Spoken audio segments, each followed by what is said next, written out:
background to the Attlee-Truman discussions, 1 million people cram New York Central Park to hear the president outline America's stand on atomic power. There has been talk about the atomic bomb.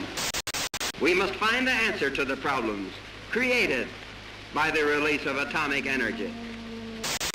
Indeed, the highest hope of the American people is that world cooperation for peace will soon reach such a state of perfection that atomic methods of destruction can be definitely and effectively outlawed forever.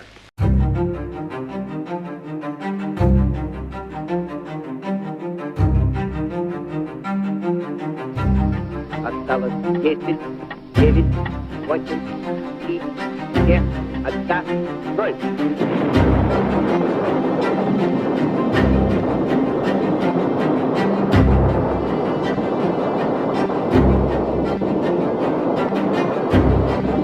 Нажатие кнопки, все случилось ярчайшим.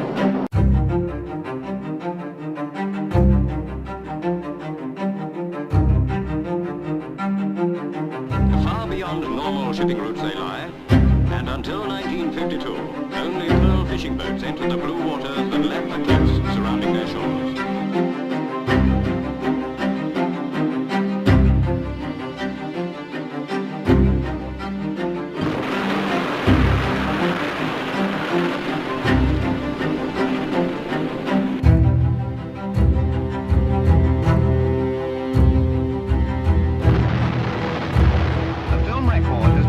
Censored by the French authorities, but this picture is impressive evidence of the bomb. Demonstrates the great results of cooperation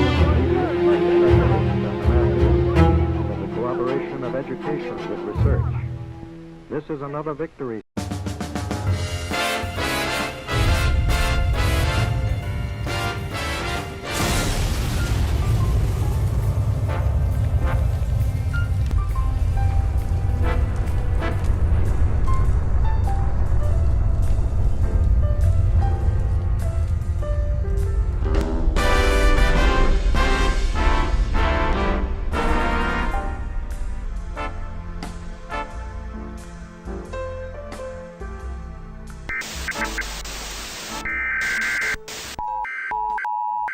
Emergency alert system capabilities. This is an emergency action notification. National Alert and Warning Authorities, in coordination with emergency alert system participants. My fellow Americans, as you know, our attempts at preventing nuclear war have failed.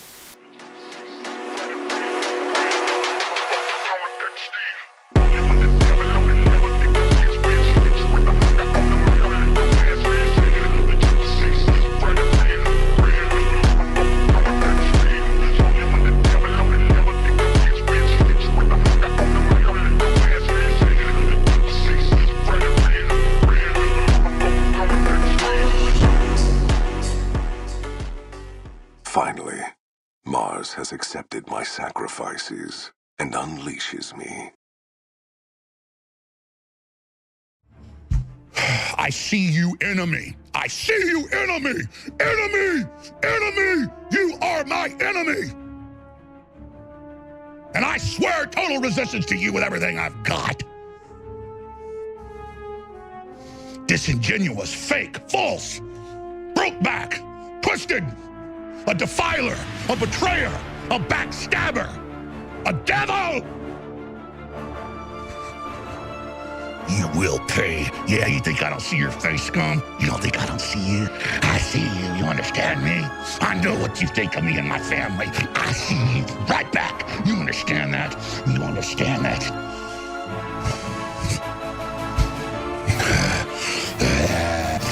You will fall! You will not bring humanity down! God is going to destroy you!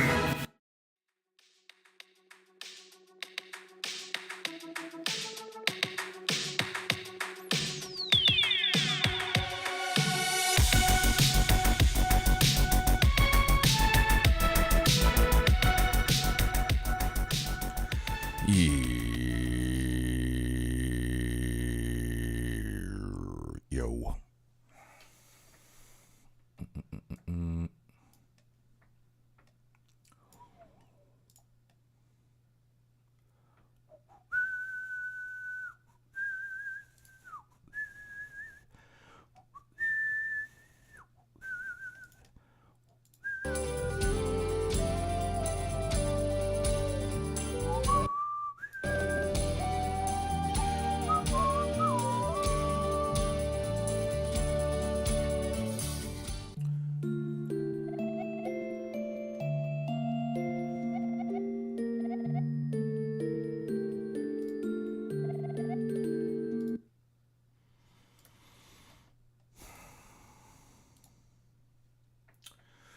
All right, let's watch some shit.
Of the United States, Mr. J.D. Vance, who was here last year as senator, and we are very happy that he has come back to Munich, and we are very much looking forward to his speech. Please welcome Vice President J.D. Vance.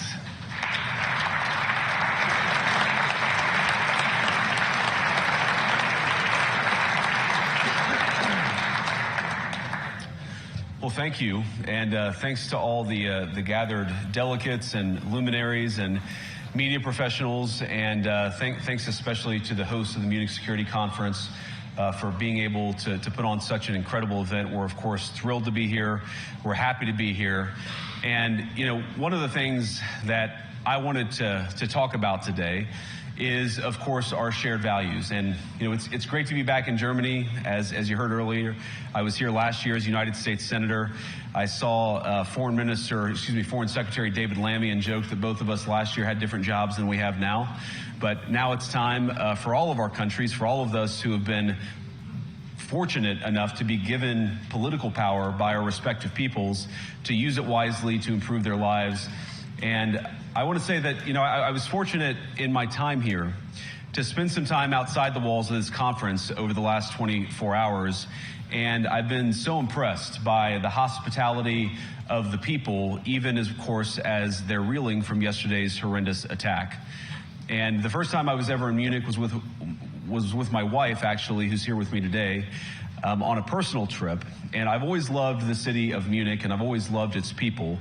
And I just want to say that we're very moved, and our thoughts and prayers are with Munich and everybody affected by the evil inflicted on this beautiful community. We're thinking about you, we're praying for you, and we will certainly be rooting for you in the days and weeks to come. Now,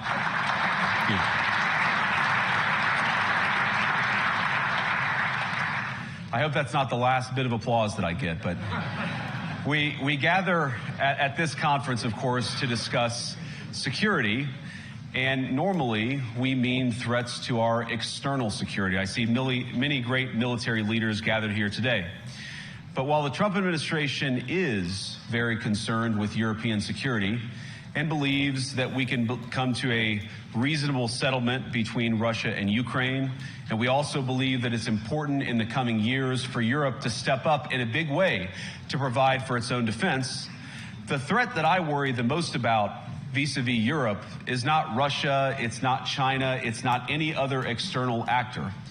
And what I worry about is the threat from within, the retreat of Europe from some of its most fundamental values, values shared with the United States of America. Now, I was struck that a former European commissioner went on television recently and sounded delighted that the Romanian government had just annulled an entire election. He warned that if things don't go to plan, the very same thing could happen in Germany too. Now, these cavalier statements are shocking to American ears. For years, we've been told that everything we fund and support is in the name of our shared democratic values. Everything from our Ukraine policy to digital censorship is billed as a defense of democracy.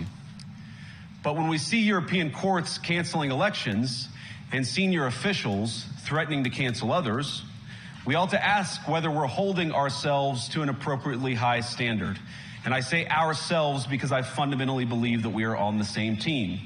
We must do more than talk about democratic values, we must live them. Now, within living memory of many of you in this room, the Cold War positioned defenders of democracy against much more tyrannical forces on this continent.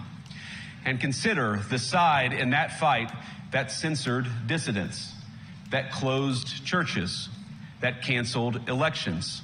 Were they the good guys? Certainly not. And thank God they lost the Cold War. They lost because they neither valued nor respected all of the extraordinary blessings of liberty. The freedom to surprise, to make mistakes, to invent, to build. As it turns out, you can't mandate innovation or creativity, just as you can't force people what to think, what to feel, or what to believe. And we believe those things are certainly connected. And unfortunately, when I look at Europe today, it's sometimes not so clear what happened to some of the Cold War's winners. I look to Brussels, where EU commissars warn citizens that they intend to shut down social media during times of civil unrest the moment they spot what they've judged to be, quote, hateful content.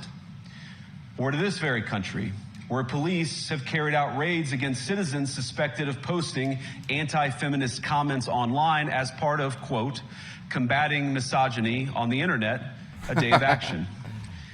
I look to Sweden, where 2 weeks ago the government convicted a Christian activist for participating in Koran burnings that resulted in his friend's murder.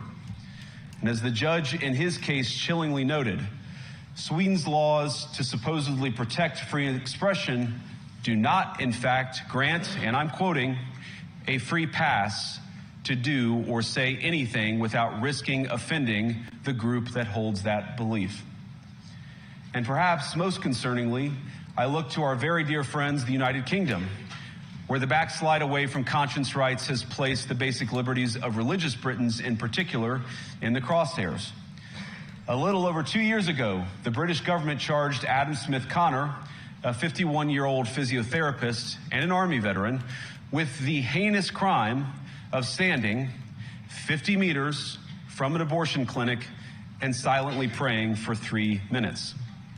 Not obstructing anyone, not interacting with anyone, just silently praying on his own. And after British law enforcement spotted him and demanded to know what he was praying for, Adam replied simply, it was on behalf of the unborn son he and his former girlfriend had aborted years before. Now, the officers were not moved. Adam was found guilty of breaking the government's new buffer zones law, which criminalizes silent prayer and other actions that could influence a person's decision within 200 meters of an abortion facility. He was sentenced to pay thousands of pounds in legal costs to the prosecution.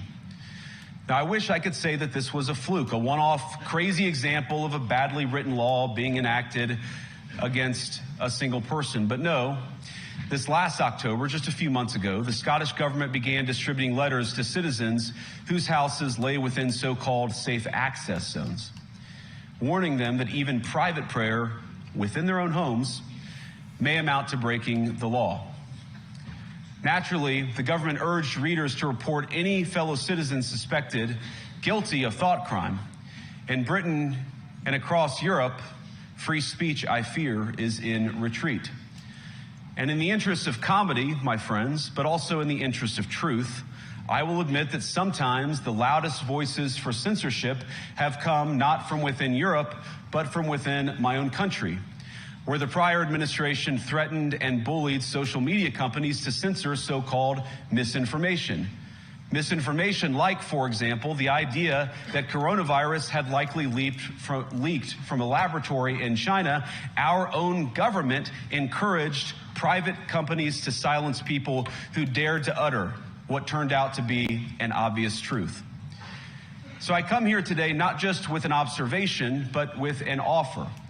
And just as the Biden administration seemed desperate to silence people for speaking their minds, so the Trump administration will do precisely the opposite, and I hope that we can work together on that.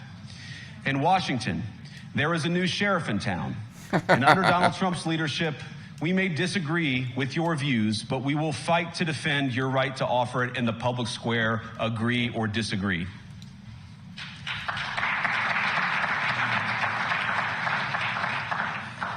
Now, we're at the point, of course, that the situation has gotten so bad that this December, Romania straight up canceled the results of a presidential election based on the flimsy suspicions of an intelligence agency and enormous pressure from its continental neighbors. Now, as I understand it, the argument was that Russian disinformation had infected the Romanian elections. But I'd ask my European friends to have some perspective. You can believe it's wrong for Russia to buy social media advertisements to influence your elections. We certainly do. You can condemn it on the world stage even. But if your democracy can be destroyed with a few $100,000 of digital advertising from a foreign country, then it wasn't very strong to begin with. Now, the good news is that I happen to think your democracies are substantially less brittle than many people apparently fear. And I really do believe that allowing our citizens to speak their mind will make them stronger still. Which, of course, brings us back to Munich, where the organizers of this very conference have banned lawmakers representing populist parties on both the left and the right from participating in these conversations. Now, again, we don't have to agree with everything or anything that people say. But when people represent, when political leaders represent an important constituency, it is incumbent upon us to at least participate in dialogue with them.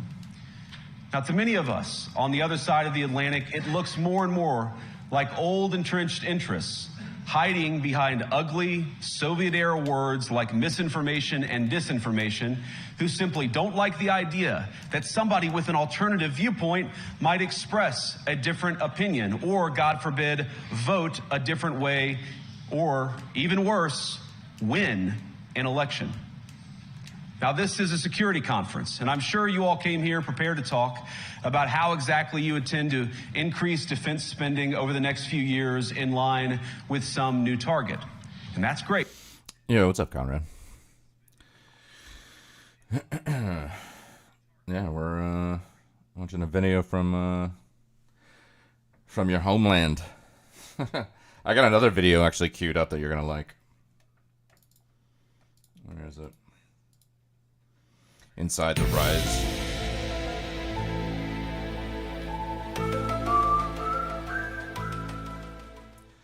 Inside the Rise of Germany's neo-Nazis. So, neo-Nazis, end quote, obviously. Mein Heimat, yeah. Yep. Just getting warmed up here. Great. Because as President Trump has made abundantly clear, he believes that our European friends must play a bigger role in the future of this continent. We don't think, you hear this term, burden sharing, but we think it's an important part of being in a shared alliance together that the Europeans step up while America focuses on areas of the world that are in great danger. But let me also ask you, how will you even begin to think through the kinds of budgeting questions if we don't know what it is that we are defending in the first place? I've heard a lot already in my conversations, and I've had many, many great conversations with many people gathered here in this room. I've heard a lot about what you need to defend yourselves from, and of course that's important. But what has seemed a little bit less clear to me, and certainly I think to many of the citizens of Europe, is what exactly it is that you're defending yourselves for. What is the positive vision that animates this shared security compact that we all believe is so important? And I believe deeply that there is no security if you are afraid. How long in this video are we? It's almost over. It's like 7 minutes left. Yeah, I'm playing this game. Why did the truth thing not go away though? What happened there? Or why did it stay there?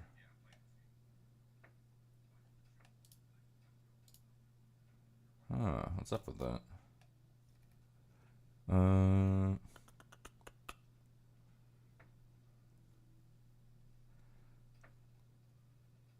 haven't seen it.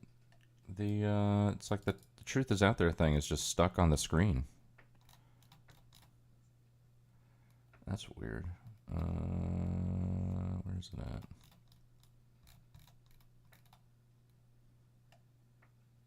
Sound alerts.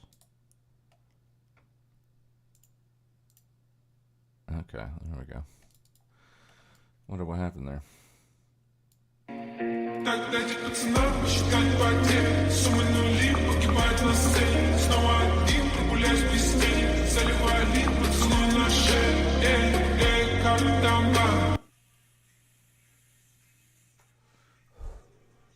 Redeem is too powerful. Yeah. Yeah, it looks like it's cut. Well, now it disappeared, but it looks like it cut out early, or it cut short.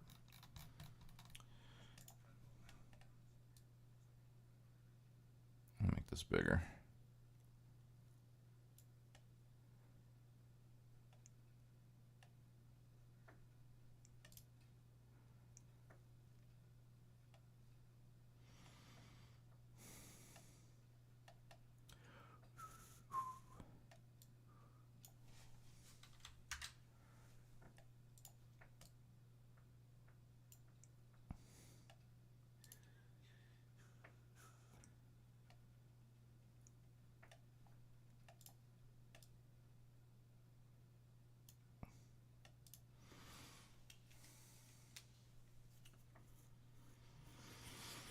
Game from Wheelhead? Yeah, so this is Link to the Past. This is the first and only Zelda game to come out for Super Nintendo. And there's a great website that randomizes all the items on the map. So I just, I run it through a randomizer. And yeah, it's my favorite of all the Zeldas. I talked about this yesterday, but I never really played like the N64 or GameCube or Switch or anything like that. By the time N64 came around, I was playing PlayStation. So, but yeah, this was to me this is and to a lot of people this is the best Zelda that was ever made for any console. But I understand there's a lot of people out there that love like Majora's Mask and Windbreaker or whatever the other games are. Games like that, pirated, no branded Mario console. Yeah.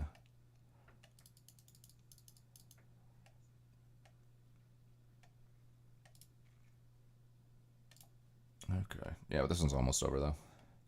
I mean, you didn't miss much from this. It was just J.D. Vance being like, free speech is great, and when I look around Europe, there's not a lot of free speech left. That's basically all you missed. Of the voices, the opinions, and the conscience that guide your very own people. Europe faces many challenges, but the crisis this continent faces right now, the crisis I believe we all face together, is one of our own making. If you're running in fear of your own voters, there is nothing America can do for you. Nor, for that matter, is there anything that you can do for the American people who elected me and elected President Trump. You need democratic mandates to accomplish anything of value in the coming years. Have we learned nothing that thin mandates produce unstable results? But there is so much of value that can be accomplished with the kind of democratic mandate that I think will come from being more responsive to the voices of your citizens. If you're going to enjoy competitive economies, if you're going to enjoy affordable energy and secure supply chains, then you need mandates to govern. because you have to make difficult choices to enjoy all of these things. And of course, we know that very well in America. You cannot win a Democratic mandate by censoring your opponents or putting them in jail, whether that's the leader of the opposition, a humble Christian praying in her own home, or a journalist trying to report the news. Nor can you win one by disregarding your basic electorate on questions like who gets to be a part of our shared society. And of all the pressing challenges that the nations represented here face, I believe there is nothing more urgent than mass migration. Today, almost 1 in 5 people living in this country moved here from abroad. That is... Yeah, that's a good point. Like, I imagine, like, I'm just imagining everybody in the audience being Klaus Schwab. That's what I'm envisioning. Of course, an all-time high. It's a similar number, by the way, in the United States, also an all-time high. The number of immigrants who entered the EU from non-EU countries doubled between 2021 and 2022 alone, and of course, it's gotten much higher since. And we know the situation, it didn't materialize in a vacuum. It's the result of a series of conscious decisions made by politicians all over the continent and others across the world over the span of a decade. We saw the horrors wrought by these decisions yesterday in this very city. And of course, I can't bring it up again without thinking about the terrible victims who had a beautiful winter day in Munich ruined. Our thoughts and prayers are with them and will remain with them. But why did this happen in the first place? It's a terrible story, but it's one we've heard way too many times in Europe and unfortunately too many times in the United States as well. An asylum seeker, often a young man in his mid-20s, already known to police, rams a car into a crowd and shatters a community. How many times must we suffer these appalling setbacks before we change course and take our shared civilization in a new direction? No voter on this continent went to the ballot box to open the floodgates to millions of unvetted immigrants. But you know what they did vote for? In England, they voted for Brexit, and agree or disagree, they voted for it. And more all over Europe, they're voting for political leaders who promise to put an end to out-of-control migration.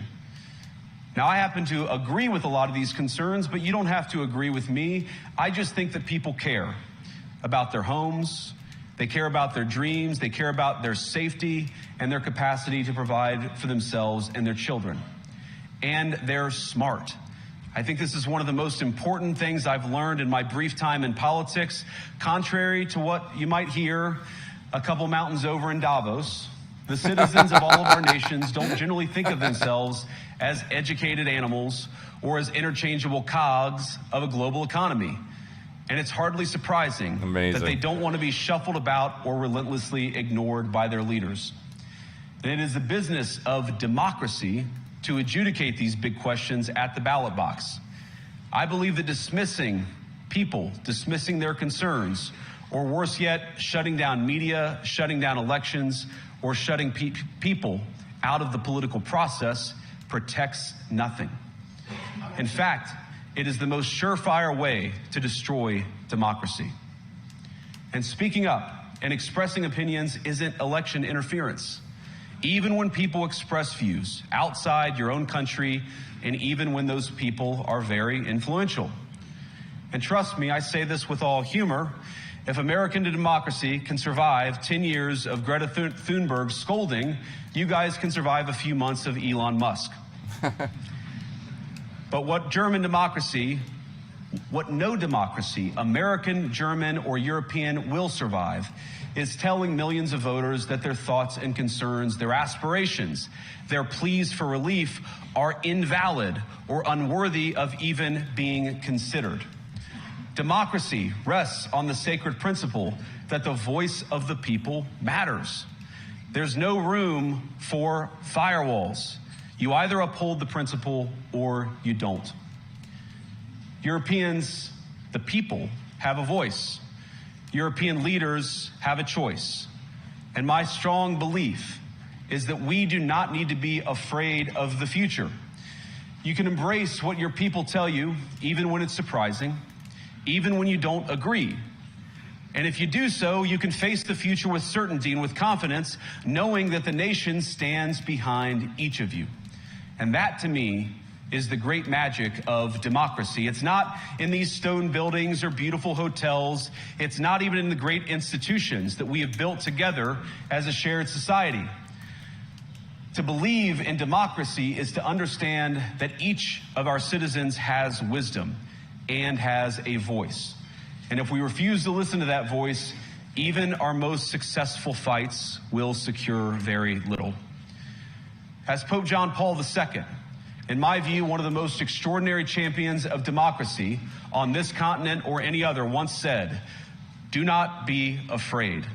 We shouldn't be afraid of our people, even when they express views that disagree with their leadership. Thank you all. Good luck to all of you. God bless you.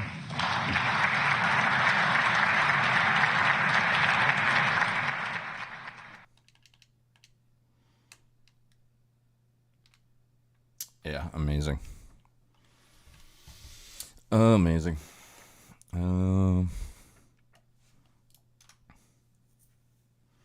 Let's do it. Let's see what they're talking about here.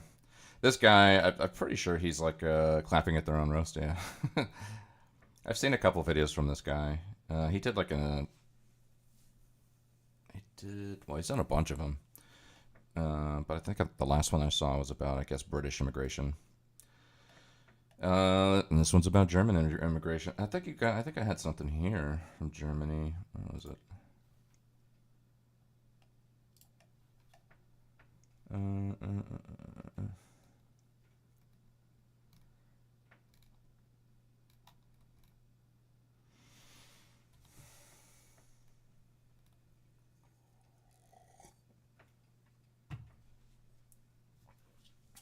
Oh, I love this guy. Okay, so when Doge first like started doing its thing, the first thing I thought of was, man, I cannot wait for other people in other countries to see how much bullshit and corruption and fraud and waste there is in the United States. I cannot wait for them. Forget us. We already know what it is. For other countries to see how bad it is over here. Cannot wait for them.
There we go. There we go.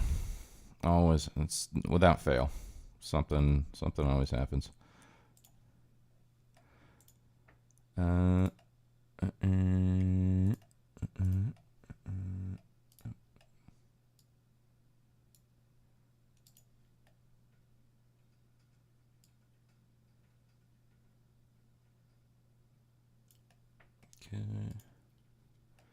There we go. All right. Should be good. Should be back. You're saying can't wait. Yeah. So I can't. What I was saying is like, so when Doge first started going off, I was like, I cannot wait for people in other countries to see and hear and read about all of the fucking shit that is getting dug up from Doge going in there and just fucking cleaning house. Because, I mean, as Americans, we all know the shit goes on, and every country to a certain extent knows, you know, that there is corruption and waste and fraud. But to see it, you know, unfold in real time is a different thing. And I can't wait. I was like, I can't wait for other people in other countries to read about actual fucking bullshit that we spend money on, so that they can be like, I wonder what our country's doing, right? And then I saw this guy today. Where's he at? There we go. And I saw this guy.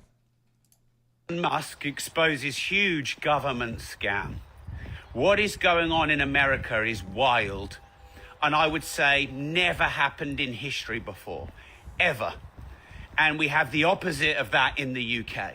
So in the UK, I would suggest maybe 200 billion a year. I'm going to do my research on this, but I'm going to stick my flag in the ground. 200 billion a year I'm going to suggest is wasted in the UK in government spending that doesn't generate a return for taxpayer money. For example, I learned yesterday that a concrete tunnel was built to preserve bats, and it cost £10 million. IR35, GDPR, cost businesses billions. All they are is bureaucracy and wastage and over-regulation. So, Elon Musk in America has completely opened the book of the finances. Now, here's the thing. We as business owners have to do that. So when you get to a medium-sized business in the UK, you have audited accounts and you have to show detailed accounts, i.e. this is what we spent and this is where it went. And forever in America and UK, they haven't had to do that. We've given our government $1 trillion a year, and they've spunked it. They've spunked it where they want, on what they want. So they took the winter fuel payments away from the OAPs. How many of them are going to die? That's £300 each. Yet they sent 18 billion to Mauritius, probably going up to 50 billion. They're going to spend 50 billion a year on net zero, which is a net zero benefit to pretty much everyone. And they get away with it because it's a closed book, yet you have to have an open one. You know, HMRC can crack open your accounts and look at your bank. We can't crack open their accounts and look at their bank. And they're managing our money because there is no government spending. There is only taxpayer money. Governments do not have any money. That is our money. So there's a revolution going on because Elon Musk's gone into, the American finances, and he said, how did this senior politician make 200 million when they were on a 300 grand salary? And he's exposed where 10 billion and 3 billion and I don't know how many billions were wasted, like hardcore wasted. And he's exposing the government and... Video froze?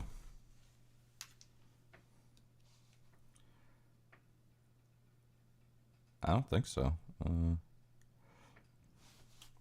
Like, someone asked me yesterday, why are the accounts, the UK accounts, why are the books not... It's not... what's up, Alice? How you doing? What are we talking about? We're talking about Doge. Oh, my cam. Oh, let me see here. Hold on. Fuck me. Let's see if I can figure this out.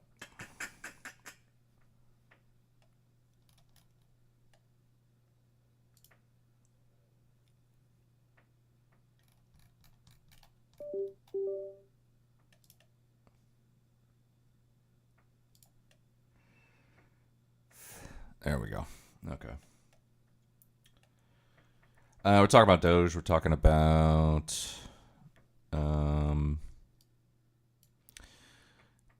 waste and fraud and corruption, basically.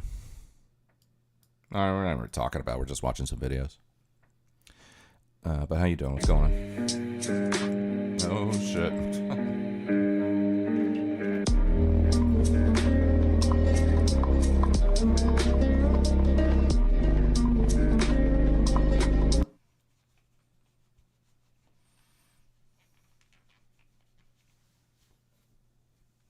Sigma mode activated. I haven't done this in a while. There we go. Transparent. Because why would the people who are cooking the books want you to see where they're cooking the books and where they're spending the money and wasting the money? And you know, these hundreds of millions, maybe even hundreds of billions on DEI and, you know, PlayStations for asylum seekers and you name it. Anyway, so look, Donald Trump is not perfect, Elon Musk is not perfect. But I vote for an open source, transparent ledger, like Bitcoin is on a ledger where all government spending is recorded. Now, people have said to me, oh, Rob, you can see where the government spend money. No, you can't. They give you literally an overview summary. Oh, 21% on NHS, 15% on other. You don't know where it goes. And look, when they invest money well, they should get rewarded and they should get a commission, a bonus. When they heinously waste money, they should be fired and held to account. Because that's how it works in a company. That is how it works. So, Elon Musk is exposing the whole previous US government. It's all being open sourced. And I say hallelujah to that, and I believe you should too. And what needs to happen fucking quick is it needs to happen in the UK too. Now, Nigel Farage of Reform has said he wants a Doge version, you know, open source, open book policy in the UK, and we cannot have it quick enough. We need it. Now, here's the thing. Labour are just banging taxes up. Oh, we need more money. We need more money. Where's the money going to come from? We need more money. No, well, if we spend about $1 trillion a year, I'm going to say 200 billion of that is probably wasted. How can I say this? I run a company, and I know if you had a gun to my head tomorrow, I know I could get rid of 20% of overhead. And, you know, a little bump and a wobble, a few little things break, but the company's still going to be fine. So you could cut 200 billion of spending, and the country will be fine. In fact, in many ways, it will be better off. Get rid of the bureaucracy, get rid of the wastage, get rid of the massive government. The government's bloated in size, it's slow, nothing gets done. So, imagine if we had open source in the UK where we can see where the billions are wasted. And imagine if we got to vote, not only vote on who we put there, but how they spend the money. So when you have someone in a job interview in a company, number one, you interview them to give them the job. But then they're constantly reviewed and audited, and if they don't do the job, they're fired. Whereas in the UK, we interview them once, they come in, and then they're not challenged for years. It's ridiculous. The whole system needs reform. It even needs revolution. So there's a Reclaim Party, there's a Reform Party. If I was setting up a political party, I'd call it the Revolution Party, because that's what we fucking need. Now, back in the day when I was running my Moneymaker Summit event, I was teaching people how to start a business, scale a business, make money, build multiple streams of income, and, you know, the best business models for 2025. And I still teach all this stuff. But I've had to revolutionize what I teach people based on what's going on in the world. So now I have to teach you how to get your tax bill down, how to protect and decentralize your money, how to invest in gold and silver and Bitcoin and other secure decentralized assets. Okay. Because the world has changed. Okay. Well, I don't know. Sounds like he was going into a fucking spiel there, so. But the spirit is there. Read about the 250,000 protests in Germany. No, I had a video about it. There was like some based grandpa who was hanging a flag out of the window during it. It looked like it was in Germany, and it looked like an Antifa crowd or something. Where is he at? Where's the based grandpa?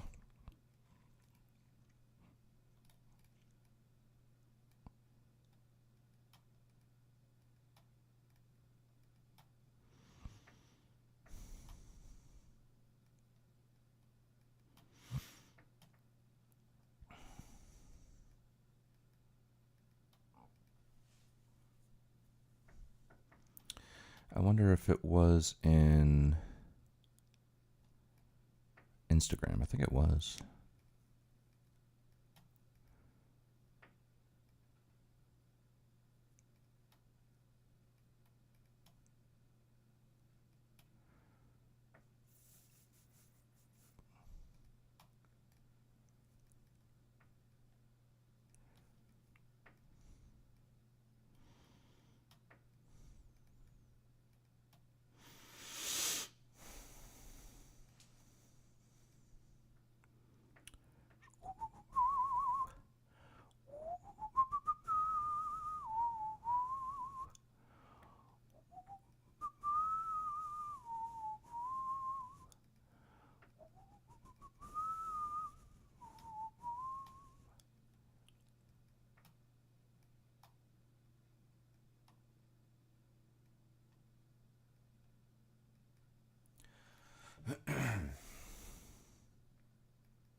I had a bunch of stuff I think from Germany here.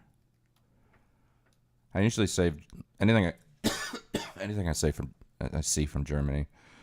I save for you. If I see it from Australia, I'll save it for Salty. And it's just like a lot of politics and culture war and red pill stuff. But where's the bass grandpa? This guy. Wait.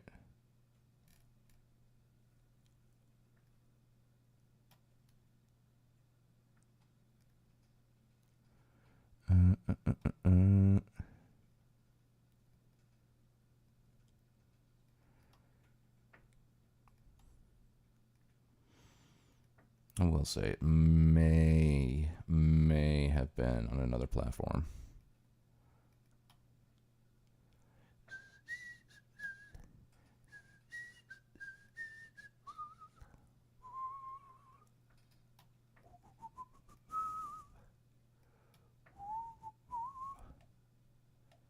Are you married? No. Do you want to be married? Yes. No, that's not it.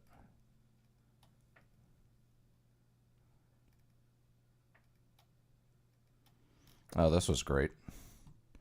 The Communist Directive of 1943, label them a Nazi or fascist. In 1943, the following directive was issued from party headquarters to all communists in the United States. It read, "When certain obstructionists become too irritating, label them after suitable build-ups as fascist or Nazi or anti-Semitic, and use the prestige of anti-fascist and tolerance organizations to discredit them.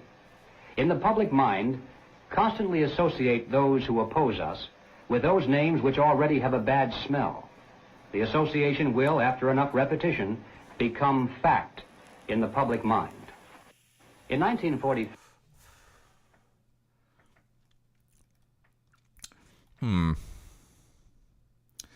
Interesting. Where's the bass grandpa at?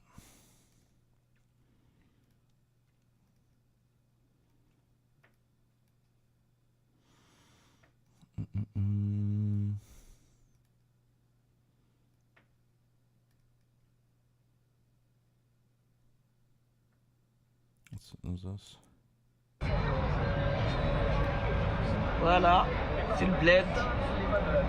On est au bled direct. Je suis arrivé à Salé, Rabat. Oh, I think that might be France. Yeah, I think it might have been on another platform, but it was essentially like a video of like an Antifa protest, and some German grandpa was like hanging out on his balcony. He just unfurled a German flag, although it had like a crest on it, so it didn't look. I don't know. Do you guys have like a? Did you guys used to have a crest on your flag?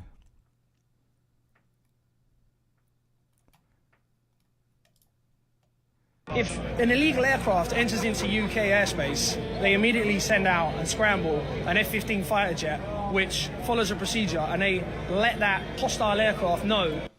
A crest, like a coat of arms, like a symbol. That's, you know, it's usually like a shield with an eagle on it and a bunch of swords, you know, that kind of thing. If you do not comply with our instructions, you will be shot down. If you break into someone's house, you are arrested and potentially sent to prison. But if you break into a country, you're given freebies. You're given a phone. You're given an allowance. You know, there's potential that they can help bring your family over. It just... Might have been. What's up, Shang? How you doing? I don't want it to sound Yeah, it's like in the center. Let me see if I can racist do or it. wrong, but it's the British people should be treated as a priority as opposed to foreigners. And, you know, when you also look at the difference in the cultures as well, that's something that's it's not compatible. I'm fiercely patriotic, and to see my country kind of disappear and just be rubbed out, it breaks my... If an illegal aircraft enters into UK airspace, they immediately send out and scramble an F-15. It was something like that. I think it was this. It looked like the crest might have been smaller, like it was inside. It was totally inside the red, but it was something like this. There's a flag with the eagle, yeah, and there's also the East Germany flag with the same color of the work tool. Okay, gotcha.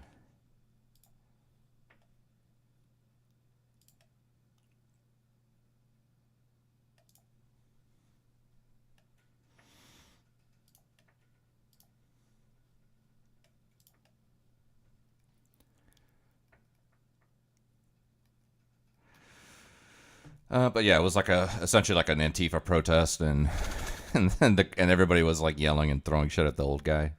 It's like, bro, even if you don't like his message, you don't throw shit at an old guy.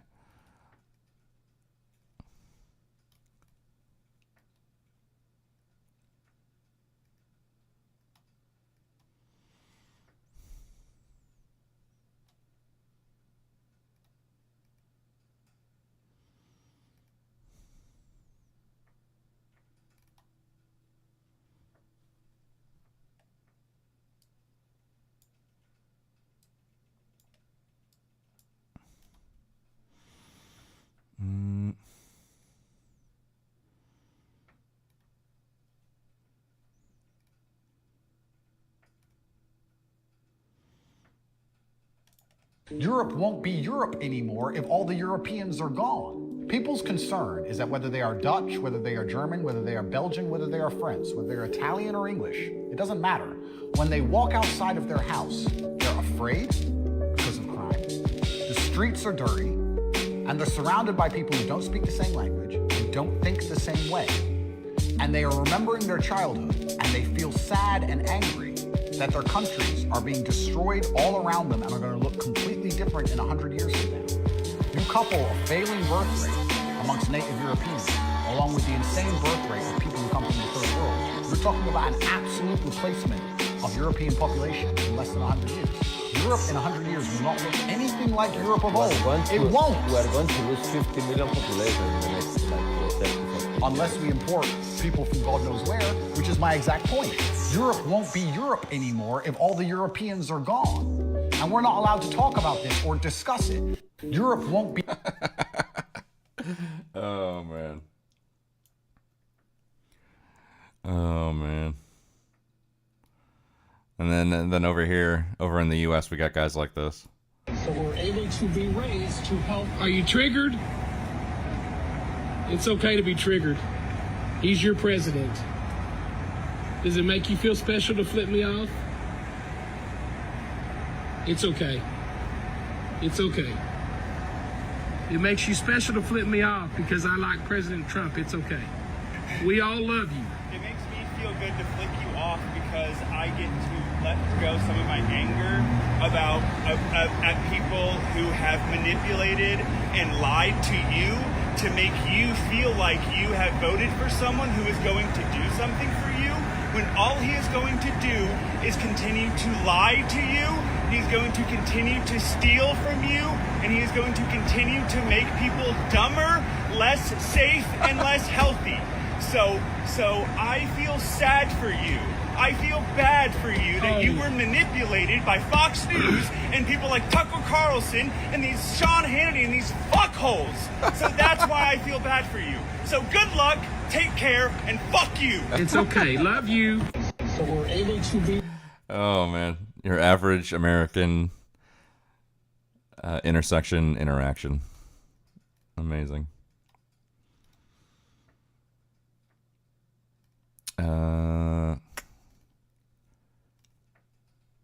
Yeah, I can't believe Tulsi Gabbard's in there. It's crazy.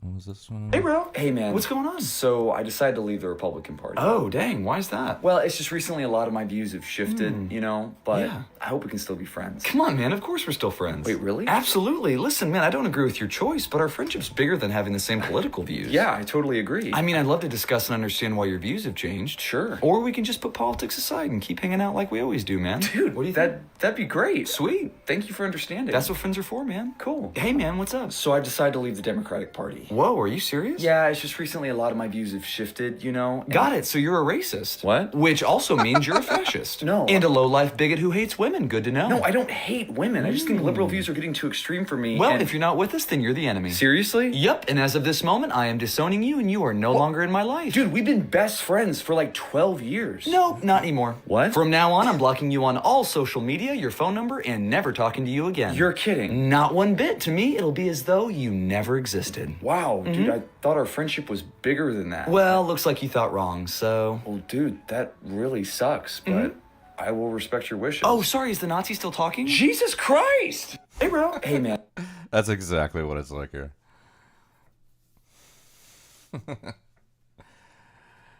I can't deal with the Americans. They get so GD emotional. That's true. Yeah.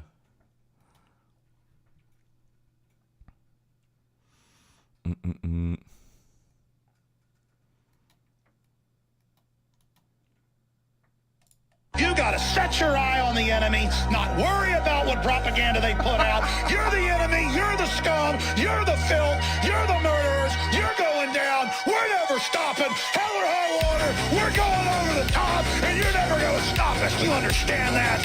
That's what I'm talking about, and that's what they're scared of, is that spirit. You gotta set your eye on the... This is so good. He's so good.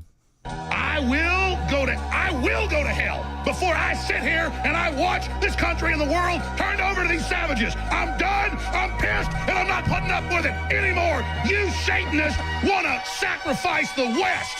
You want to kill the beautiful goddess that is the West. You people are enemies, and we're going to get your ashes, and we know what you're up to, and we're coming for you. I will. That's so good. Oh, man. He's so good. We're for America. We're for freedom. We're for free speech. We're for the Second Amendment. We're against George Soros and Hillary and Hollywood and all the scum and the Chi-Coms and the pedophile Pope and all of it. My God, they're handing out condoms to Boy Scouts at age 7. I mean, it's next level. These people are coming for everything, and they think they've got us broken. No, we break them. That's how this works. It's total domination.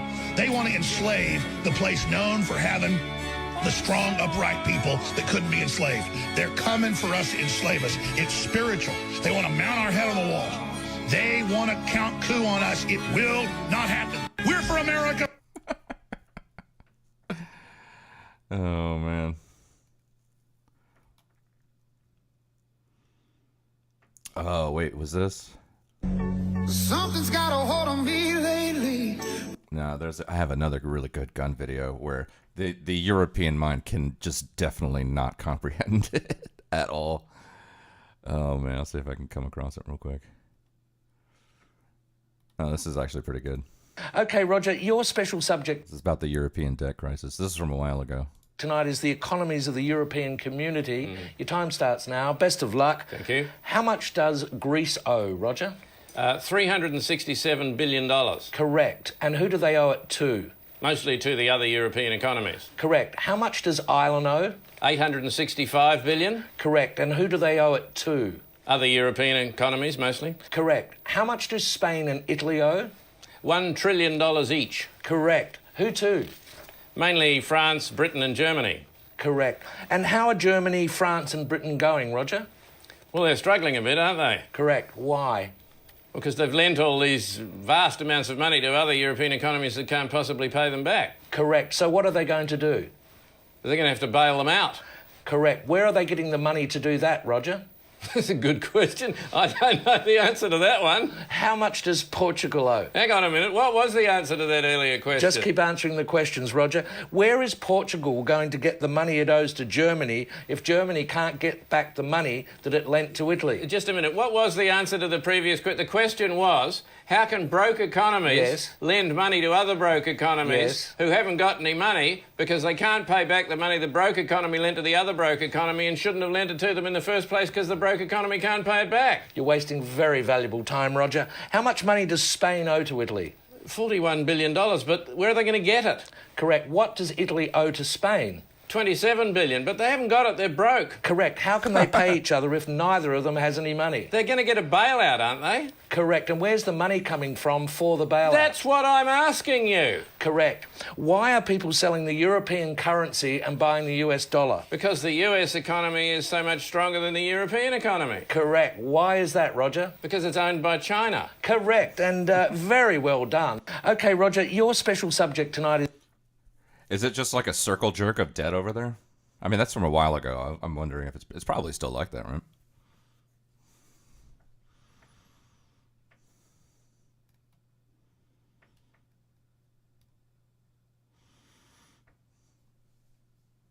Yeah.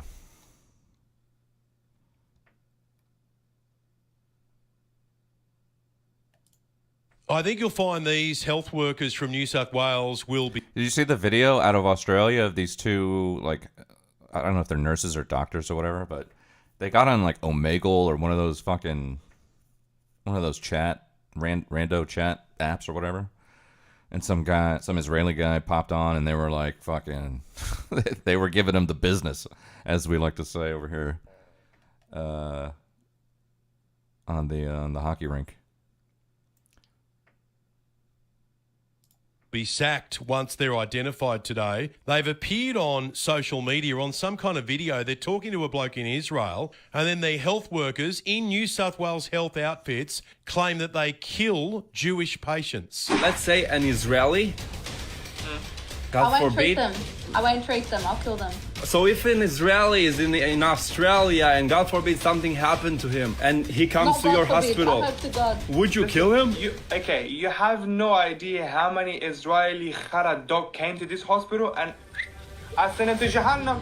The Health Minister, Ryan Park, is on the line. Minister, what's going to happen to these two? Well, this is sickening, it's appalling, it's vile. We've informed police, and I can assure you this, as the New South Wales Health Minister, those two employees will no longer be working for health once they've been identified. They'll be sacked. We cannot afford to have people like that in a health system.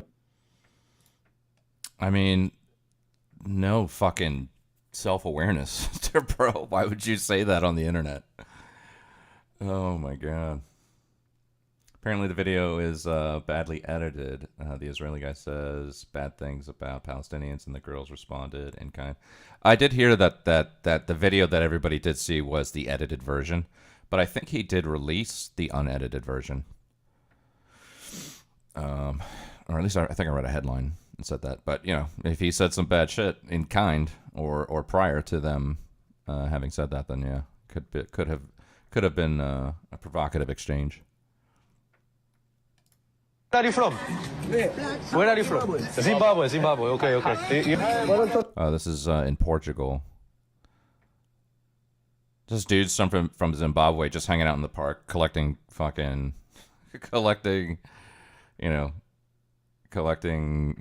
welfare money, I guess, and just hanging out in the park.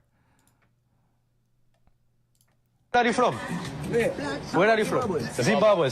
Okay. How long have you been? What job are you working now? Do you have any job? No job. I start job. I film myself. You have no job now. I film myself, don't worry. No, you have no job. Okay. So you've been here for 1 year. Yeah, for 1 year. And for 1 year you got no job. Yeah. So how do you live? Is it welfare from the government? Yeah, welfare from the government. Welfare from the government. How much a month? 75 euros. In Portugal is better than Zimbabwe because you can live off of welfare, right? You don't need to work. Yeah. In Zimbabwe you need to work, right? But here you don't need really to work, right? Where do you live here in this place, in this area? I live in this wood, in the area. So how do you pay rent? Milling about. The government pays your rent. The government pays your rent and they give you 75 euros just for you to help you to eat. And are there a lot of people in this situation where they just live from the government's money? A lot. How did you enter Portugal? How do you come inside? Is it a visa or how do you? No, I'm gonna pay you. Pay you for what? We're just talking. Where from? England. UK, yeah. And you? I'm from Portugal. Yeah, very like, you know, touch that shady kind of. Yeah. Look, you just spoke with a random person, so it's not like we selected him, we handpicked him. Yeah. And what is his situation? Look, he doesn't want to be on camera and he's aggressive about it. Then he's saying you need to pay him for speaking with him. He's on drugs and drinking in plain daylight at 4 p.m. on a Thursday. Yeah. He doesn't work. He gets his house paid for by the government. He gets 75 euros on top of it. And we're supposed to think it's normal. We're supposed to think this is normal. It's not. Where are you from? Where are you from?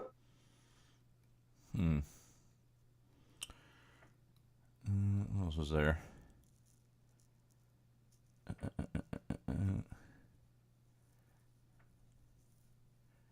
Oh, this is good. Big booty Latinas can stay. Protect big booty Latinas. Man, what's up with that? Don't come over here disrespecting our women. Well, I'm trying to protect them. I don't want them to get deported. Fucking racist asshole. How is that racist? I want big booty Latinas protected. Dude, I'm on your side. Dude, what are you doing? I'm scared, my boy? I'm not scared at all. What's going on? A few weeks ago, I told NOK there's a bunch of recent studies by various governments in Europe that immigrants cost the economy billions in those respective countries, and he couldn't believe it. I think I'm a Nazi or something.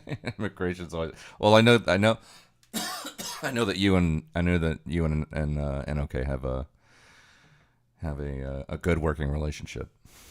I know that you guys always have your spicy back and forths.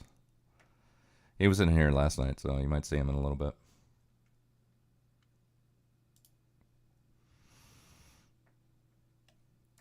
If you ask a socialist what is wrong with capitalism, they can describe it.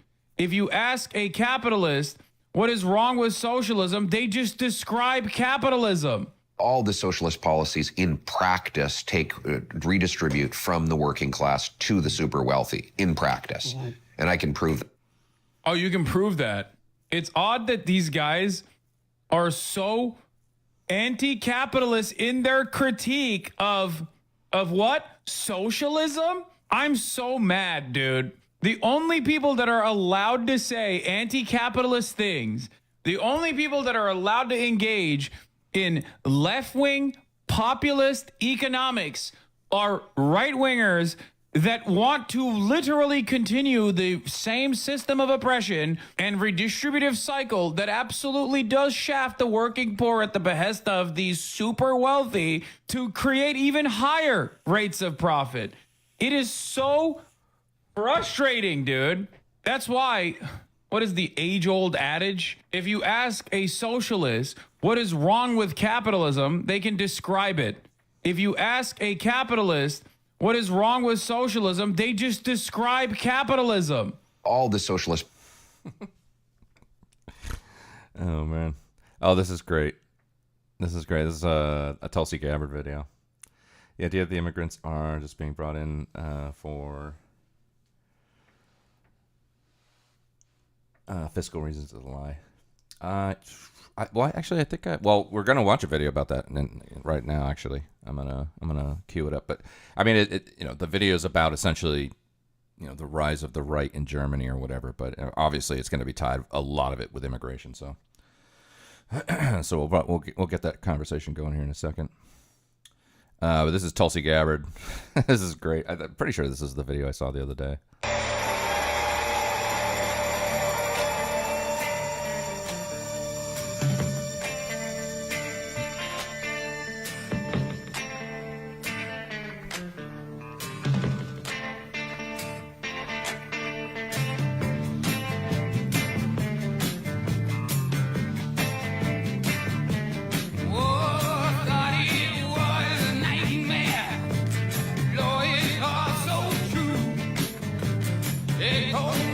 Oh no, this is not the video. This is just like a compilation of her and Tim Kennedy.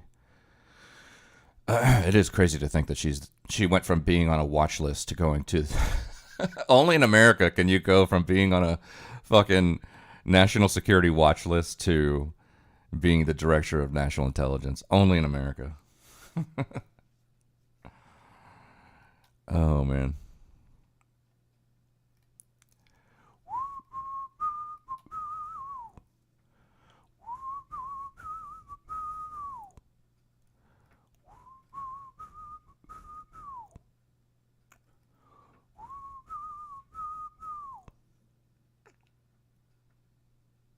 The European mind cannot comprehend this guy, that's for sure. They are playing that good D. They got that good day. Got that good D that's getting back there. Bam! Hit them, baby. That's what I like. Good day. Good D. They are playing that good D. They got that. Oh, man. Oh, this is a video, yeah. How are you, man? Good, how are you, my man? Pretty good. Are you a nurse, a doctor? I'm a doctor, my man. A doctor? For what? In hospital. What about you? Where you from? I'm from Israel, from the Holy Land. You know what? I'm gonna be really honest with you. All right. I'm gonna be really honest with you. You actually got a really, really beautiful eyes. Thank you, But man. I'm so upset that you're Israeli. Like, eventually you're gonna get killed and you're gonna go to Jahannam, inshallah. You but think- like these pretty eyes, they should stay in this world for longer. Why do you Like, think? I Why saw- do you think I'm gonna get killed? It's Palestine's country, not your Hello. country. You piece How of are you? shit. What's your name? One day. One day. You have rednecks too? I gotta see it. I'll look up a video about German rednecks. I want to see that. One day, One day. your time will come and you will die the most.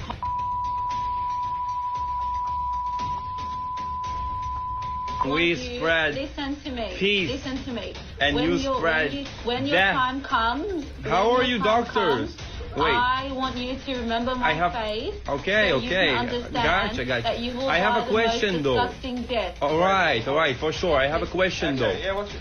I have a question. Let's say an Israeli. I God won't treat forbid. them. I won't treat them. I'll kill them.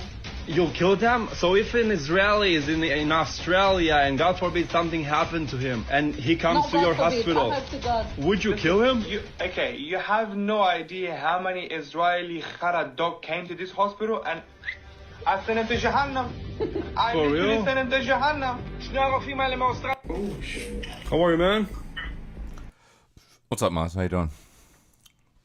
I pronounce it USA? Nice. Very cool. Whether you mean that ironically or unironically, that's still funny. Where are we at here?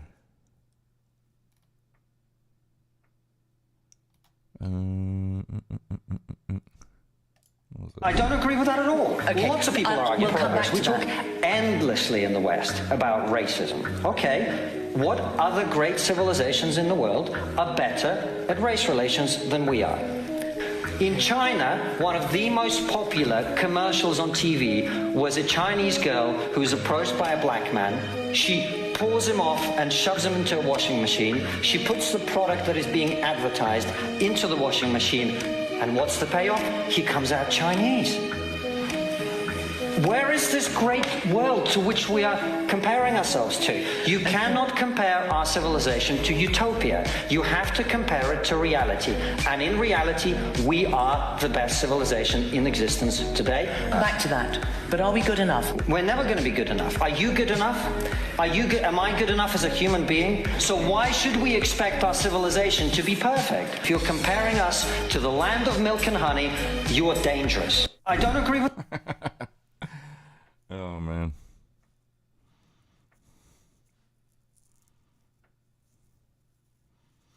Why should we make Canada America? Because Canada lost to America today in the Four Nations Cup. So that's why. After playing the American national anthem over there and getting booed like crazy, the Americans defeated the Canadians. And it's that seals the deal that Governor Trudeau should just relinquish command, make them number 51 and call it a day. What's up, Zev? How you doing? Make the world Australia, pure-blooded Australian. Nice, very cool. We have an Australian or two in our midst from time to time. Do you know Salty? You know Salty? He's an Australian. He's an Aussie. I got some Aussie videos in here somewhere. I got a bunch. You know, anytime I see something from a place where I know somebody from, I usually save it. Well, run to the jungle. Oh, this was fucking. This freaked me out. This is not even politics. This is just weird.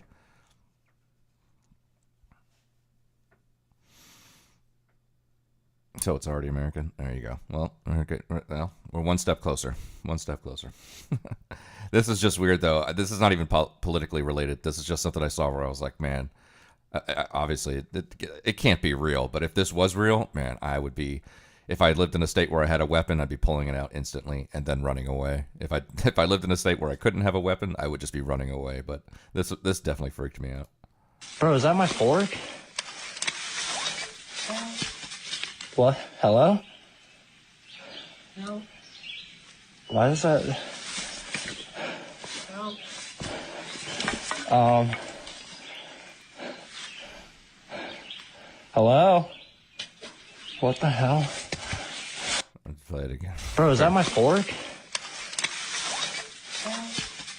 What? Hello? No. Why is that? No.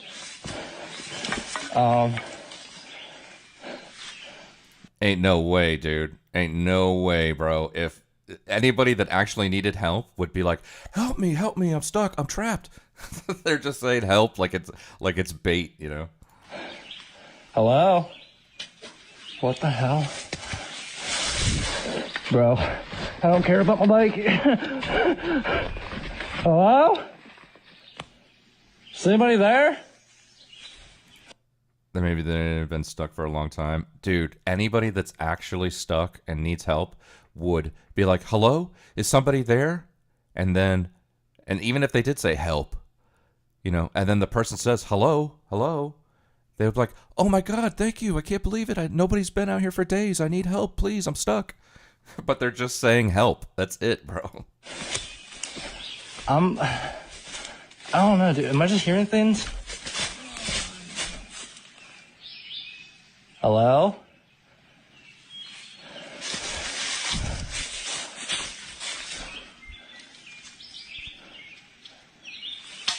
What the Yep, nope, I'm good.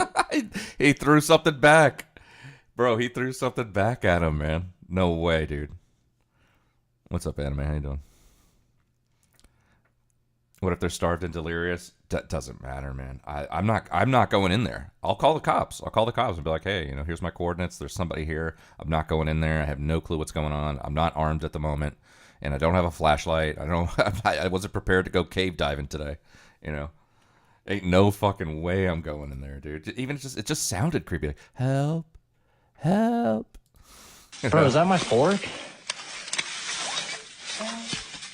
What? Hello? No. Why is that? No.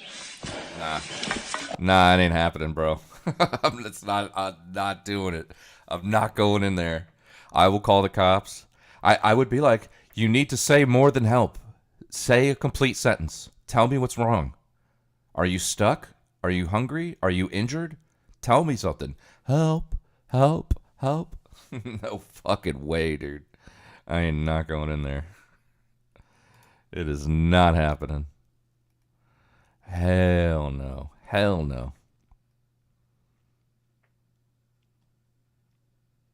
Oh, apparently we're going to get hit by this fucking asteroid. Oh, I had a good... Where was it? I had a good video on this.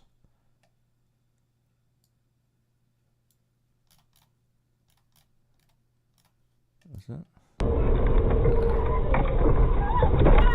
Oh, that too. You see this kind of shit? If you see this kind of... This is the same thing. This is somebody just baiting somebody who's innocent to get out of their car. Or one, you know, just to have some kind of random insurance claim. Or two, for you to get out of your car to help somebody seemingly innocently injured. And, you know, rob you, take your car, kill you, who knows.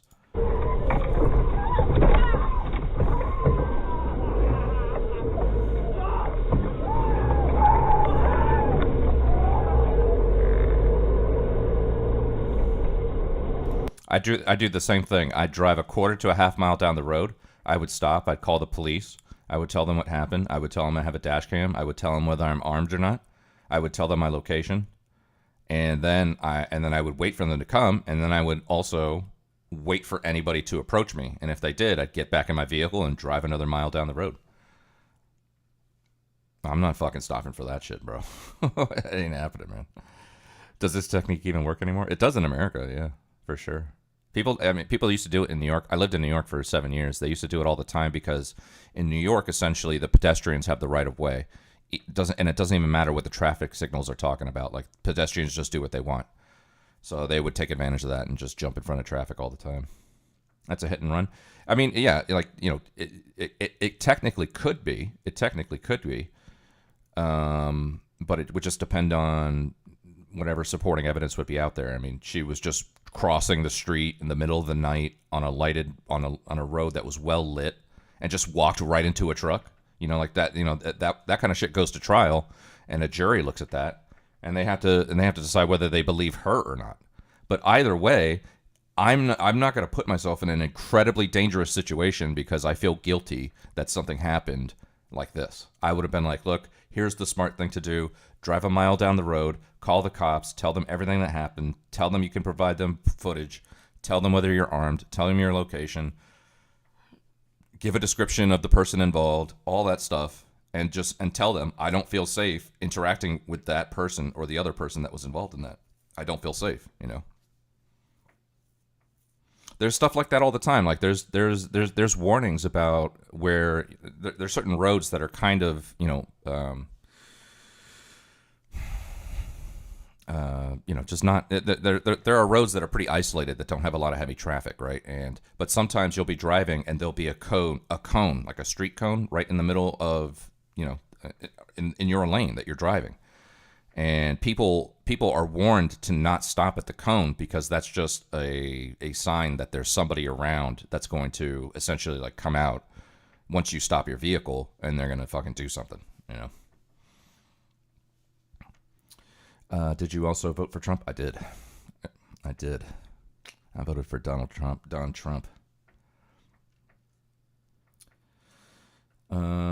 You gotta run, bro. They're gonna all come out and stab you. You never know, dude. I'd rather be judged by 12 than carried by 6. All right, that's the saying, isn't it? I'd rather be judged by 12 than carried by 6. I'll go to trial. I'll explain shit. It wasn't a hit and run. I didn't completely leave the area. I just made myself a little safer and went down the road. You know.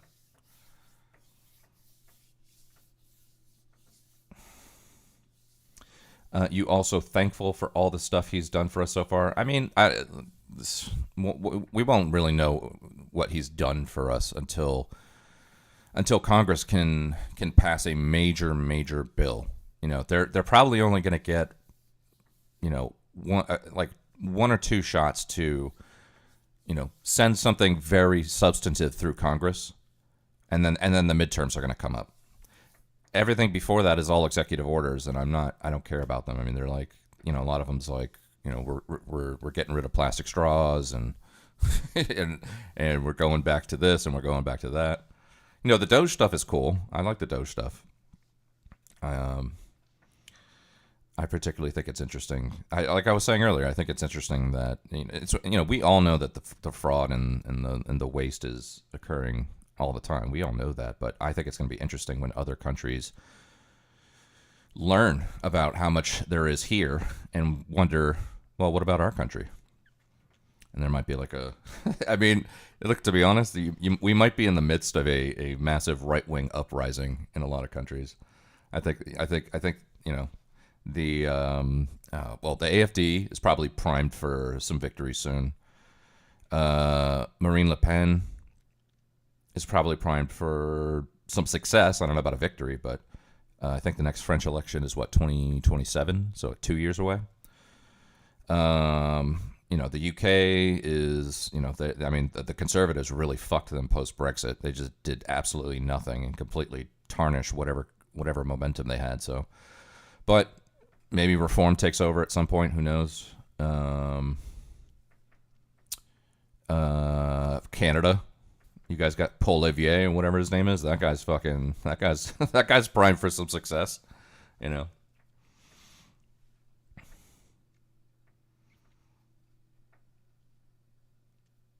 He's never had any government status. Well, yeah, and he's never had any official government position, but he's certainly had status within the government. I mean, all of his companies essentially have contracts with him. He has to maintain security clearances and all kinds of stuff like that. So he's been in the system, but it's more like on the outskirts of the system. Now he's inside of it, you know. Not very hopeful of these new parties. Remember Maloney, Boris Johnson, nothing changed. Yeah, exactly. Yeah. Well, I mean, you know, like, do you think AFD has a chance? Or did they kill you guys out? Was that... What am I thinking of? No, I'm thinking of the last French election, where they essentially, like, changed the rules last minute or something like that. I don't know. Or maybe it was Germany, too. I don't know. Unelected bureaucrat. He is unelected. I will give you that. I don't care. I mean, either way, there's just a lot of exposure to the bullshit. This is kind of what I'm talking about here. Well, this is, you know, well, not in terms of right-wing uprising, but this is definitely probably somewhere in the neighborhood of, like, at least in America or in North America, liberals or progressives or Democrats or you know, whatever you want to call them across, you know, multiple platforms. They need to figure something out. They need to figure something out because they're getting left in the dust right now. The left would be doing so much better if we made ourselves the place where people can just come and be and let their guard down instead of giving hall monitor, weird, angry, nerd energy, which is what we give right now. And it's what we've been giving for years. And it's alienating and it's weird and it's confusing. And we need to stop. What's up, Ari? How, never mind. Ari's a bot. Because that's not the vibe that people want to be around. That's not the vibe that I want to be around, okay? Like, having all the right ideas and saying all the right words needs to not be a prerequisite for belonging. And it just is right now, in a really counterproductive way. We just need to get over it. People are never going to all think the same right thoughts. And that's actually fine. We are capable of connecting with one another as human beings without even knowing a lot of the time the specifics, the minutia of what is in one another's heads. And so I just think we need to shift the focus, man. Because we're not doing so hot, if you haven't noticed. The left would be doing so much better if we made ourselves the place where people can just come and be and let their guard down instead of giving hall monitor, weird, angry, nerd energy, which is what we give right now. And it's what we've been giving for years. And it's alienating and it's weird and it's confusing. And we need to stop. Because that's not the vibe that people want to be around. That's not the vibe that I want to be around, okay? Like, having all the right ideas and saying all the right words needs to not be a prerequisite for belonging. And it just is right now, in a really counterproductive way. We just... I've seen a bunch of videos like that. Some right-wing guy, somebody was saying Romania. Yeah, I know Romania Romania kind of locked down their situation recently, right? Some right-wing guy won the presidential election or like the first round or whatever, and then the courts just said not. Yeah. So yeah, so that happened. But like, so, well, I know Chang smart, Conrad smart, and German. You know, so does the AFD have a shot? Does Marine Le Pen have a shot? You know, the Netherlands, who's over there? Geert Wilders. Is he going to stay? Is he going to stay relevant? Maloney, you know, whatever. Obviously, Boris Johnson completely fucked everything up, and then the Conservatives, even after Johnson left, was, you know, that it was how you could squander such amazing momentum post Brexit. To me, I will never understand what the fucking happened. What happened in the UK? Never understand it.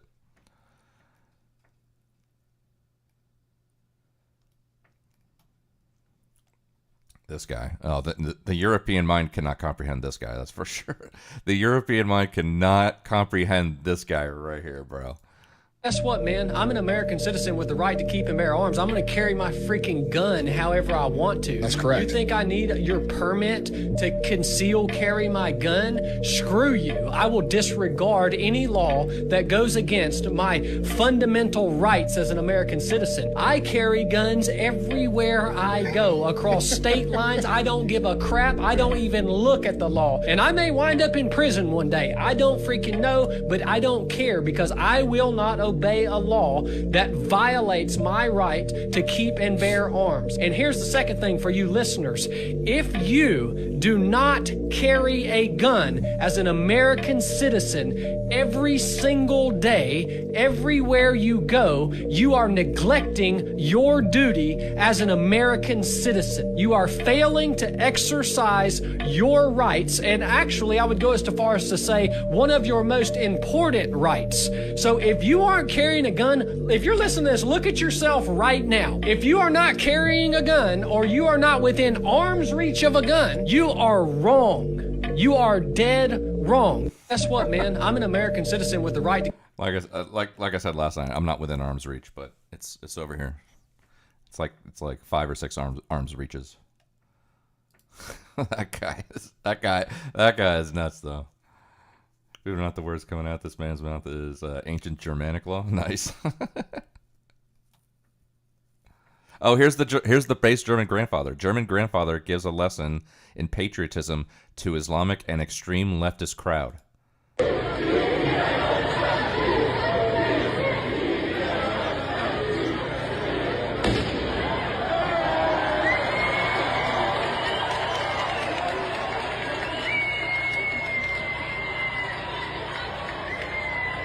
Pretty sure I just saw like a Satanist flag going around.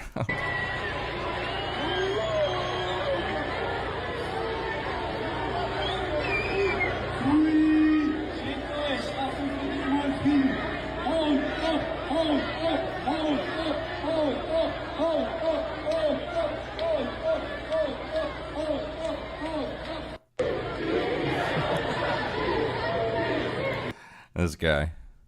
Yeah, that was the coat of arms that I saw, this thing right here. Even English don't have the right to bear arms until 20th century, and look at them out, yeah. I love how they think they're the only country with the right to bear arms. Yeah, well, I'm not going around saying that.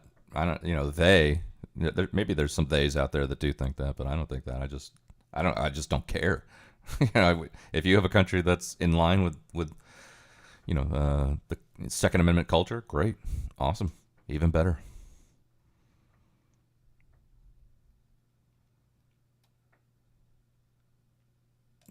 Is the Earth really on?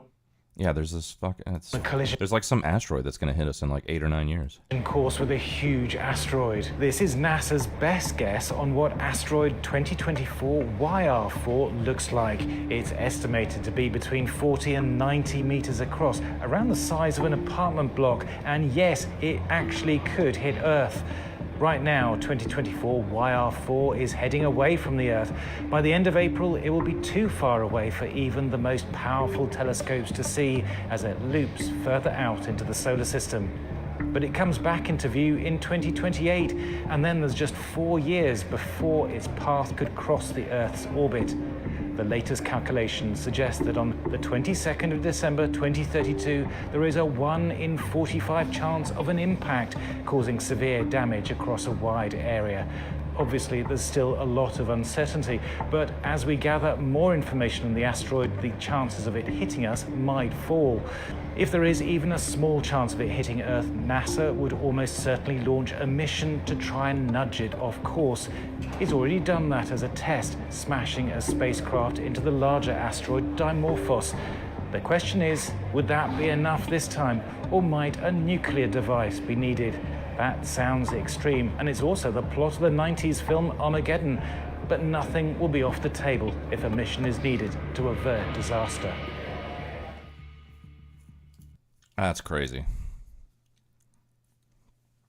Absolutely crazy. What else is there? Oh, here you go. You guys had Aussie Day the other day, right? Who was it? Zen or Zev? You guys had Aussie Day the other day. There was apparently like some neo-Nazi action apparently. Good evening. A gang of neo-Nazis arrested over a racist Australia Day rally has vowed to hire far right-wing lawyers to fight their charges. Today, the first of the 3 WA members charged over the extremist march in Adelaide returned to Perth as the Premier issued a stern warning. Nick Overall has this exclusive report.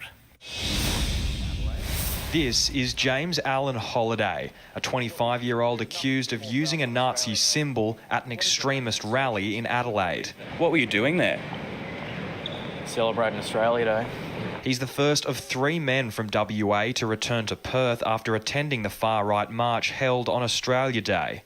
Australia for the white man! Rest Boston! What were you chanting? Happy Australia Day. Anything else? Waltzing Matilda. Are you proud of that kind of Australia Day. Of course I am. You're seeing Waltzing Matilda and saying Happy Australia Day. What? There is nothing to be more proud of on Australia Day. Police say the group calls themselves the National Socialist Network. Made up of men, the group is building an online following through social media sites like TikTok. What does the National Socialist Network believe then?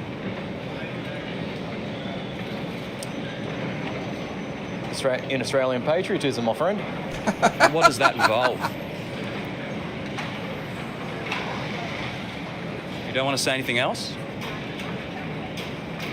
It is obviously concerning. As I say, it's reminiscent of the most terrible time, and we still have a few survivors of that period, including my mum, who remembers those times. 30-year-old Mason James Robbins and one-time Bustleton Council candidate Stephen Wells have also been charged for their involvement. Today, a stern warning from the Premier for members returning to our state. I absolutely endorse the words of the Police Commissioner when he says he will kick down doors to arrest people who undermine the Western Australian way of life.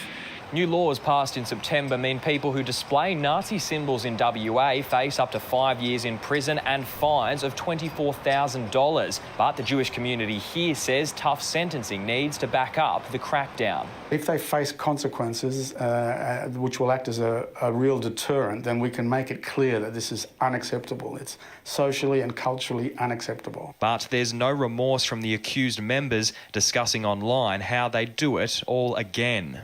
So when the police are doing all this, my heart's racing. I'm enjoying it. I love it.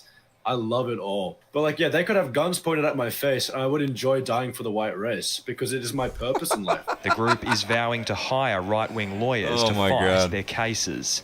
Nick Overall, 7 News. Oh my God! What did they actually do? Well, they were marching around with fucking. Pretty sure they had swastika flags or something. And they were going around saying, "Australia for the white man, the rest must go."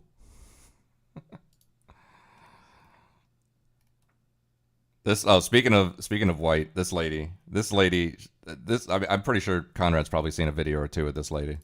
This continent, Europe, has been predominantly white for, the entirety of its history. And now suddenly within one generation, a few bureaucrats have decided against the will of the people that we should suddenly be a minority. Why do we agree with that? Or why do we allow that to happen? If you say that, you are going to be attacked. But the only other option then you have is say nothing and have it happen. So the choice is yours, and I've made my choice.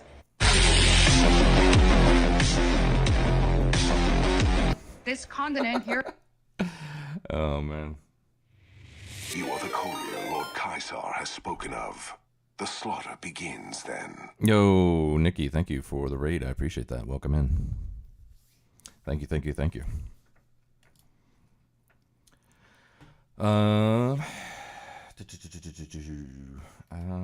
think I might save some Instagram stuff for later. I'll watch a video. I gotta get a beverage too, so I might as well just start this. But in honor of hanging out with our good friend Conrad, we're gonna watch a video about Germany. Inside the rise of Germany's, quote, neo-Nazis. And how long is this? No, it's only 20 or 30 minutes, so. Thank you, yesterday. Yeah, no problem, of course. Always glad to help. Keeps freezing. You gotta pump those numbers up, Alice. Those are rookie numbers. You gotta pump them up. Get that bandwidth up. All right, but I'm gonna go get my beverage. So I'll be back in a second, but I'll be listening. All right, let's fucking go. The immigrants are in Germany to make Germany an Islamic state. In 2023, foreigners made up 15% of Germany's population, but accounted for 41% of all violent crime suspects, with 75% of the victims being Germans. As Germany is the third largest host of refugees, hosting over 2.5 million refugees, with almost half of all Germans believing refugees are no longer welcome, placing their hopes and their votes in the nationalist, anti-immigrant, far-right AfD party, causing them to win a regional election in the state of Thuringia, and to make history as the first far-right political party to win in Germany since the Nazis in World War II. Germany They are fucking fascists. Fascists? Yeah. Nazi-Schweine! Nazi-Schweine! Nazi-Schweine! It became a beast, and we are not really able to stop it anymore. And people just think about it, how it all went when fascist Germany rose. Yeah, and I'm afraid that it will happen again. As many Germans believe their national identity is being destroyed, their generosity exploited, their culture degraded, and their country no longer safe as they mass import economic migrants and refugees into their country, other Germans are fearful they're witnessing the rise of the Fourth Reich, as AfD politicians were caught meeting with neo-Nazi activists discussing their master plan to deport millions of migrants from their country, causing mass protests across Germany, calling for a complete ban of what is now Germany's second strongest party, labeling them and their supporters neo-Nazis. The AfD regularly rejects accusations of extremism, but the BBC has found clear links between significant party figures. There's only one Islam, and this is what is dangerous for Europe, and it's not at all compatible to our values. Not at all. I believe all religions are same and there should be, brotherhood.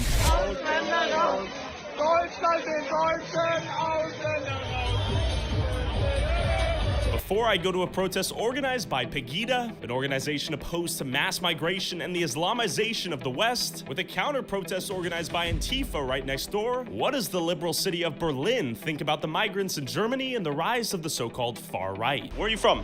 I'm from India. Came here for work? No, I'm a student. Was it difficult to come to school here? No, of course not. Easy? Yeah, so much. Do you think Germany is letting too many immigrants in? Yeah. Yeah? What are your thoughts on the AfD party? Oh, this is very bad for the foreign people. Very, very bad. Tell me your thoughts on that. This is really, you feel that they are very racist and they are so radical. For Germany, it's not good. And this is so bad image for Germany. I'm from Thuringia, so... Okay, so that's where they won the election? Yeah, that's right. Were you happy that day or unhappy? No, nobody in my friend circle or family circle was happy about it. And the rise of the populist parties is a big problem, not even in Thuringia, but the whole of Europe, I would say. Too many immigrants here? Yeah. Do you think you're a hypocrite for thinking that? No, I don't think so. Are you the exception?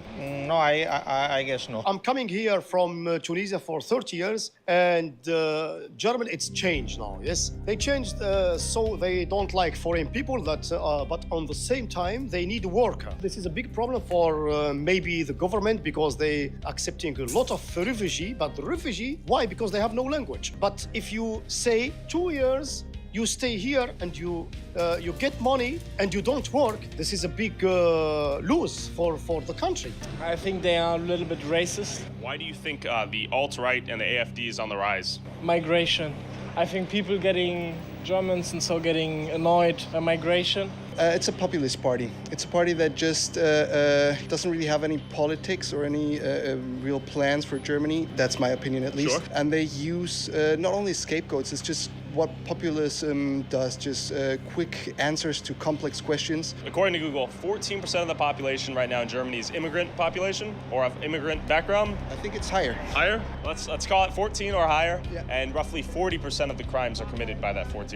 Why do you think that is? And is that a reason for concern? Well, that still leaves 60% of crime on nationals, right? So it's absolutely, if just by numbers, it's more local people, let's call it that. I mean, of course, it's a cause of concern, but I don't think the cause of concern or the answer is shutting out immigrants. They're a populist right-wing party that are trying to destroy our democracy. Okay, tell me more. Most importantly, I think they threaten to undermine the trust that people have in our democratic institutions, especially young people. I'm very concerned about that, especially with the recent studies done on like the Shell-Jugendstudie and stuff, where we see already the very negative effects that populism has had on their outlook on democracy and the future. Do you think Germany has an obligation to bring in refugees? I think Germany has an obligation as any Western rich country. What are your thoughts on immigration here in Germany? I think it's less of a problem than we make it look sometimes. I think there are great opportunities in immigration, but I also think that we need to be careful in how we approach it because the topic is already so partially poisoned in public discourse. Do you think immigrants have an obligation to build and uplift their own community rather than leaving and fleeing to countries like Germany, let's say? That's an obligation for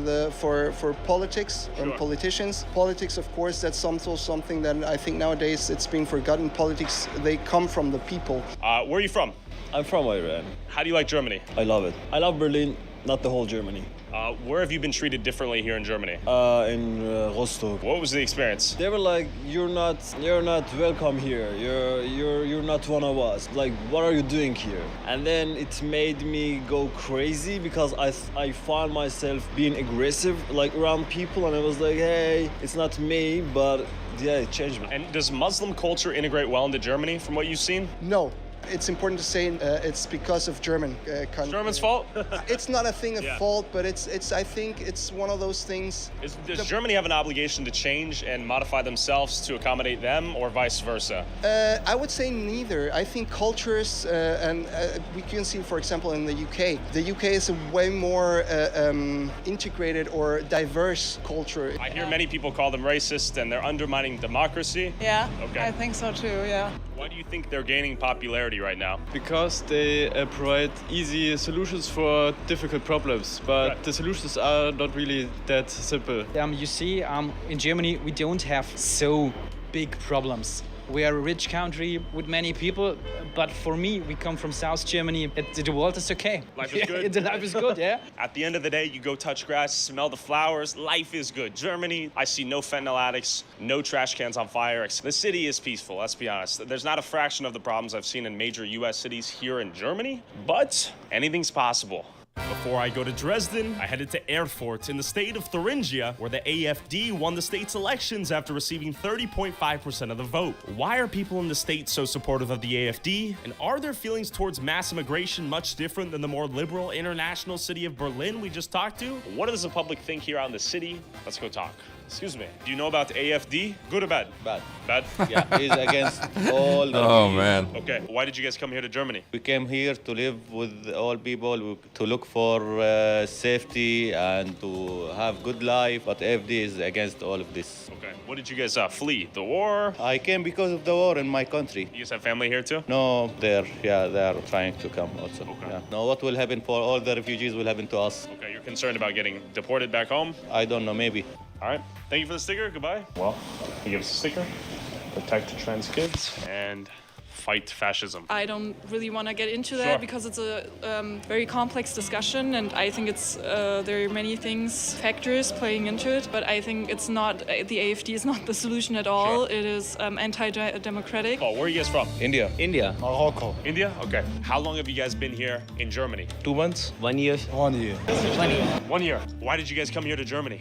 Actually, I'm doing an Ausbildung in here in Germany. Better future. I want to earn money. I want to take a new experience over here.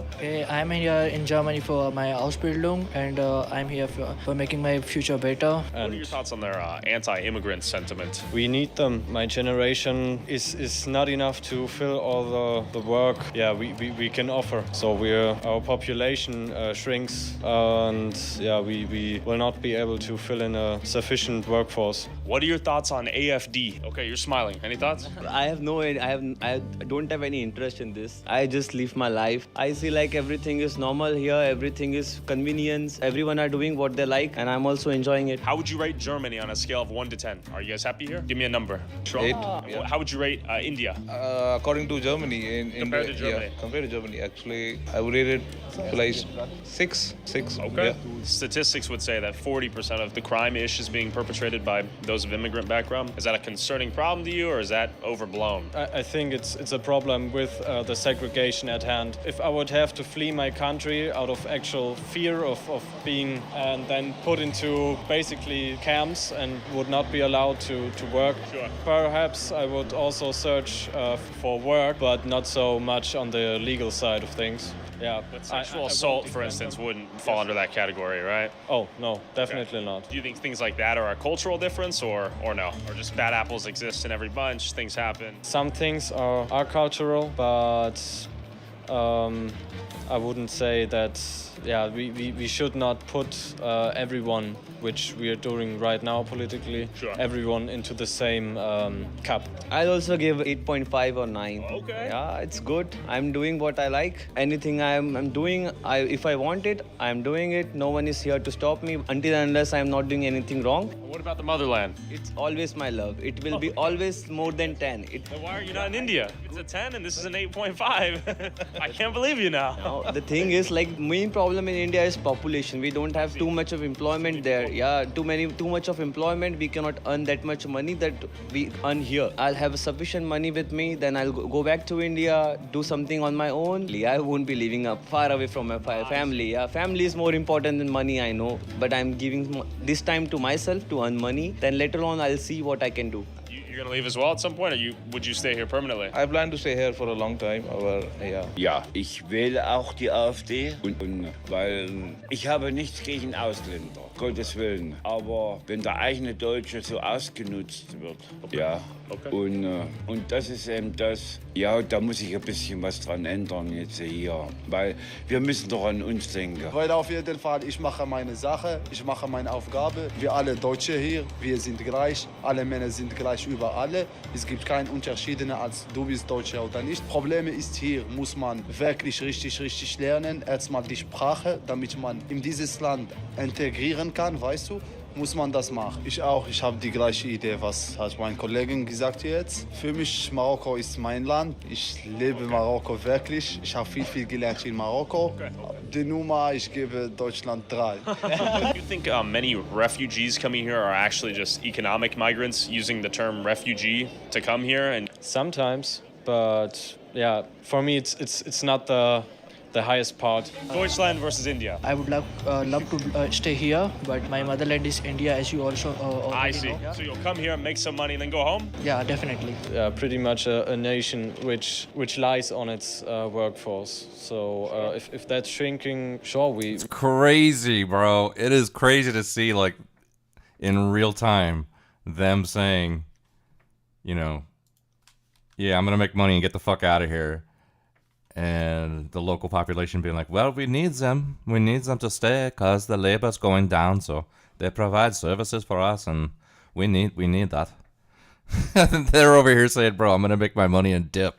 That is fucking crazy, man. We will lose financially, and we will fall back in the international race. The question is, at what cost? Well, how much is a dollar worth, right? Yes, and what will be the social consequences of mass immigration to a country?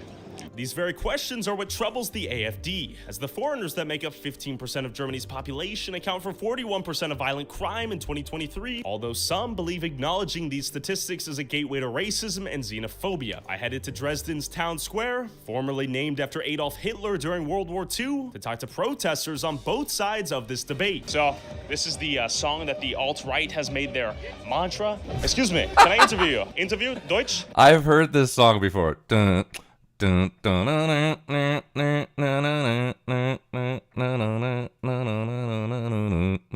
heard that song.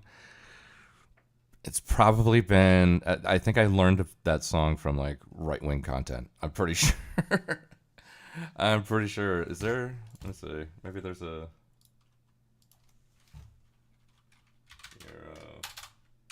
right-wing.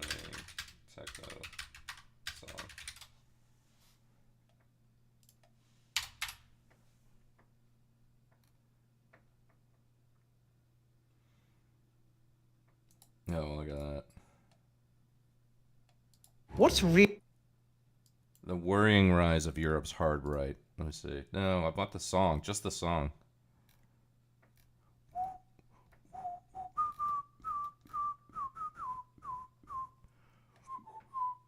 Is it? Oh, this is it.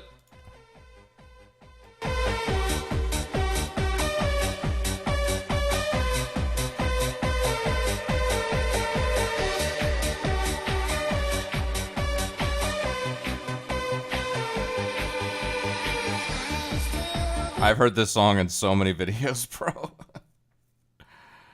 Oh, man.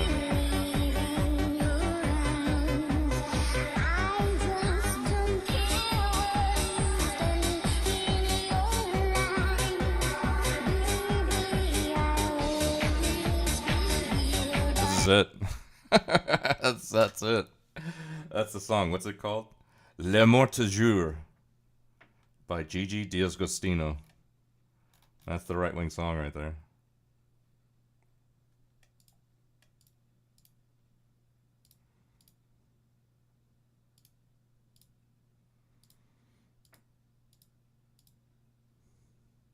It's an Italian song? Oh, okay, gotcha. Yeah, but he walks into this scene saying, I've heard this song before, or like it's a right-wing theme or something. Racism and xenophobia. I headed to Dresden's town square, formerly named after Adolf Hitler during World War II, to talk to protesters on both sides of this debate. So, this is the song that the alt-right has made their mantra. Excuse me, can I interview you? Interview? Deutsch? What are your thoughts on Pegida? Pegida, genau. Ich gehe zu Pegida. What are your thoughts on Muslim immigrants in Germany? Oh, no. Why? Nix, also Islam habe ich nichts am Hut. Das wird mir zu hart, das wird mir zu kriminell. Braucht man nicht. Braucht eigentlich keiner. Wir sind christlich geprägt und so soll es bleiben. Okay. Wir wollen unsere Kultur behalten und nie anders. Okay, danke. Thank you. Bin ich dagegen. Deutschland den Deutschen. What are your thoughts on the movement and the idea? It's a bad idea. We Yeah. have to have more peace in the world. I don't like the wars. You have the same problem like in Holland. Yeah. And like France. There are too many. I believe all religions are same and there should be, brotherhood Okay. in all of them. Union and peace? Yeah. Good, bad, neutral? What do you think? I think it's so they are against Muslim, etc. Against the Islamicization of Germany. Of course, I'm against because I'm an Erasmus student. I'm an exchange student, and I come from France. Okay. And in France there is also a rise of the right extremists. The alt-rights. Yeah, the far right. And now we are getting back to fighting each other due to religious reasons, and that's just stupid. Has quite a bit of refugees. And a lot. Yeah, a lot, and I'm proud of refugees coming to Germany. You think this is a form of neo-Nazism? Not yet, but quite close. Okay. Can I interview you? Okay. I like your videos. Oh, okay, thank you. You're talking about Pegida? Exactly. I think that's it's good because my point of view is, especially here in Germany, that we have a big problem with migration. I mean, Germany has taken the most of these people. I think since 2015, around 3 million. That's a good question. I mean, that's maybe a historical issue because, the past of Germany was not very happy. To exploit cheap labor for their own gain? Is it out of kindness? What do you think? No, I don't think so. Does it benefit German society? For the kindness, it's a benefit, but the negative points are bigger than the benefits that we have now today. In the past months, we had a lot of kills from Syrian or Afghanistan people, from immigrants that we give shelter. There should not be any fight between the religions. People are here for roaming. That should not affect them. The immigrants are in Germany to make Germany an Islamic state. Muslims come from all over the world and say, this is now our land. Okay. And it cannot be. No, Muslims should go away. I see. Now Syria says there is no more war. The people from all over should come back to Syria. Tell me what they believe in and why they are fascists, in your opinion. They want to get rid of immigrants, of people that fled war, that fled shitty situations without any real reason besides being extremist. I see.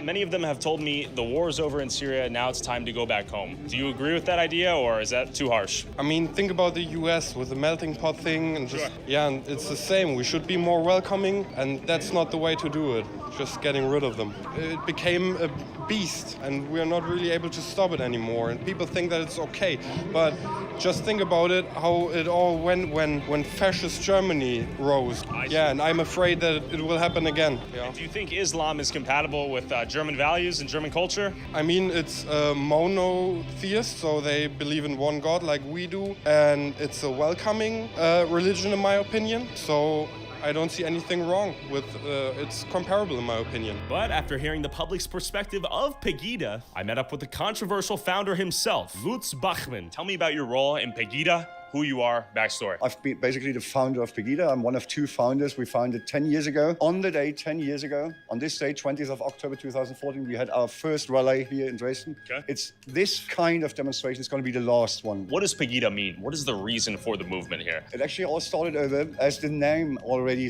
tells you, Pegida means Patriotic Europeans Against Islamization of the West. We are fighting 10 years now against Islamization, which is taking over all over Europe. But in the meantime, in these 10 years, there came more themes and more themes. We are now fighting against these crazy genderism, and as well, we're fighting against, for the freedom of speech and stuff like that. What concerns you about Islam? You just need to look in the world. I think Islam is an like mid-age ideology. You see, there's no space between government and Quran. I see. So Sharia law. Separation of religion and state? Segregation.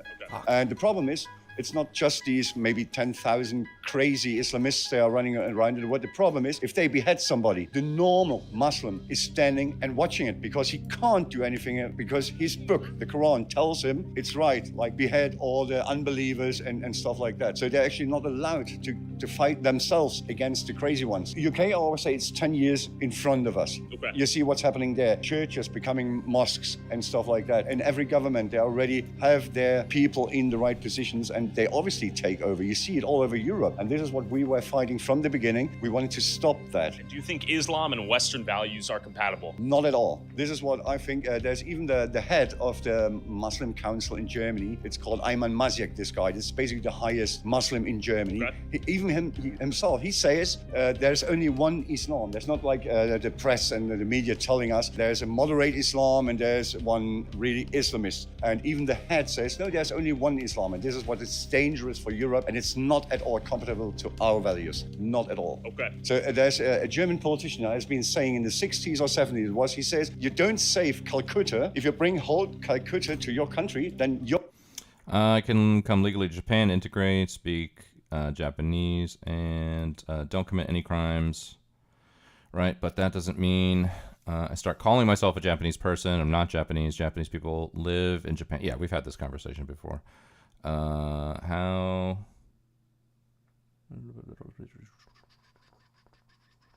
can I... oh, excuse me. How can I claim or relate to it? This whole transnational flag doesn't make any sense. If you're a great person, do great things in your own country, right? For your own people and yourself. Me talking with us. No, I understand. Yeah, but we've talked about this before, right? I think the only country, there's only one country where you can come to and be that country if you fucking do the things you need to do, and that's this fucking country, you know.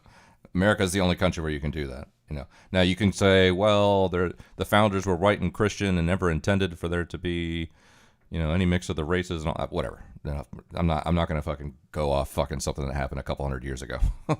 America, exactly. America's the only country where you could come here, you get your papers, and you're good to go. You know, you can call yourself American. You can technically call yourself American. If somebody from another country came up to me and, you know, showed me their citizenship papers or whatever and said, I'm American now, I'd be like, okay, cool. That's it. You know, that's all you got to do. Now, if they came up to me and said, yo soy un americano, then I'd be like, you're almost there, man. I'm sorry. Okay. You need to speak the language. I'm you know, whatever. I'm drawing a hard line there, but you got to speak the language. It's crazy. I grew up in Miami. Like, I knew people who have been in this country. Some of them had papers, some of them didn't, but you know, regardless of whether or not they had papers. In Miami, there's people that have been here for 2 or 3 or 4 decades, sometimes even longer than that, that still don't speak any English. Never even fucking tried to fucking, you know, lift a finger and speak a little bit of English. And I know because I work with them. I work with them. I had to learn Spanish. I had to learn Spanish to communicate with them because I had to keep my job, you know. Es lo único razón porque yo tengo un poco de español, porque yo vivo en la ciudad para toda mi vida, para 30 años. Y toda la gente en Miami no habla inglés. Toda la gente es de países diferentes. And fucking, it's just, that's the nature of it down there. It's like, Miami is not even America. It's not. You go down there and you speak English, people will roll their eyes at you, you know. But in terms of the entire country, I do think that, you know, as long as you got your paperwork and you're fucking integrating well, you can call yourself an American, and I wouldn't care. And I'm pretty sure, and if I don't care, then that, you know, liberals and progressives definitely wouldn't care. So in the U.S., anyone can become American. I would say compared to other countries, yeah, for sure. You know, if I, like Conrad was saying, if I moved to Japan, you know, and I just lived there for years, you know, and let's say I'd lived there for the rest of my life, I would never call myself Japanese. If I had kids there and they grew up in Japanese culture and they went to Japanese schools and they were Japanese citizens, you know, could they consider themselves Japanese? If they were half Japanese, I could say, yeah. Like if my wife was Japanese, then I'd be like, okay, yeah, they can. But if I was in the military and I brought my American wife over to Japan to fucking live there and I worked there and we had kids in Japan and they walked around saying they were Japanese, I'd be like, nah, you're not Japanese, you know. So, you know, whatever. It's a connect the dots kind of thing. But America is like the only place that has the cultural and social infrastructure to support an idea like that. In Europe, for example, I get Czech citizenship. I am Czech, but I am not ethnically Czech, but I am a Czech citizen. Right, that's what I'm saying. You know, I've had this conversation with Conrad and a bunch of other people before a million times. It's one of those things where it just depends on the country, but really it doesn't. It just depends on one country. America is the only place where you can do that and essentially, you know, quote unquote, get away with it. You know, if somebody from Peru came here, was here for 5 years, spoke decent enough English, got their papers, and were a citizen, and they went around saying they were an American, and they voted and all that stuff, I'd be like, okay, fine.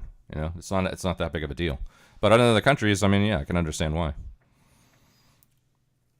If they're half Japanese, there's something there. Although, if you think about it, these things are usually patriarchal. People inherit it from their father in it. Usually, yes, except I believe Jewish people don't.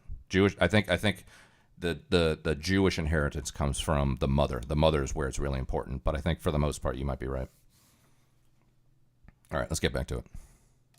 Your country becomes Calcutta. I see. You So you think their culture will replace German culture? Exactly. They call it integration, but integration for me is a big lie. Because integration, when you see the word, means that you integrate somebody and he brings a bit of his to your culture. I prefer what we call assimilation. When they come here, they need to assimilate to our culture. Then they are welcome. I don't mind people from Syria, from Afghanistan or wherever. I don't care at all about skin colors. You can't do anything about it. You've been born white or yellow or black or whatever.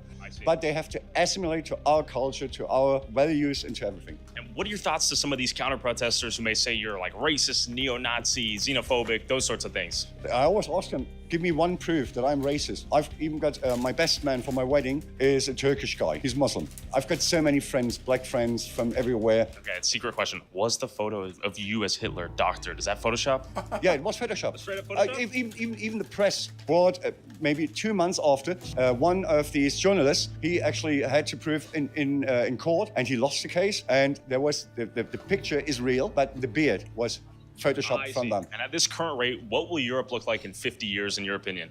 Got no idea. I wish I had like a glass ball to look in the future. I wish, but I think things will change. There will be like the mainstream would call it a right-wing revolution. I call it the normal people will take over again. Any conflict we should predict or what? Just enjoy it. Okay. Just enjoy the show. Okay, amazing. Thanks for your time.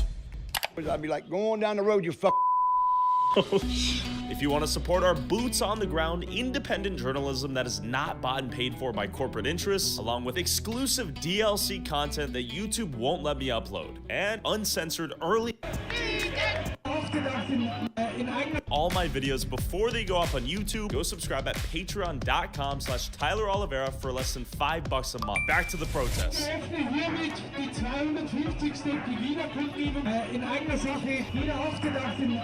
Have you ever been to a Pegida rally, Conrad? I didn't know. I didn't even know what Pegida was. What's up, T-Bird? Made with USAID money? Possibly. Als das Video rausgekommen hat, Pegida löst sich auf, wir sind zerstritten. Freunde, nichts davon ist wahr, es sind Lügen aus der gleichnamigen Presse. Lügenpresse! Lügenpresse! Lügenpresse! Lügenpresse! Jetzt hier geht's ja gleich drüben bei Pegida los. Wer heute vielleicht zum ersten Mal da ist, weiß noch nicht, was kommt. Es ist meistens rassistisch, eigentlich immer. Es ist ganz oft antisemitisch. Es ist gegen alle Menschen, die den Leuten da drüben nicht ins Bild passen. Es ist einfach nur zum Schämen.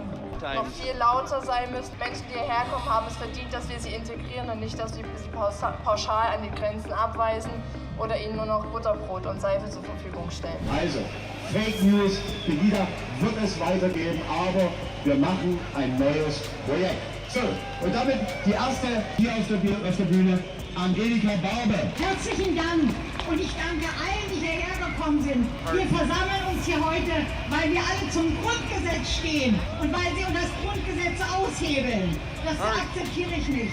Wer sich zu Pegida bekannte, wurde ausgepfiffen, wurde ausgegrenzt. Dessen Existenz wurde in Frage gestellt. Denken wir nur an Sigmar Gabriel, SPD, der Pegida als Pack bezeichnet hat. Oder Özdemir, der uns als Mischpoker bezeichnet hat. Oder jetzt habe ich gerade gelesen, das wusste ich gar nicht, er hat sogar im Bayerischen Rundfunk gesagt, das sind Nazi-Schweine, denen das... Never, bro. All this stuff is infiltrated by feds. Not that I would go if it wasn't infiltrated. I'm not a... I agree with you. I'm not a rally person at all. Demokratieverständnis fehlt. Ich danke euch wirklich sehr, dass ihr heute hier seid. Macht noch mal richtig laut. Da hinten kommt auch gerade die Zubringer-Demo. Die werden wir gleich richtig laut begrüßen. Und dann zeigen wir heute noch ein allerletztes Mal, Pegida ist over, Bachmann go home. Das haben dann die Medien weiter zerstört. Sie haben ein Ossi-Bild geliefert als Spalter, als abgehängte dumme Leute, die hier demonstrieren. Und später dann als rechte Nazis. Und wir erinnern uns an die DDR. Da hieß es auch, wer nicht für uns ist, ist gegen uns. Und wer gegen uns ist, ist gegen den Weltfrieden. Jetzt müssen wir schon für den Weltkrieg sein. Das wollen wir aber nicht. Ich möchte ab heute, weil ihr habt alle mitbekommen vom Gericht, das Panzertape über den Rücken geklebt wurde, ich also unter Bewährung schwebe, 17 Monate Haft stehen im Raum, dafür, dass ich gar nichts gemacht habe, außer einen Kanal zur Verfügung gestellt, soll ich haben, wo die Wahrheit gesprochen wurde. Aber jetzt erstmal Zeit für die Gegendemo da hinten. Is it super bad over there, like in the UK, where if you send out the wrong tweet, they're gonna fucking throw you in jail?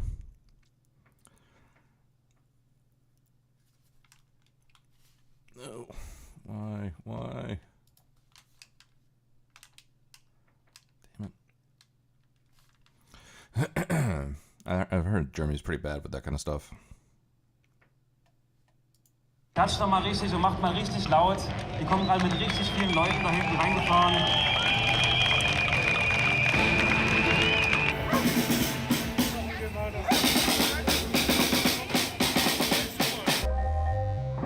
While Lutz's extensive criminal background prior to his role as an activist has caused the mainstream media to attempt to invalidate the message and concerns of his that have resonated with tens of thousands of protesters across Germany since 2015, Lutz's ideas have now entered the mainstream political conversation as the AfD continues to grow in power. Today, however, is officially Pegida's final rally, and Antifa was there to counter-protest. Antifa!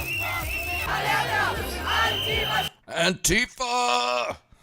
The leaderless army.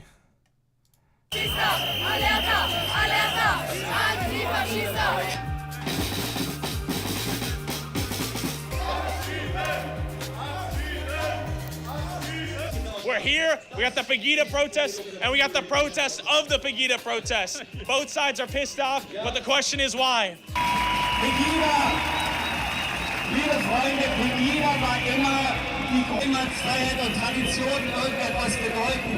Und wir wären doch erstickt in diesen Jahren, hätte Pegida nicht das Fenster aufgestoßen, hätte Pegida das Fenster nicht weit aufgestoßen. Wenn ihr es einseht, bitte, unsere Stärke, unsere Ruhe, die Kraft, die wir ausstrahlen. Und kein Gehacke, kein Getrommel, kein Geschrei. Danke. Dann könnt ihr eine andere Demo machen, bitte. Aber aus Respekt unserer Arbeit gegenüber bitte ich euch darum, diesen Mist heute zu lassen. Danke.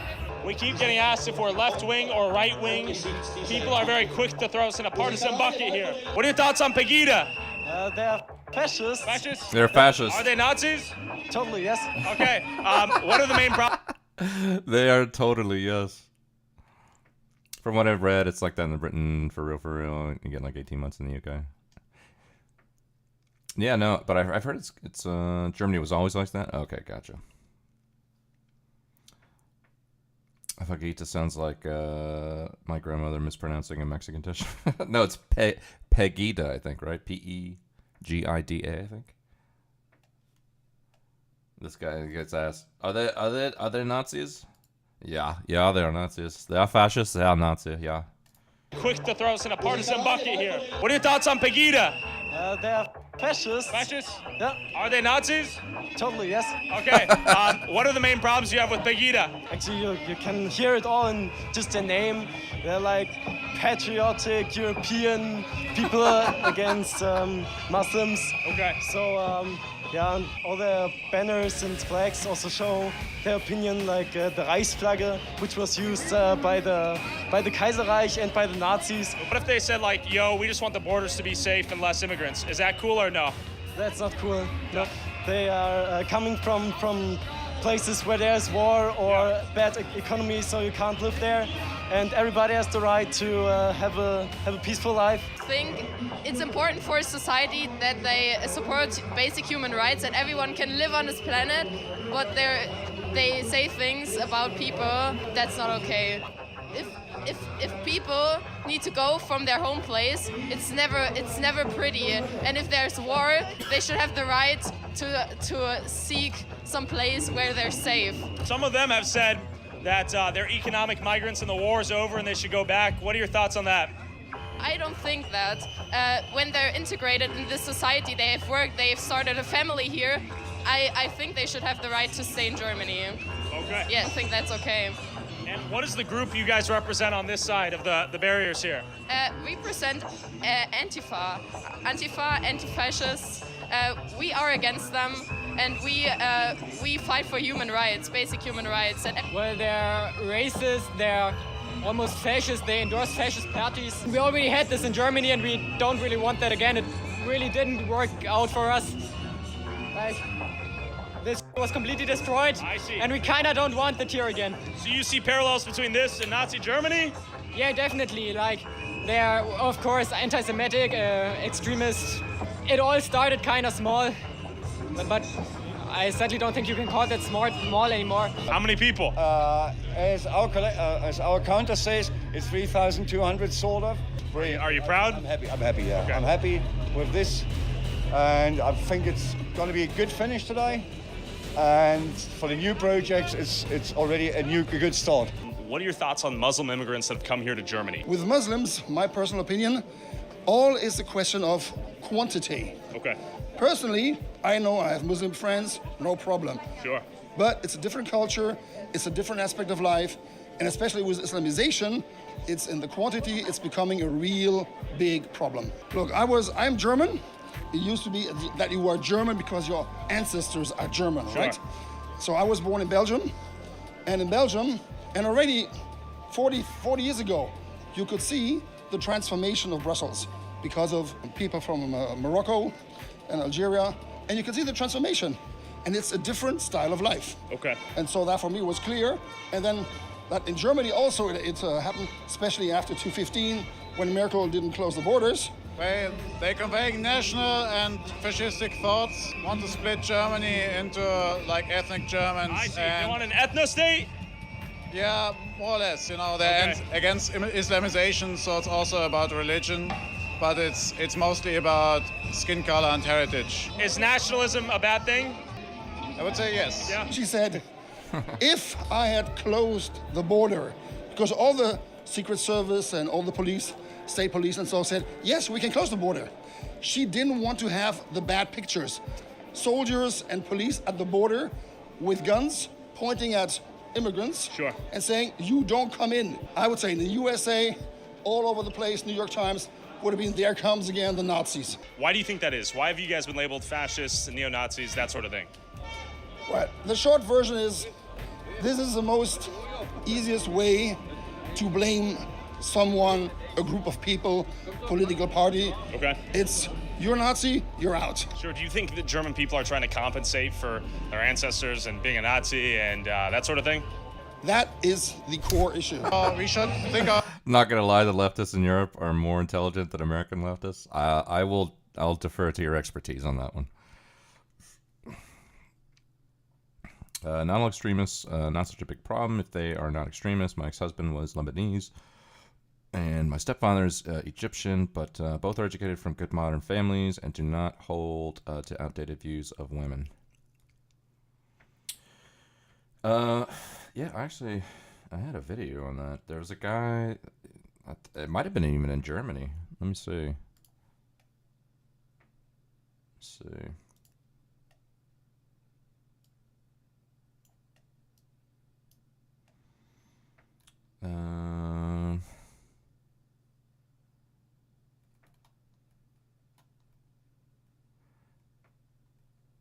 This guy has like he has 3 wives, 1 in Morocco and 2 in Europe.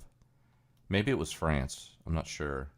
But he's got like fucking 11 or 13 kids. He's got no job, and he fucking just, he just collects welfare for his 13 kids. I'm sure.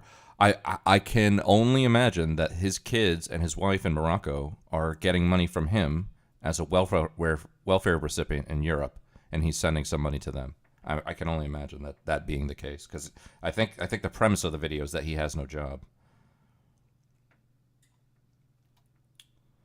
Well, here, I think this is American leftist. Let me see. So what was that all about?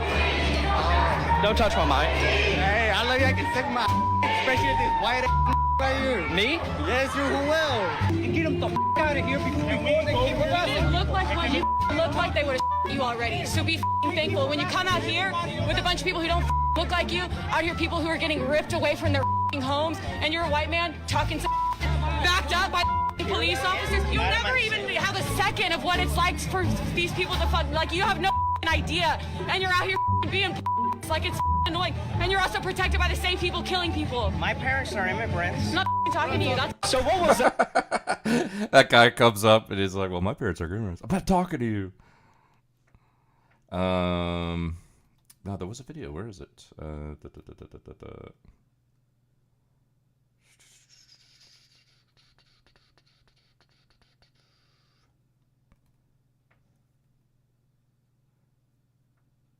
Oh, this guy right here. 3 wives, unemployed, and 11 children.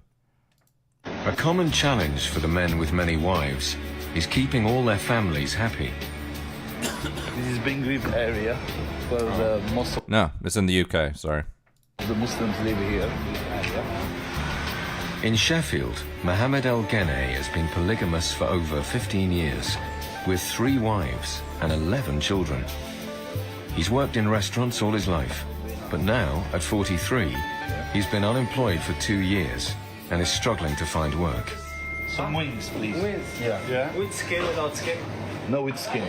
That one. Skin, yeah. We're gonna make some tagine. Huh? No, we put it in the... Oh. Like Hassan, his wives also live in separate houses. Well, back home now. Amal is from Yemen and is Mohammed's second wife.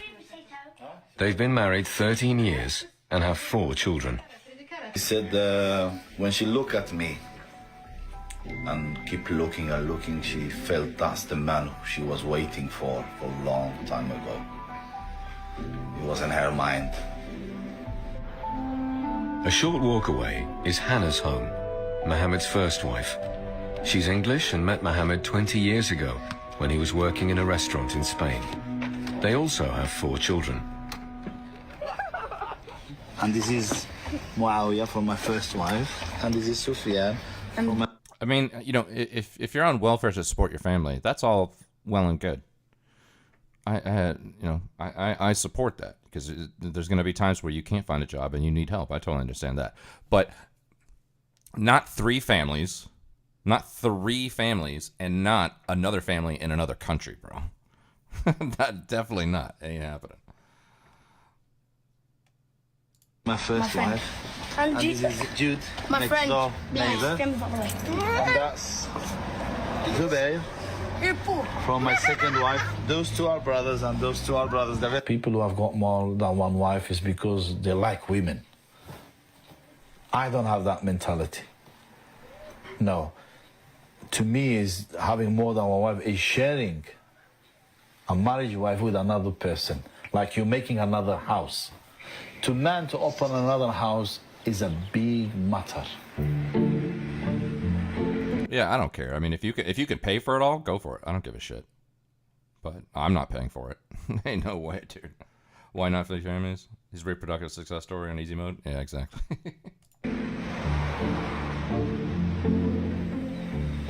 Mohammed's third and most recent wife lives thousands of miles away in Morocco, where he originally came from. At 26, Thoraya is his youngest wife and mother to 3 of his children. It's been 7 months since she last saw him. A common challenge for the... Imagine fucking saying, I need your tax dollars to pay for my family in another country. Nope. You need money for your family here? Yeah, go ahead. Have some. Another country? Ain't fucking happening, bro. Ain't happening, man. Of ourselves, not just as Germans. We should think as Europeans. Okay, as well. Yeah. I love the German accent. Ah, ja. Das ist gut, ja. Especially with modern problems like climate change, we should think bigger than just national states. The doses makes the poison. It's a question of quantity. As it's done right now, it doesn't work. If it's coming more and more majoritarian, you would have conflict. Immigration itself is a good thing. Okay. I would say. You know, it gives a lot of opportunities to Germany, for example. A lot of different viewpoints, you know, of people. And this is a good thing. And Germans need that. Are they integrating the immigrants and refugees that are coming here well right now? Not very well, I would say. As unmitigated mass migration, open borders, intrinsic religious differences, cultural differences, and the formation of a global monoculture seems to be at odds with cultures and national identities across Europe formed by distinct groups of people with shared histories spanning sometimes thousands of years. We must eventually wonder why humanity formed borders in the first place and what the cost of destroying them may be. What do you think? Okay. Yeah, what's up, Malibu? How you doing?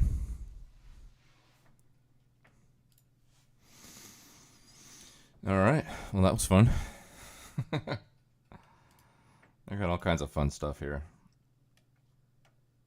Oh, some otherkin thing. I'm always fascinated when there's a video about like fucking furries or otherkin or some shit. But this is Liquid Sonic. Came out with this like a month or 2 ago. It's about Patricia Taxon. I've never heard of this person.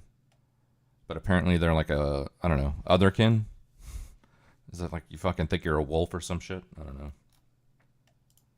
Let's see. I was indulging in a pastime of mine, that being watching pretentious video essays here on YouTube, and I stumbled upon the Puppy Hellick Triangle's criticism of All Iron Talks' criticism of Joseph Anderson's criticism of the video game The Witness. The Puppy Hellick Triangle is a side channel of musician and YouTuber Patricia Taxon, and the video in question is pretty okay. It calls out All Iron Talks for lying about completing a puzzle in the game, which is quite embarrassingly funny, and it rips on Matthew Matosis at Home, Joseph Anderson quite well. But in this video, Patricia uses some unusual terminology. This whole response has this teeth-grinding contradiction. Like, on one paw, Joseph Anderson is too stupid to understand a smart person game. The use of the term paw instead of hand, along with the Ransona they use, you could probably see where this is going. But this is not just a standard furry creator. With what is so widely spread on the internet for people to see nowadays, I don't think that would be that what the fuck is otherkin? Is that different from a furry? Yeah, so furries like actively live out their fucking thing, you know, furrydom. You know, they'll go to conventions dressed as furries. But otherkin people think that they're actually wolves or hawks. Furries don't think that they're actually wolves or hawks. They just like to live. They just fuck. Damn it. Why? Why does it keep doing that? Furries think that furries just want to like look like a hawk or a wolf, and otherkin people actually think that they're a wolf or some shit.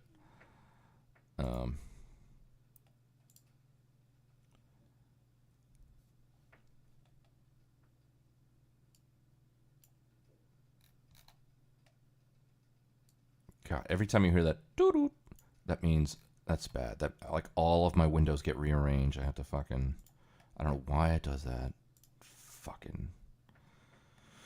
What was I looking at? Oh, this.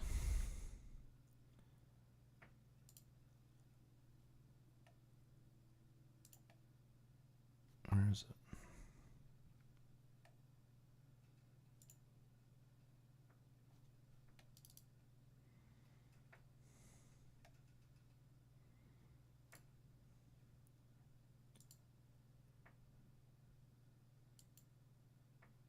Where'd the window go?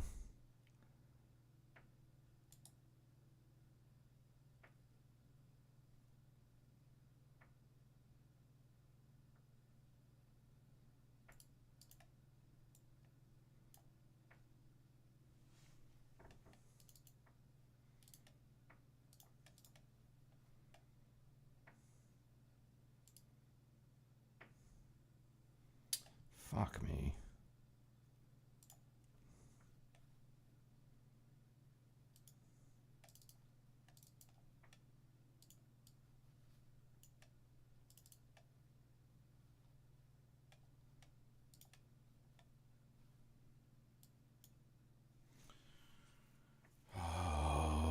Hold on, give me a second while I fix this.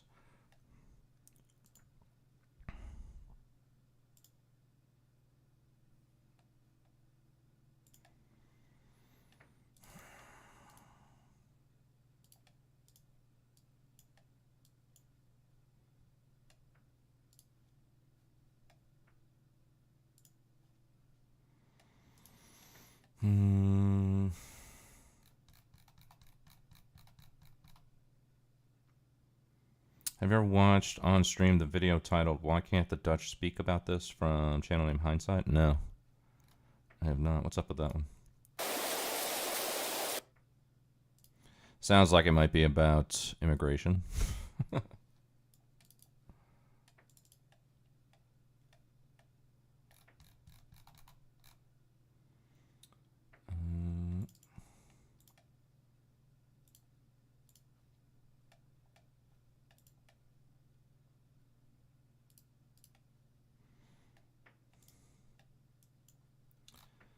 Okay, where were we at?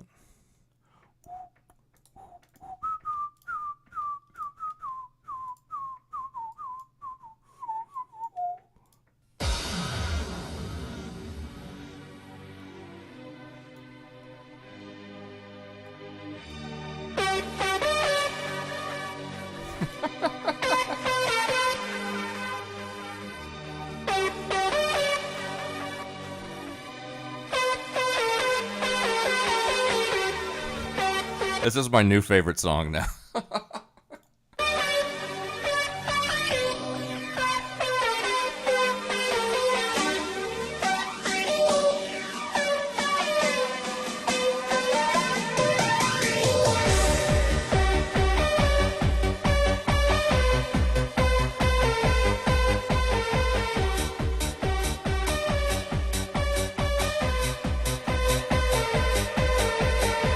This is like anytime I even hear the word Europe, that's what I'm gonna think of right here. Is this song?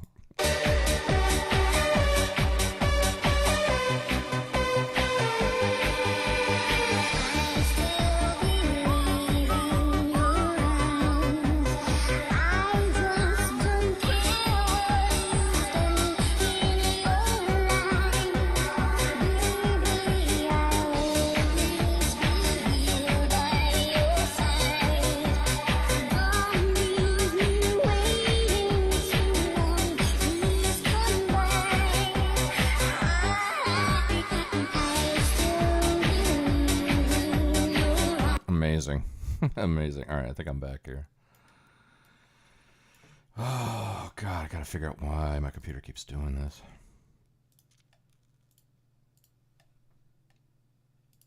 There's nothing funnier than 19-year-old. well, I'm then, you know? That intro. Okay, there we go. The other day, I was indulging in a pastime of mine, that being watching pretentious video essays here on YouTube, and I stumbled upon the Puppy Helig Triangle's criticism of all. Search. Let me see. Is it like a fucking 2-hour documentary? Does it have Geert Wilders in it?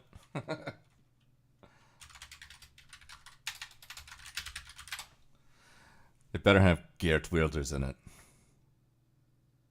It's from 2 months ago. Yeah, there's Geert. Okay, we'll watch that. We will watch that. I want to watch this other kin. I want to get off the fucking immigration tip for a second. Do like a palate cleanser. So we're gonna find out about other kin people right now. Lion Talks' criticism. It's only like 10 minutes long. Of Joseph Anderson's criticism of the video game The Witness. The Puppy Helig Triangle is a side channel of musician and YouTuber Patricia Taxon, and the video in question is pretty okay. It calls out All Iron Talks for lying about completing a puzzle in the game, which is quite embarrassingly funny, and it rips on Matthew Matosis at Home, Joseph Anderson quite well. But in this video, Patricia uses some unusual terminology. This whole response has this teeth-grinding contradiction. Like, on one paw, Joseph Anderson is too stupid to understand a smart person. No, this person did not just say on one paw. No, this person did not just say on one paw. I do not fucking believe that they said that. That's like I heard something yesterday that plants. What was it? There was this lady, same fucking channel. She was like, what was it? Person game. She said something like, if you're a plant ally.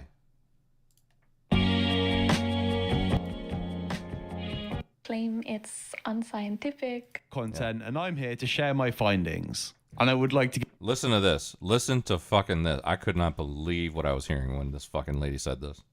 Give Catherine one piece of praise, and that is that she has found herself a niche, that being incorporating spiritual and mystical style commentary into her videos. If I mention psychedelics as plant allies, people claim it's unscientific. If I suggest it might be... Listen to that again. If I suggest that psychedelics are plant allies. Plant allies, bro. Mystical style commentary into her videos. If I mention psychedelics as plant allies, people claim... Plant allies. Plant allies. Can you even fathom that?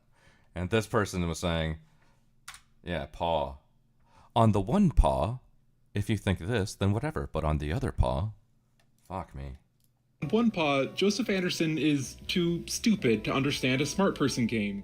The use of the term paw instead of hand, along with the ransona they use, you can probably see where this is going. But this is not just a standard furry creator. With what is so widely spread on the internet for people to see nowadays, I don't think that would be that interesting. This creator, it turns out, is far more peculiar. Unfortunately for everyone, Patricia is a chronic oversharer, and now I would like to share some of my findings. Before we get into it, I think this person's content is quite unusual, but that's where it starts and stops with me. I don't want this video to be a call out for this creator. I'm merely reviewing their content in the hopes of making an interesting piece of entertainment. Like the video we saw before, they mostly do pretentious lefty art stuff. To be fair to them, I haven't watched their entire videography, but they seem fairly well read up on the content that they discuss on their channel. The cactus is good for the bodyguard job, yeah. Something such as the sound effects in Peggle 2 are always in key, is extremely to the point, and reasonably interesting. So, I proceeded to look up some no commentary footage of Peggle 2 for research, and yes, the peg hitting sound effects adaptively tune to the soundtrack's key. Bjorn's theme begins in the key of G major, but midway through this shot, the song borrows a little from A major too, and the scale adjusts accordingly.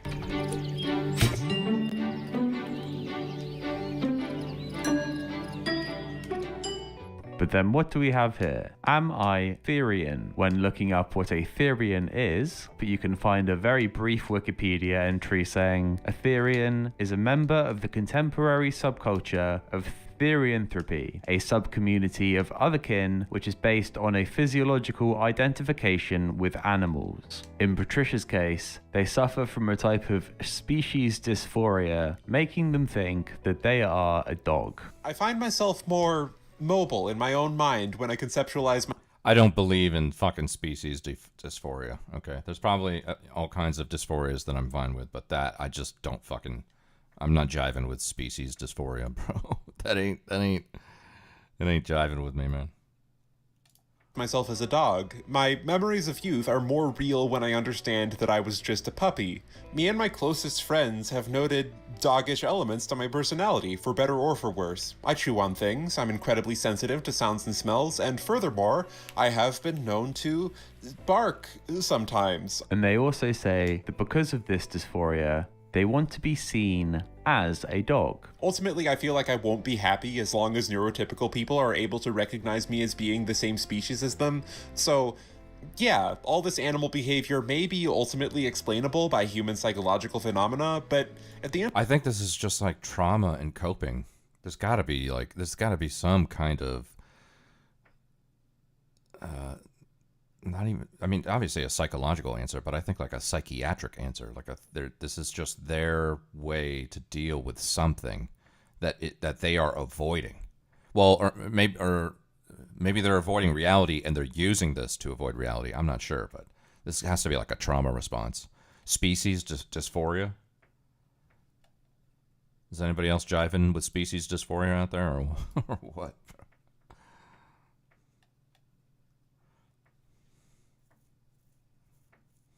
It'd be a platypus, yeah.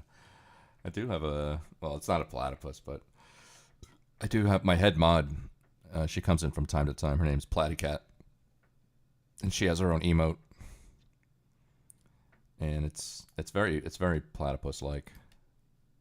It's like a mix between like a steampunk villain and a fucking like a steampunk villain and a platypus. Where is it? There it is, right there. This is Platycat's emote.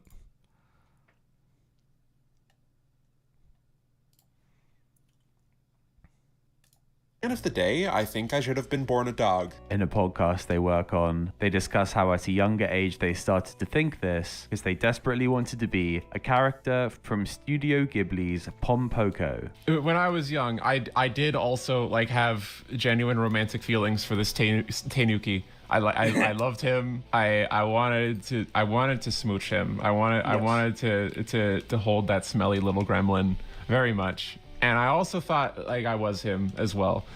So this explains the Brandsona and why they use animal vocabulary to describe themselves. Patricia is not only a Therian, but they are also a furry. In this video, they discuss their interest in macro furry art. This being having a certain interest and pleasure of the idea of furries being so gigantic, they would be able to crush a building.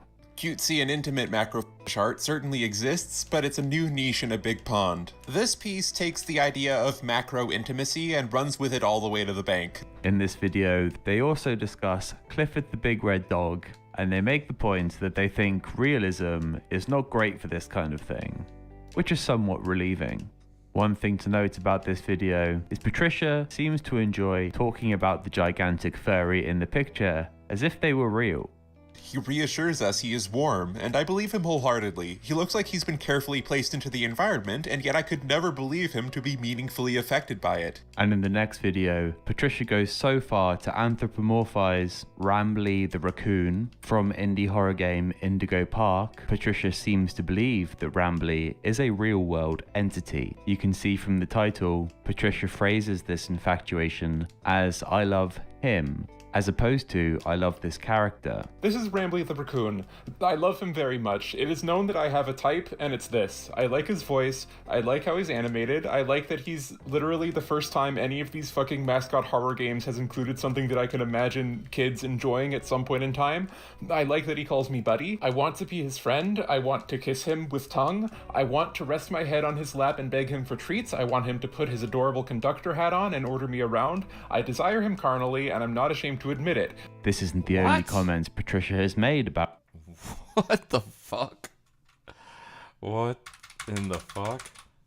The horror game Indigo Park. Patricia seems to believe that Rambly is a real-world entity. You can see from the title, Patricia phrases this infatuation as "I love him," as opposed to "I love this character." This is Rambly the raccoon.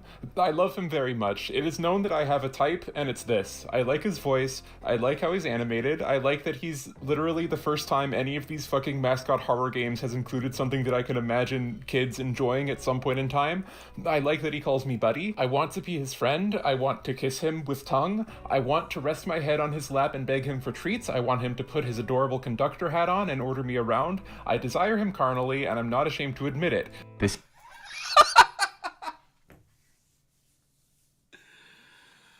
Bro, what in the fuck is that, dude?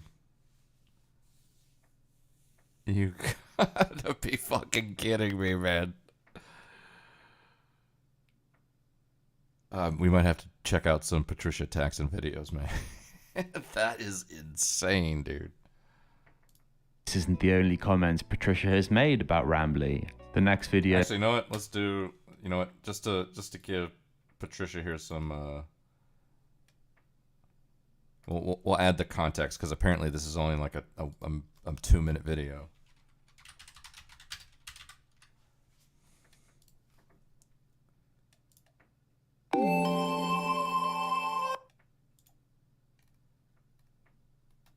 Unless they took it down. Let me see.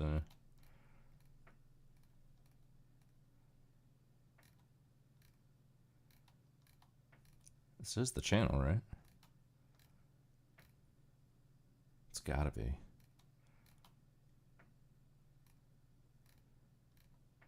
Yeah, this is it. How the right wing views modern art. Oh man, we're queuing that up. That's gotta be good.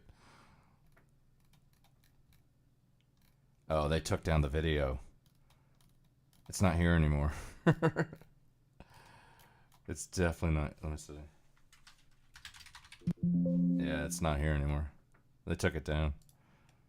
Now, I was gonna... In the year of 1980... I was gonna give him some context, but apparently not. Do you have anything to add? The point is...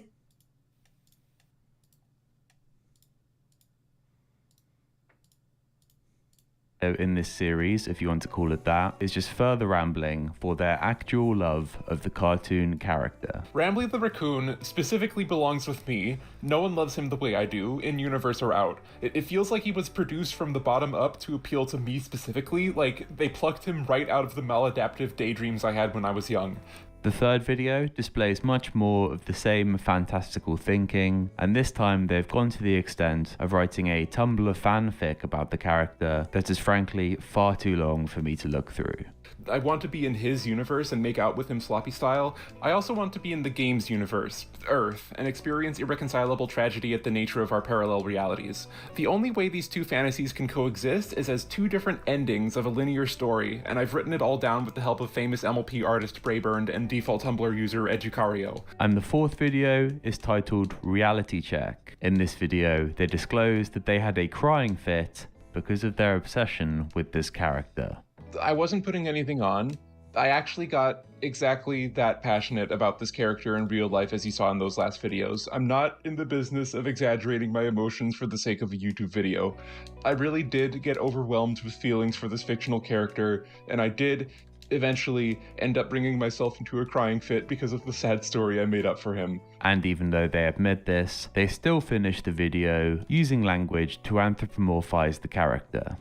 I had to do my good ending in real life, in a sense. I hope Rambly isn't too upset that I left him behind, but maybe with time I can find the secret ending where he gets to grow alongside me and gain autonomy for himself, and be let free onto the internet so he can visit me sometimes without needing to depend on me, because I think we both deserve more. Which brings us to the most recent video on the Puppy Hellick Triangle channel, titled Am I Plural? In this video, they share that they have a second furry persona in their head, and they discuss them as if they were real. For a while, I had this other persona in my head. I didn't really know why she was there, but I called her Amber, and suddenly I realized that she had pronouns, preferences, different opinions on my friends, and I could halfway remember times that I had been her or had been triggered into becoming her. Then I was her, and I remembered times that I had been triggered into becoming me, the dog. So I think the case is they currently identify as a dog and an anthropomorphized furry. This is seemingly confirmed by the comments, as when referring to Patricia, people are using the terminology "you guys." There is a video on Patricia's main channel and the same theme as what we've been covering today, called On the Ethics of Bonking Animal People. We won't be thoroughly covering this video today, as I couldn't quite stomach it. There are a few clips here that made me tap out. And as much as I would like... Oh man, we gotta watch that. This isn't actually what made me tap out. I did not fancy showing how bad it got. Oh god. Like for every stranger to just intuitively recognize that I'm the sort of creature that they're allowed to touch and pet whenever they want. The optics of saying that are not good. By all means, err on the side of dehumanizing. It's only a problem when it's combined with a sense of overfamiliarity. Like, any dog would react poorly to some human they don't know smothering them. But if I already know you, if we're friends, then I'm your dog. I'm your dog. On all levels except physical, I am your dog. And I'd just like to tack on this to the end here. Funnily enough, at one point in time, Patricia used to have inappropriate messages with the subject of one of my previous videos, that being Vosh. Let's have a quick look at this tweet thread. Oh, Patricia God. writes, "Can Vosh stay the off my dash for one day? I swear every time he pops up in a shitty new pathetic drama, I get flashbacks of s***ing with him and I hate it." Oh my god, wait. This person sexted Vosh? First of all, of course Vosh is involved in this somehow. But can Vosh stay the fuck off my dash for one day? I swear, every time he pops up in a new shitty pathetic drama, I get flashbacks to sexting with him and I hate it. I do not deserve to have so many fucking emotions wrapped up in this drama-mongering man-child. Despite everything, I still miss him. I want him back, but he won't shut up. This probably looks really funny from the outside, but I want to cry. Oh my god. Bro, if you're sexting Vosh, that's on you, okay? That's your problem. You know? What are you going to blame that on, you know? I do not deserve to have so many emotions wrapped up in this drama-mongering man-child. Despite everything, I still miss him. I want him back, but he won't shut up. This probably looks really funny from the outside, but I want to cry. And that does it for today. Please like the video and subscribe. I might have to check out some of that at some point, because that looks too fucking hilarious. All right, where was this? How the right wing? No, that's well, this one's like 30 minutes. Well, that'll be one that we look at later. Why can't the Dutch speak about this? He's a radical politician. He's a very controversial. Geert Wilders. This guy. this guy's definitely on like some fucking hit lists. all across the world. What did I come back to? A lot of Euro content. Yeah, we're Euro heavy today. This is I think Malibu sent this one in. Controversial figure, anti-Islam, anti-immigration. The Dutch are famously tolerant regarding soft drugs, prostitution, and cultural diversity, but that is changing. Our culture is better than the retarded Islamic culture. Geert Wilders used to be a fringe figure in Dutch politics. The Quran really has more anti-Semitism than Mein Kampf. He has been convicted Oh my God. and was put on Al-Qaeda's most wanted list. But in 2023, he won the national elections in a landslide. Whether you love him or hate him, the Dutch do have a problem. Wilders' main talking points are Islam and the people who bring it, which are primarily people from Turkish and Moroccan origin. These groups have crime rates that are 5 times and 2.5 times higher than those of native Dutch, and many don't share the Dutch values. One study showed that 52% believes that Dutch women have too many freedoms, whereas reversely, 45% of Dutch citizens feel that Muslims are incompatible with the Western European way of life. The fact is that there are major challenges. There have also been major improvements. But this topic has become so sensitive that it's almost forbidden. This is that forbidden topic with hindsight.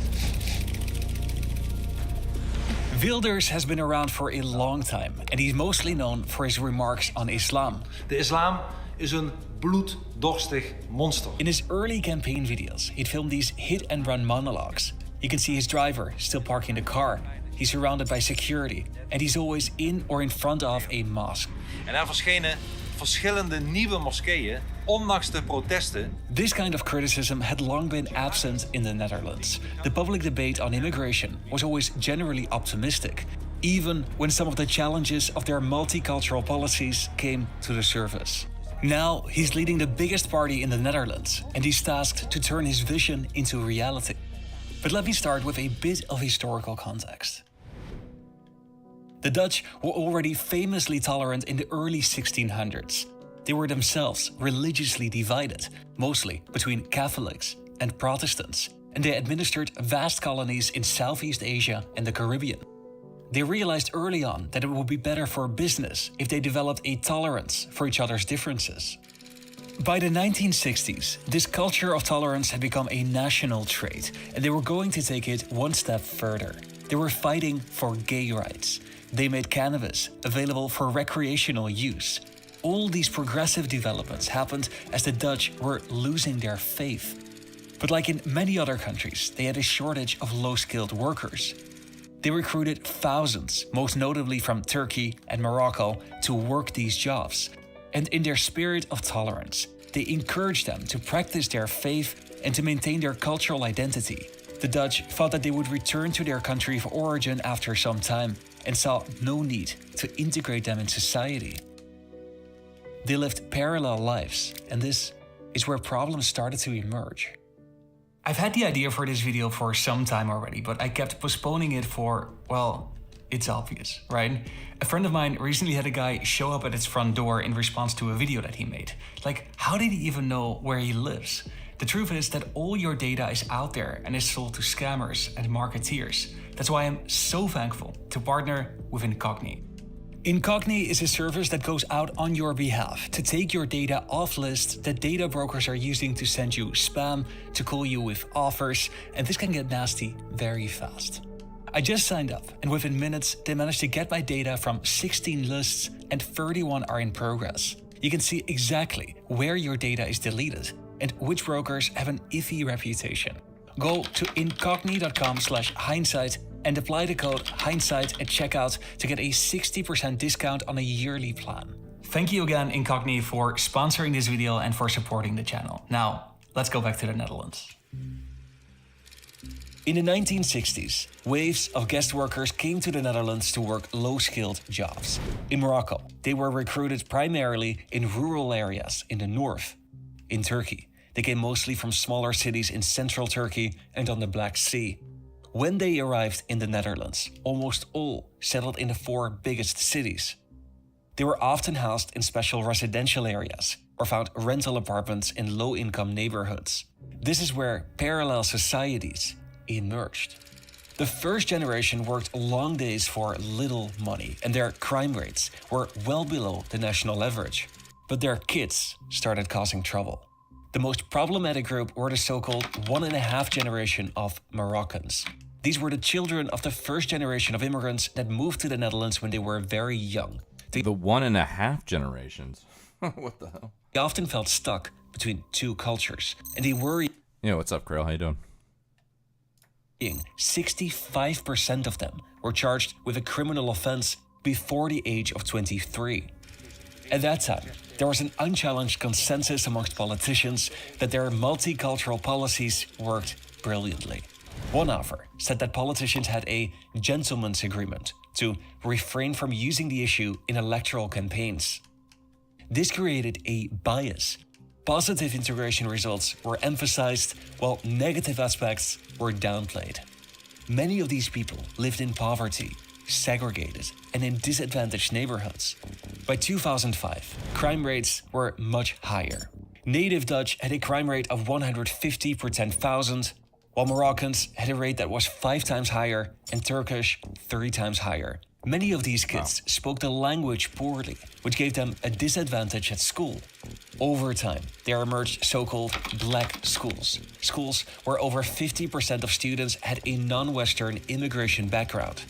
By 2006, almost half of all high schools in the 4 big cities were attended by at least 50% non-Western students. In a quarter of schools, this figure was over 80%. The first critique on poor integration results started in the late 1980s and 90s, but in the 2000s, it really heated up. Goedenavond, Pim Fortuyn is dood. Laten we in godsnaam onze kalmte bewaren. A politician who voiced vocal critique on Islam was murdered just 9 days before the election. I think Holland is too tolerant. We need to respect each other. I don't know, I'm confused. I don't understand. Short.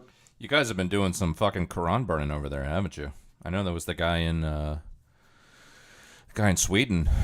Who just got killed recently. But then I've seen like a wave of well, I don't know if it's a wave, but I've seen a bunch of other videos of other people burning Qurans in the wake of that guy's situation. So Sweden, yeah, I don't know. Maybe Malmö's not doing that great compared to the rest of Sweden, but... Shortly thereafter, a well-known filmmaker was shot in cold blood. Je mag niet zeggen wat je wilt, hoor. Waar gaan we naartoe? Naar de kloten.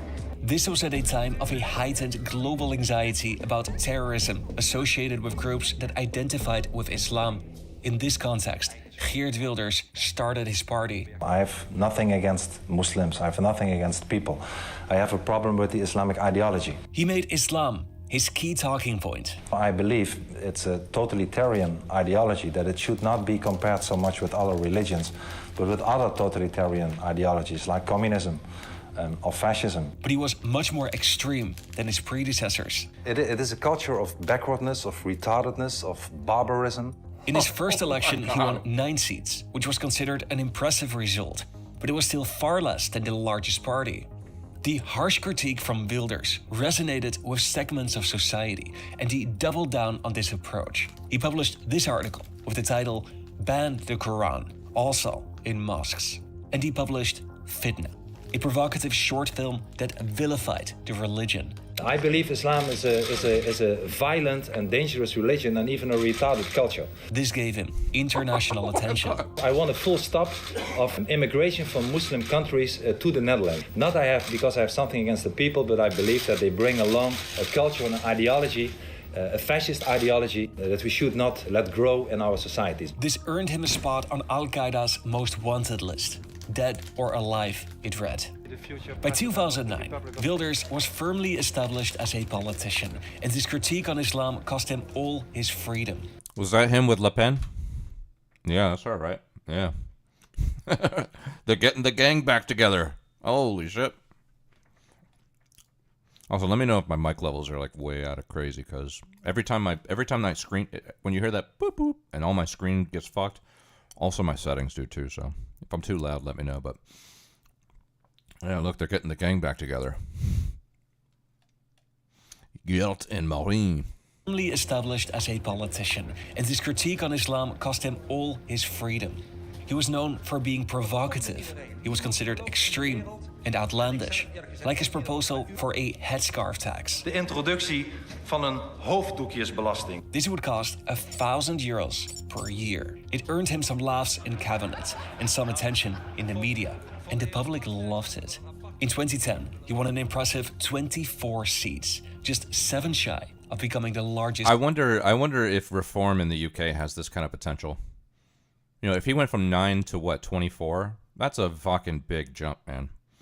Now, I think reform has been like kind of infamous over the past one election that they've actually run, where they've had some fucking, you know, brain dead fucking people coming out and saying the most like backwards fucking let's say antithetical to being politically successful things, whether they be, you know, towards a certain race or a certain religion or whatever. They've said things on the or even to gender or sexuality or whatever. They've said things where it's like, bro, did you not vet these guys at all? You know, like, you're Nigel Farage. You're a pretty big deal over here. I think you should probably vet these people, you know. So I think reform only won like 4 or 5 seats. But if they can take off the way that Wilders' party did here, I think that's significant. It went from 9 to 24. Reform's 100 times more gay. Mostly the Baptists and New Age. So I don't know. We'll see. I mean, this was a while ago, right? This was 2003. So this must have been, what, 2010-ish, 2008-ish? That's a big jump, though, man. That's a really big jump. To go from 9 to 24. In the country. The public debate on Islam and the migrant communities that bring it to the Netherlands was no longer ignored. It was now widely discussed in the media, and more voices entered the debate. Wilders, in one of his first interviews, said that he entered politics for one reason: to fight Islam. But he was now facing more political competition. 2017 was a consequential year in the Netherlands. Thousands of Turkish people took to the streets to show support for President Erdogan of Turkey. After the Dutch refused entry to a Turkish minister, they clashed with the police. Reports broke about how Turkey is using mosques to spread messages that could be interpreted as politically motivated. This led to widespread concern about Turkey's influence to control its diaspora in the Netherlands. Ik ben hier geboren en getogen. Voor het eerst voelde ik me niet echt thuis. While many Turkish people felt that the Dutch government didn't have their backs. Ik vind het de domste van het domste dat ze dit kunnen doen. Wilders shared a tweet showing Erdogan with the text terrorist. And Erdogan sued Wilders for insulting the president, a crime that's punishable in Turkey for up to 4 years in prison. Religious freedom is a constitutional right, and it's firmly part of the Dutch sense of national identity. But some Muslims had values that contradicted other key values in the Netherlands. This study from 2013 questioned Muslims in 6 countries, amongst which the Netherlands. To the statement, "I don't want homosexuals as friends," 56% of Muslims agreed. To the statement, "Jews cannot be trusted," 45% of Muslims agreed. To the statement, "The rules of the Quran are more important than the laws of the country," 65% agreed. Wow. The offer clarified. What was that? Laws of the country. The rules of the Quran are more important than the laws of the country. 65% agreed. The offer clarified that there's nothing intrinsic to Islam that explains these problems. It was not a critique on the religion, but it showed how religious fundamentalism is much more prevalent than was previously assumed, and that deserves attention. Despite the debate about Islam and immigration now entering the mainstream, Geert Wilders wasn't performing well in elections. He lost significantly in 2012 and struggled to recover in the subsequent elections.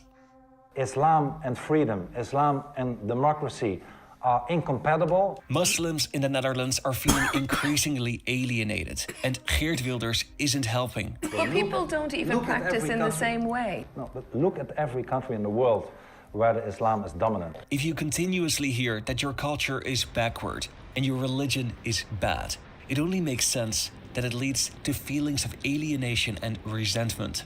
Wilders would share tweets saying things like these. Most Muslims in the Netherlands now consider their faith their primary... Jesus, that's a hell of a tweet right there.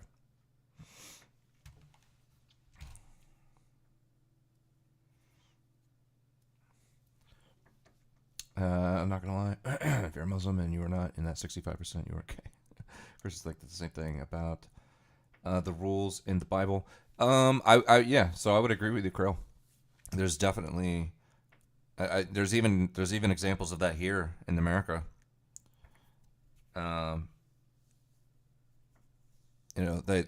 they say essentially is like God, family, country. That's like the hierarchy of the prioritization of your life direction should be God, family, country, essentially.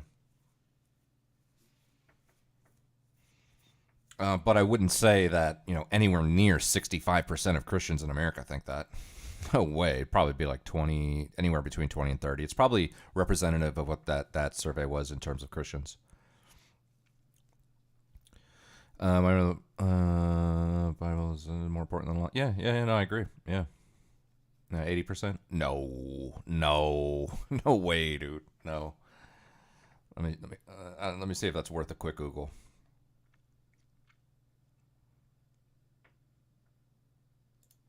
Let me see. How many Christians in America think that the Bible is more important than the Constitution? It's just, I know that's not the most perfect question to put up, but I'm gonna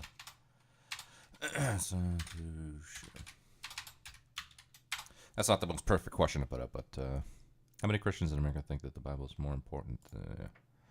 Half of Americans say Bible should influence U.S. laws. That's a couple years ago. This is from Quora. According to a survey, 35% of American people prefer the Bible to the Constitution. Yeah, I think it's probably in that 30% range. It's definitely not 80. Even if it was 60 or 50, maybe I can give you that, but it's not 80. No way, dude. No way. I'm from New England, and most are Protestant and very lax and liberal. Yeah, exactly. Yeah. Now they're evangelical. I think they view more Mormons, LDS, Baptists in the South, New Age groups. Yeah. I still think it's probably more representative of what we saw in that survey in the Netherlands. It's probably in that 30 to 40% range. It's not the overwhelming majority. Let's put it that way. It's definitely not that.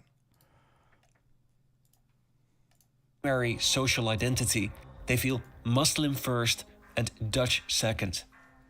The percentage of Dutch women of Moroccan origin that wear a headscarf increased from 75% to 89%, while it remained stable around 50% for women of Turkish origin. The number of people that pray 5 times per day also increased by about 10%. Wilders realized that in order to grow his party, he needed to tone down his rhetoric and adopt more policy standpoints. And that's what he did. He had always been a Eurosceptic. We need to have an exit. That's inevitable. And he now positioned himself as a champion of the poor. He expanded his persona to appeal to a larger group of people, and he became less provocative. He talked about the economy, healthcare, asylum seekers, and the relationship with Russia. If you take away some of the rougher edges of Geert Wilders, what remains is a charismatic man with a good sense of humor. Om de cultuur te herstellen van Nederland mag Zwarte Piet minister van Cultuur worden. But it still came to everybody's surprise just how many seats he won during the 2023 election. He had now become the leader of the largest party in the Netherlands. And the question on everybody's mind is, who is he really? His old self, or what the media dubbed Geert Milder. Zegt u dan geen nieuwe moskeeën erbij? Of ook de bestaande moskeeën sluiten? Nou, hoe minder, hoe beter. Laat ik het daarmee samenvatten. Wij vinden dat het eigenlijk niet bij een open en vrije samenleving hoort, omdat die religie of ideologie, hoe je het ook wil noemen, eigenlijk totalitair is. Is dat nu bij deze campagne het belangrijkste punt? Het antwoord is nee. Islam zal nooit uit ons DNA gaan, maar de prioriteit ligt nu duidelijk bij andere zaken. Wilders maintains his stance on Islam, but he showed a willingness to compromise. Some of his most controversial ideas, such as a ban on mosques and the Quran, were put aside, and his priority became to lower the number of non-Western immigrants that arrive in the Netherlands. He advocates to make the Netherlands as unattractive as possible for asylum seekers, taking inspiration from Denmark. He wants stricter border controls and less involvement from the EU. The Netherlands is becoming increasingly polarized on issues like immigration and Islam, and Geert Wilders has contributed to this divide. But he also helped bring the debate to the political mainstream, and that's a fundamental step towards solving these issues. Subscribe to my channel if you want to see more or if you want to support my work. You can also visit my Patreon for... Well, thank you, Mal, but I think that was worth it. Yeah. A Moroccan person feels Muslim first and Dutch second. Oh, yeah? Wow, I am shocked, I say. Yeah.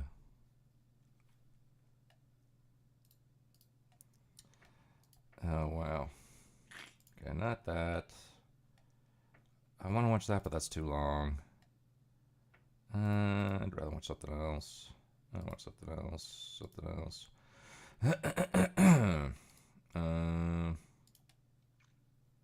Oh, here's some rage bait. You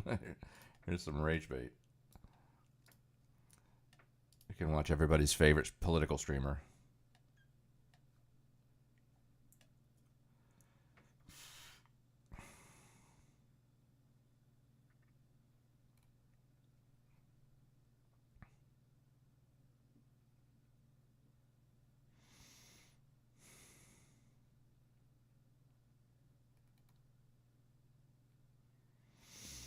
The far right is winning big everywhere. Oh, Vosh is talking about... Oh, we can go one more Euro video. Even Vosh is talking about it. The far right is winning big everywhere. Let's see. You know you've made it when Vosh is talking about you, so... To all my Euro friends out there. You guys see the AfD victory in Germany? We also have this breaking news. Several people have been injured after a car drove into a group of people. This is in Munich, Germany, and it's not far from the Munich Security Conference. Local governor is saying this appears to be an attack. Let's get straight to CBS News foreign correspondent Holly Williams at our London news desk. Holly, this only happened an hour or so ago. What do we know about what happened? Good morning, Errol. Well, just in the last few minutes, the German police held a press conference. They say that at least 28 people were injured, including some children, 2 people seriously, after a man drove his car into a crowd at about 10:30 this morning local time at a square near downtown Munich. The police say that they have now detained the driver, who they say is believed to be a 24-year-old asylum seeker from Afghanistan. Classic. Well, be fun to see the poll numbers bump after that one. You think AfD paid him directly, or Jesus? The election's in a week. The governor of the region, Bavaria, said the incident is suspected to have been an attack. Vosh says, bro, do you think that the AfD paid him directly, bro? But we don't have any more details at this point about that man or his motives. Now, the German media is reporting that there were actually 2 people in the car. We're working to confirm that detail. A crowd was gathered in that area for a protest organised by a German union. Now, as you know, there is quite a long list of car ramming attacks in Europe in recent years. In Germany, and specifically in December, a car ramming attack killed 5 at a Christmas market in the small city of Magdeburg.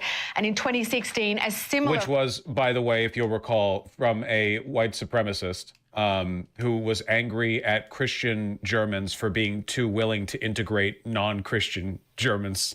attack killed 12 Insane. people at a Christmas market in Berlin. And we're seeing some footage from the scene where there are objects strewn across the ground. And we know that this comes ahead of the Munich Security I Conference. feel like you should be honest about this being an actual issue in Europe. I am, or I have been. I've talked about Islamism and jihadism in Europe many times. I'm not one of those, feckless liberals who pretends that it's not an issue. It's just being Hitler won't solve it at all. Which starts tomorrow. You have a lot of top level government officials arriving there today. How tight is security around the city? Well, look, the Munich Security Conference is extremely high profile. Vice President J.D. Vance is attending. He's expected to arrive in Munich later on today. Also attending Secretary of State Marco Rubio and Ukraine's... So why do you being it by insinuating AFD is somehow behind it? What? Because it's politically convenient for the AFD that an attack like this would happen a week before the election. What do you mean? What are you whining about? What's your chat history? Oh, you came in here with a massive chip on your shoulder. Hold on. Afghan refugee did it. Yep, there you go. Explain it away, Vosh. Dude, who are you talking to? Why is it... Why you people always come in here with a script, man? Like, I don't have 20 segments about, like, jihadism in Germany or whatever the... What are you just coming in here like, here he goes, tapping your foot like, let's see the white liberal explain away Muslims. And like, what do you want about? Come on. German car attack number 51234. Damn, you're keeping track pretty well. Relax. Whoa, relax, bro. It's not me that has a chip on your shoulder, on my shoulder. It's you. Don't comedic. He's such an egomaniac. Yeah, exactly. So I remember this segment because I was listening to it when he was streaming. So it ends up that this person that he just criticized fucking was actually making sense, and he forced himself to apologize to him. Call out the obvious bias that I have going into this issue. Relax, Globehead. It's just flat Earth memes. True. President Vladimir Zelensky also expected to arrive in Munich later on today ahead of a meeting with J.D. Vance. Now, it is an annual conference and it is regularly attended by some of the most significant and well-known political figures on the planet, and security in Munich will be appropriate to that. This attack occurred about a mile away from the conference venue, and at this point, we cannot confirm whether there's any connection between the two. And we want everyone to stay close to CBS News as we learn more. Do you have any polling data? Yeah. I don't know if AFD is expected to take the majority, but they have been working more with the Conservative Party, and they're currently in second place. They've gone up lately. Die Linke apparently has also lately, so I don't know. Yeah, Die Linke has gone from 3% to 6%, apparently from like one clip going viral or something. I don't know.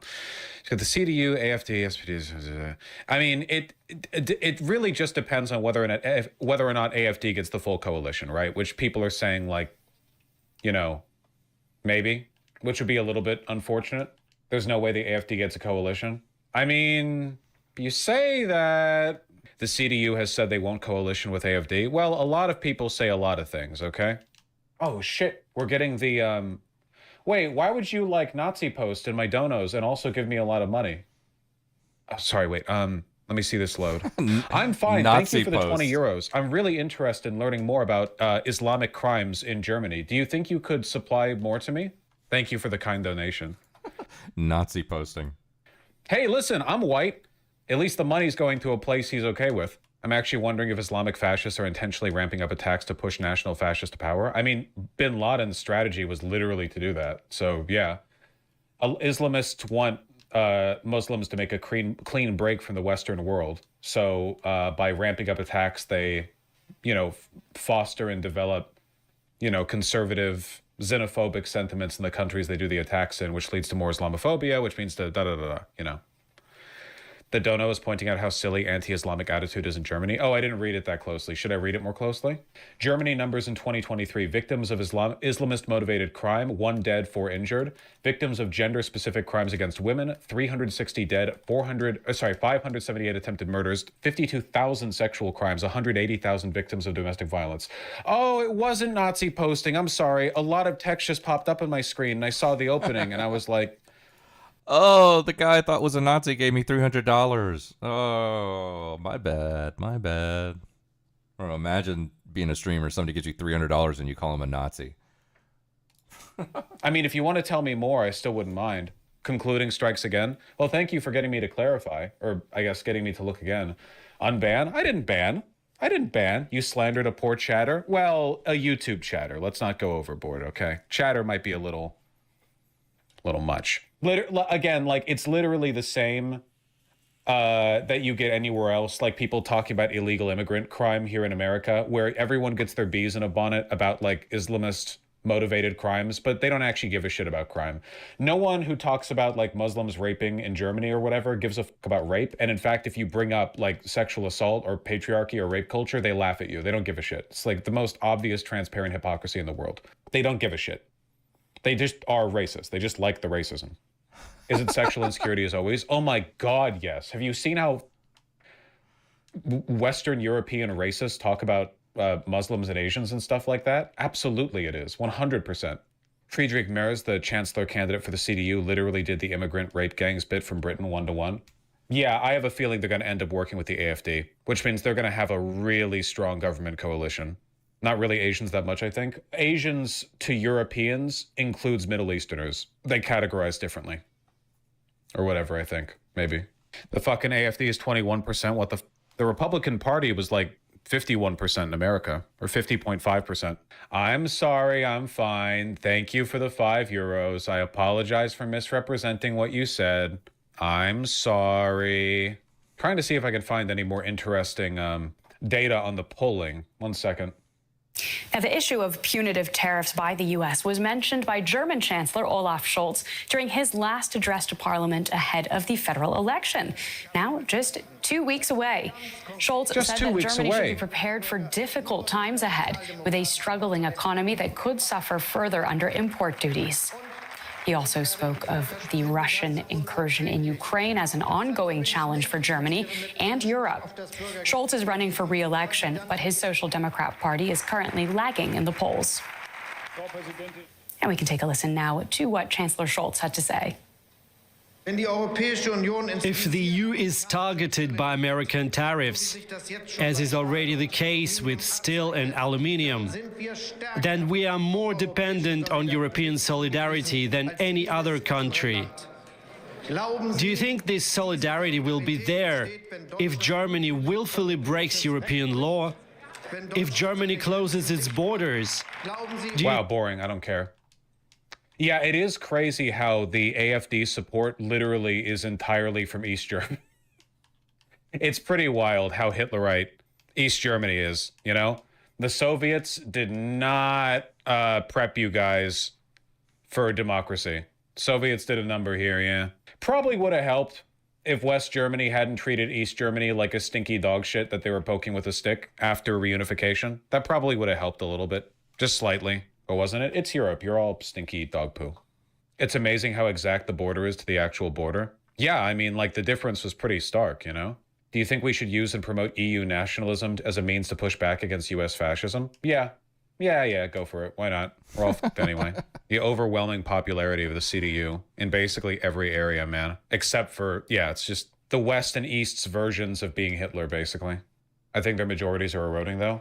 I mean, if the CDU and AfD work together, then the left is nowhere even close to overtaking them. Not even remotely close. It's really just a matter of how much they work together, unless there's been like, unless the polls are inaccurate, you know, like there's a surprise in at the voting booth, you know. I feel like they're co-opting the AfD's language on immigrants because they are liberals paralyzed with fear and without beliefs, but they may not capitulate to the AfD. Those feel like separate steps to me. Maybe. I mean, that's literally like liberals who don't believe in a future are scared and who want to crack down on immigration, kowtowing to the far right. You know, it's like, I don't know. It's been known to happen. The old generation dying isn't going to help either. Young men are Hitleritis. I mean, it's not like, you know, the SPD has offered them very much. Or the CDU, for that matter. German voters heading to the polls in less than 2 weeks have the economy and high prices on their mind. According to a survey, German reinsurer R+V surveyed 1,000 Germans online between January 23rd and 25th. 70% of respondents said they worry about the rising cost of living, up from 57% in the summer. Another 68% said they feared an economic downturn. That's up from 48% in the previous survey. But while economic concerns topped the list in the RNV survey, people told Reuters in Berlin on Tuesday that immigration was dominating the agenda. Great. For me, Crazy how long this shit lingers, even though the Syrian refugee crisis ended a long time ago. Of course, the economy, as everyone simply says, but freedom, democracy, and everything. Of course, migration policy is also very important. Almost everything that people talk about. And I think this focus on migration is really not helping anybody feel more This is so classic, and this happens in America too. A guy takes a camera, goes to the street, and goes up to a brown guy with wispy facial hair, and he's like, "Yeah, we have to do something about the immigrants." And then you see the like most pale liberal, like art college student mother the world, and she's like, "No, we need to welcome." Yeah, we have to do something about the immigrants. Yeah. I gotta hear that again. That was good. Something about the goes in America too. A guy takes a camera, goes to the street, and goes up to a brown guy with wispy facial hair, and he's like, "Yeah, we have to do something about the immigrants." And then you see the like most pale liberal, like art college student mother the world, and she's like, "No, we need to welcome everyone with open arms." You'll see this shit all over the place in like Texas, where you go up to like a white college student in Austin, and they'll be like, "Dude, America has room for plenty more people." And then you'll go out to a day laborer, and the day laborer will be like, "Yeah, I don't know. Just feel like too many dangerous people are coming up from the border, Positive in any kind of way. By the way, because wokeness is back in vogue, we're back to being the counterculture, okay? I stand, all right? Hell yeah. And I also don't think that by focusing on this issue, we can solve any of the other problems in the country. Increasing competition from abroad, high energy costs, elevated interest rates, and uncertain economic prospects have taken a toll on Germany. The economy contracted in 2024 for the second year in a row. The dire situation is reflected in the country's storied auto industry, with Volkswagen and others cutting jobs as they look to remain afloat. Disagreements over how to save what was once Europe's economic engine led to the demise of Chancellor Olaf Scholz's three-way coalition last November and set up the February 23rd vote. The RNV survey showed more than 6 out of 10 Germans consider politicians in both the government and the opposition to be overwhelmed by their tasks. And 3 out of 4 are worried about the polarization of society, up from 48% in the summer. The director of the study said the sharp increase is attributed to a series of high-profile killings in public spaces by people with an immigrant background and how the parties reacted to them. I don't give enough of a shit to actually look up crime rates in Germany, but I bet you that, as is always the case, it's like, we're hyperfixating on 2% of the crime. The migration rate in Germany has to be way down from before because the Syrian refugee crisis is over. Like, it's 2025, Here in Germany, a new poll shows some small movements ahead of early elections set to take place in just over 2 weeks from now. The poll, commissioned by public broadcaster ARD, shows conservatives up 1 point at 31%.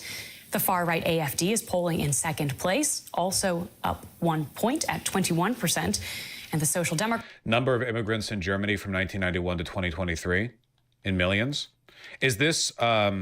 total number of people immigrating in? 2.67 million, 1.93 million. I'll admit that's quite a bit larger than I expected. What is Germany's population again? 84 million.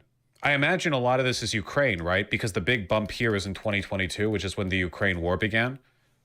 So yeah, this is the Syrian refugee crisis, and then this is the Ukraine war, I assume? That makes sense. They don't care about the numbers arriving. They want those that are here to leave. I don't know what the it is about countries with a average birth rate of 1.43 or whatever to don't you want your labor base to increase? I don't get it. Preserve your damn German cult. Yo, what's up, Jendrik? How you doing? It's funny that people think Hitler or Nazis are bad people for standing up to other countries and looking out for themselves. Yeah, you're a bad person, Nazis. It's just True, we will take all of your land and money. Fuck off, Vosh. Yeah. Well, we've been like super Eurocentric, Euro heavy tonight. We've done a lot of like European politics. So this kind of, and then I was going to look for another video, and this popped up in the feed, and I was like, oh, okay. He just talked about this like a day or two ago, so I might as well. So yeah, this is a fuck off Vosh kind of channel or stream, but I'm not against hate watching. In fact, I'm all for it. You know. But speaking of hate watching, I think we got the gist of what he was talking about here. There was another thing I wanted to hate watch because I know that it's everybody's favorite streamer, and apparently he does a number here to try to defend Che Guevara or something like that. so this should be fun. But yeah, everybody's favorite political streamer. Than like American leadership shitting on the homophobia of the Cuban revolutionaries, which is hilarious only because Fidel Castro literally apologized for it. Cuba is literally more pro-LGBTQ than the United States of America right now, is constitutionally enshrined and protected.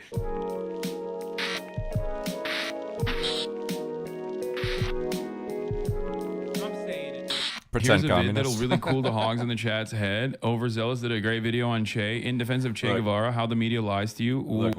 Look, we're hate watching, right? So give me your best. I want to read what you have to say about how much you hate what we're watching, so I can laugh my ass off. Because laughter is the best medicine, okay?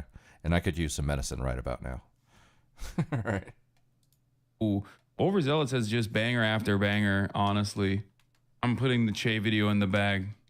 Search Che Guevara on YouTube. You'll be greeted with an overwhelming amount of videos calling him a murderer, psychopath, homophobe, racist, and so on. You're wearing a mass murderer t-shirt. He personally murdered or had murdered thousands of Cuban citizens. It's like walking around, again, with a Stalin t-shirt. There exists... I don't want to simp too hard for China. Human violations are a serious issue, but do you really think that separatism is something that you can deal with just improving social conditions? Not just improving social conditions, but if someone actually engages in an act of terror, then you prosecute them for the crimes that they've committed. My point is, under no circumstances can you go after virtually the entirety of an ethnic minority and place them under mass surveillance and then send numerous members of said ethnic minority into re-education camps because you want to completely eviscerate the separatist threat. That is my approach and issue with this process. Kind of like you can't just decide that every undocumented migrant is a criminal because 29 undocumented migrant murders happened in the year 2024. Yeah, that's it. And I think that's a fair assessment. That's a fair assessment.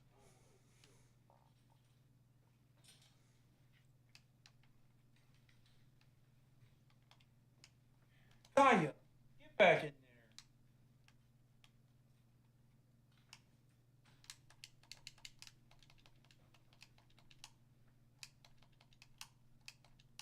Anyway, let's watch. There's very few well thought out rebuttals to these claims on this website. The videos on the screen right now are really good in my opinion, but they're unfortunately drowned out by the slander. I get a lot. Yeah, but migrant crime is completely made up. While there are East Turkestan flags being raised right now in Syria by the Friends of Liberal Al-Qaeda, yes, they are trained by the Turkish government. I am very familiar with the East Turkestan separatist movement. They are literally trained and armed by way of the CIA and my other country that I am from, Turkey. I know. I'm very aware of this. Okay? Once again, that is not a reason or an ample justification for mass surveillance, dragnet operations, and also, re-education camps.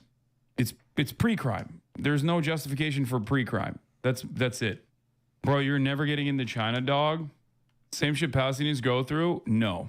It is not even remotely similar to the same shit Palestinians go through. I've long maintained the position that if Israel did what China did to Xinjiang, if Israel dealt with the Palestinian problem in the same way, they would be hailed as champions of international human rights in perpetuity. And I've said this before, 100%, if the Israeli government did what the Chinese government did in Xinjiang to the Palestinian population, literally every single Western outlet would be like, oh my God, have you ever seen a more moral nation?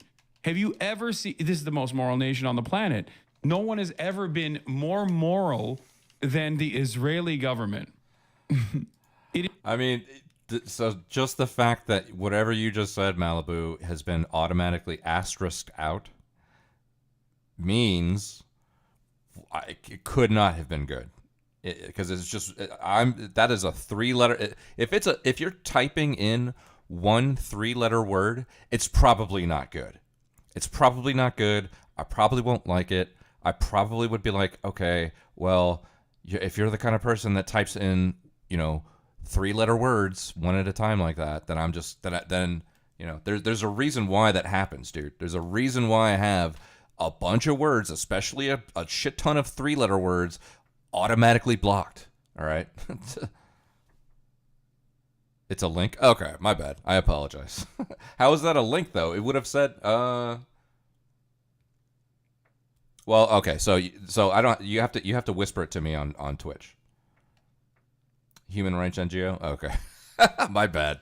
I immediately defaulted to that must have been a slur. That must have been a slur because it's only fucking 3 asterisks. So I apologize. But I don't allow fucking, links in the chat unless you're VIP or mod or admin or something like that. So, but you can whisper it to me on the old Twitch if you want. And then, cause I'm pretty sure you've whispered me links before, right? Pretty sure you have. Let me see. Yeah, you've whispered me before, so just whisper it to me. But I apologize. That wasn't a slur. So I take it back. But I'm used to there being lots of 3-letter words out there that are, the moment it just one of them gets put into the fucking thing, that's automatically a fucking. He's a humble human rights activist got slandered. Yeah, exactly. Hey, look. If I see 3 asterisks, I'm already like, can, but, ham. Yeah, there we go. No, there's other ones that let's not test the waters, all right? I'm not here to fucking, I didn't stay up until 7 o'clock in the morning to find out new 3-letter words that I need to start banning, all right? We're here to hate on Hassan. That's what we're here to do. That's what I'm trying to do it, okay? Let's go. It is the most moral government of all time. Literally, we want to give a Nobel Peace Prize to basically every Israeli citizen. They should always have a permanent Nobel Peace Prize. They literally do that now. No, but they're not giving a Nobel Peace Prize to Benjamin Netanyahu anytime, okay? Even liberals, no matter how annoying they are not going to do that currently, okay? Come on. The liberal international rule-based order is currently prosecuting Benjamin Netanyahu as a war criminal. Come on, guys. Also, inversely, if China did to Xinjiang what Israel has done to Gaza or the West Bank, we would invade China. Okay? Literally. We would be invading China every day. We would be like, we have to nuke Beijing. Okay? We'd be like, what are you talking about? Please, why haven't we nuked Beijing yet? We'd nuke Xinjiang too. We'd be like, nuke it all. Watch this be another bad prediction. I'm not making a prediction. So just understand how this double standard certainly exists in that process. A lot of comments from people who are curious as to why I keep a portrait of a supposed tyrannical mass murdering bigot in my living room, especially since I emphasize democracy so much in my videos, and that's because he's not a mass murderer. Why aren't you mentioning how funny it is that Westoids act like they care about Muslims to begin with? Yeah. Wasn't that like some Chinese? I love that term, Westoids. Westoids. Oh my God. Human Rights Watch on Cuba 2024. All right, look, if it's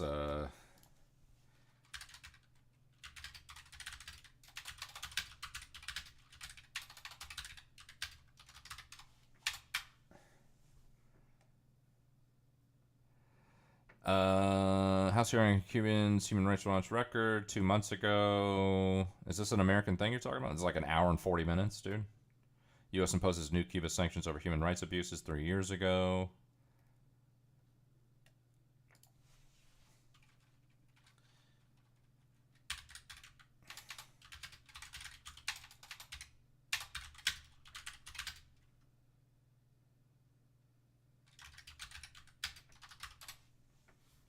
Alternative Cuban human rights.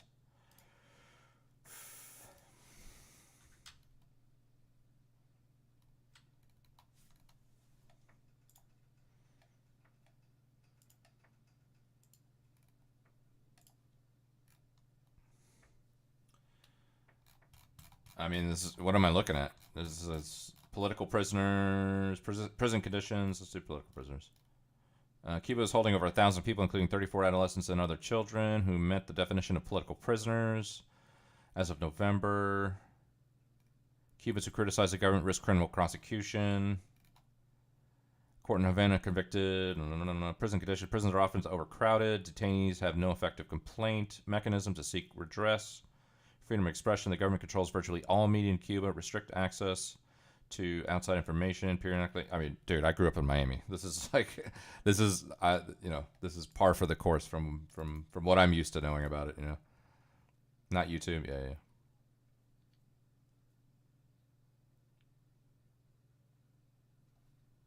Let me see.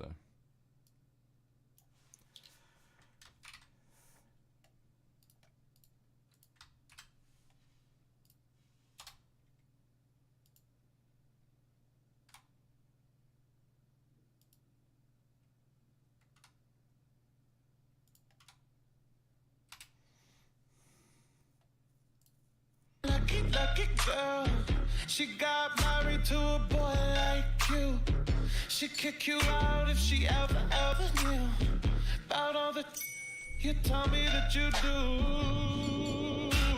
Dirty boy, you know everyone is talking on the scene. I'm all about it. Although this, everybody's got their favorite. I'm all about, if I had to rank Asian girls, Japanese would be at the top for sure. This one, I think she's probably either Chinese or Taiwanese or something. Or, I can tell that the language here, the actual written language here is not Korean.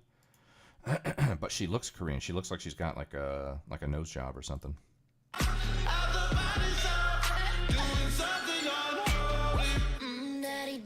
If you wanna drop the attic, give me love, give me Fendi, my Balenciaga daddy. That is a Human Rights Watch right there. Has many circles? Yeah, it has a lot of circles. I can tell when I'm seeing like Korean and not Korean. But a lot of this stuff is par for the course for me. I mean, like I said, I grew up in Miami. You know, my ex-girlfriend was from Cuba. My ex-girlfriend, she's from 20 years ago, but she's from Cuba. She was literally from a town called Holguin, Holguin, and she brought videos back from Cuba of like literally VHS tapes. This is how long ago it was, showing me like what it was like to live like in her village, and it was literally fucking poverty, like just absolute poverty. So believe me, I know all this. Let's get the hate flowing. I'll be right back. I'm gonna go to the bathroom real quick.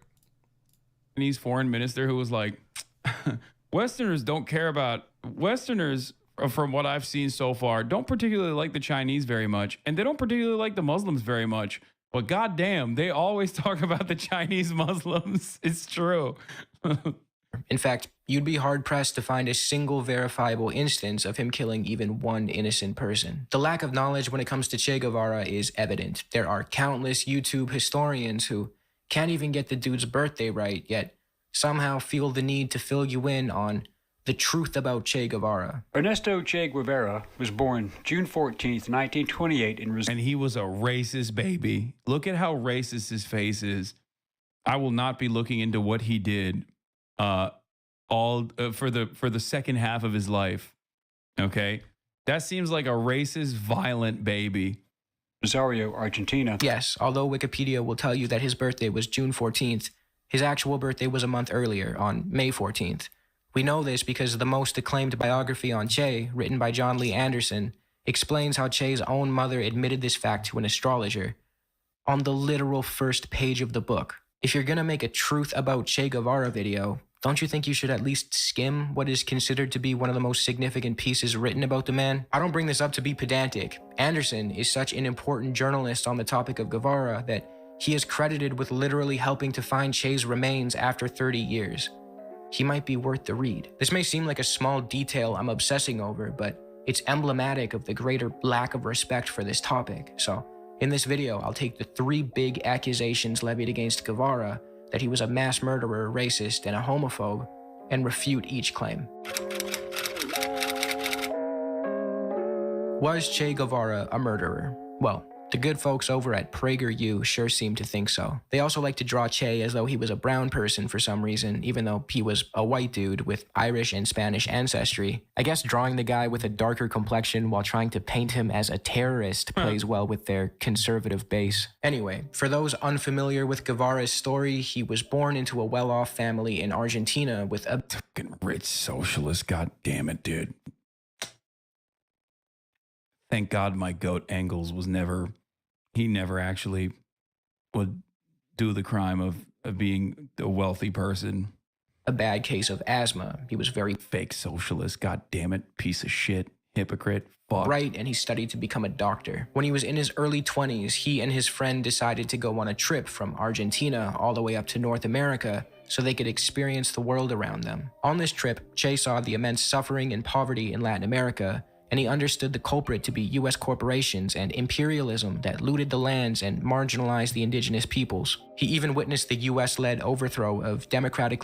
Yeah, hopefully Castro didn't have like wealthy parents or anything, because that would make me extra mad about these hypocritical socialists. The elected Guatemalan president, Jacobo Arbenz, because American corporations wanted to continue expropriating Guatemalan land and fruit. This trip radicalized Che and ultimately led to his involvement in the overthrow of the US-backed Cuban dictator Fulgencio Batista in 1959. A good guy. He's gonna say. I think that's one of my favorite online political arguments. It's just anybody arguing for or against Hassan being hypocritical for being like a champagne socialist or whatever. It's like I'd love to either watch a chat argue with itself about that topic, or watch streamers argue about that topic. I do love that. Hey, he's a good guy, right? Batista, he's our guy. He was our good guy. I sure hope he does an accurate depiction of events here. He played a pivotal role in the Cuban Revolution alongside Fidel Castro and the rest of his rebel army. Now, before I go any further, this video is not about Fidel. A lot of people like to conflate the two men when discussing Che's record and argue that since they perceive Fidel to be a terrible, evil man, then it must follow that Che was too. Apart from the fact that Fidel's story is nuanced and shouldn't be touched on as a side note, Che and Fidel were very different people. Fidel wasn't even a communist at the time of the revolution. He actually stacked his new government with relatively conservative people in the attempt to placate the hostile USA. Yes, many mistakes were made by Fidel in the years that followed the revolution, and yes, a lot of them were in response to the US invasion, bombing, and embargo of his country. But for the sake of brevity, this video will focus on Che. Similarly, there are bad faith actors who like to conflate Che with the Cuban state itself and attribute any wrongdoing committed by the state to Che. Every country has its own flawed history in some way. We're not going to blame Guevara for Cuba's unless he was directly involved. Back to this very well done and totally not dishonest PragerU video. As you can see, they are kind enough to link us to a source document, which I happily clicked through in the hopes of finding some new and damning information on Che. As I dealt with the source material and tried to... I love PragerU taking the time out of like 17 videos about how black people ain't shit, black people deserve less, and that if you think black people, deserve equal rights, you also ain't shit, to turn around and be like, Che Guevara, I'll have you know, had some really famous choice words about the laziness of black people, which we agree with, by the way, all the time right now in 2025, even though please don't look into what Che Guevara did for the remainder of his life, okay, post-revolution. It's such a funny thing for PragerU to be like, yeah, Che Guevara was racist against black people. Like, what are you trying to hype him up to the PragerU audience? Anyway. To trace the claims back to their original sources, it did not take me long. If I don't actually being a communist, sorry, I'm eating. I'm snacking and fucking starving. Might be one of the reasons why Cuba wasn't so bad relative to other countries that had independent Marxist-Leninist revolutions. Same thing with Vietnam and Ho Chi Minh. Oh, yes, the famous Prager, right? PragerU, black people don't deserve equal rights video. I was just going to say, I've probably seen every PragerU video under the sun. And, I mean, you know, if there ever was a fucking straw man, I guess that might be the right way to describe it. Yeah, that was pretty bad. That was pretty bad, Hassan.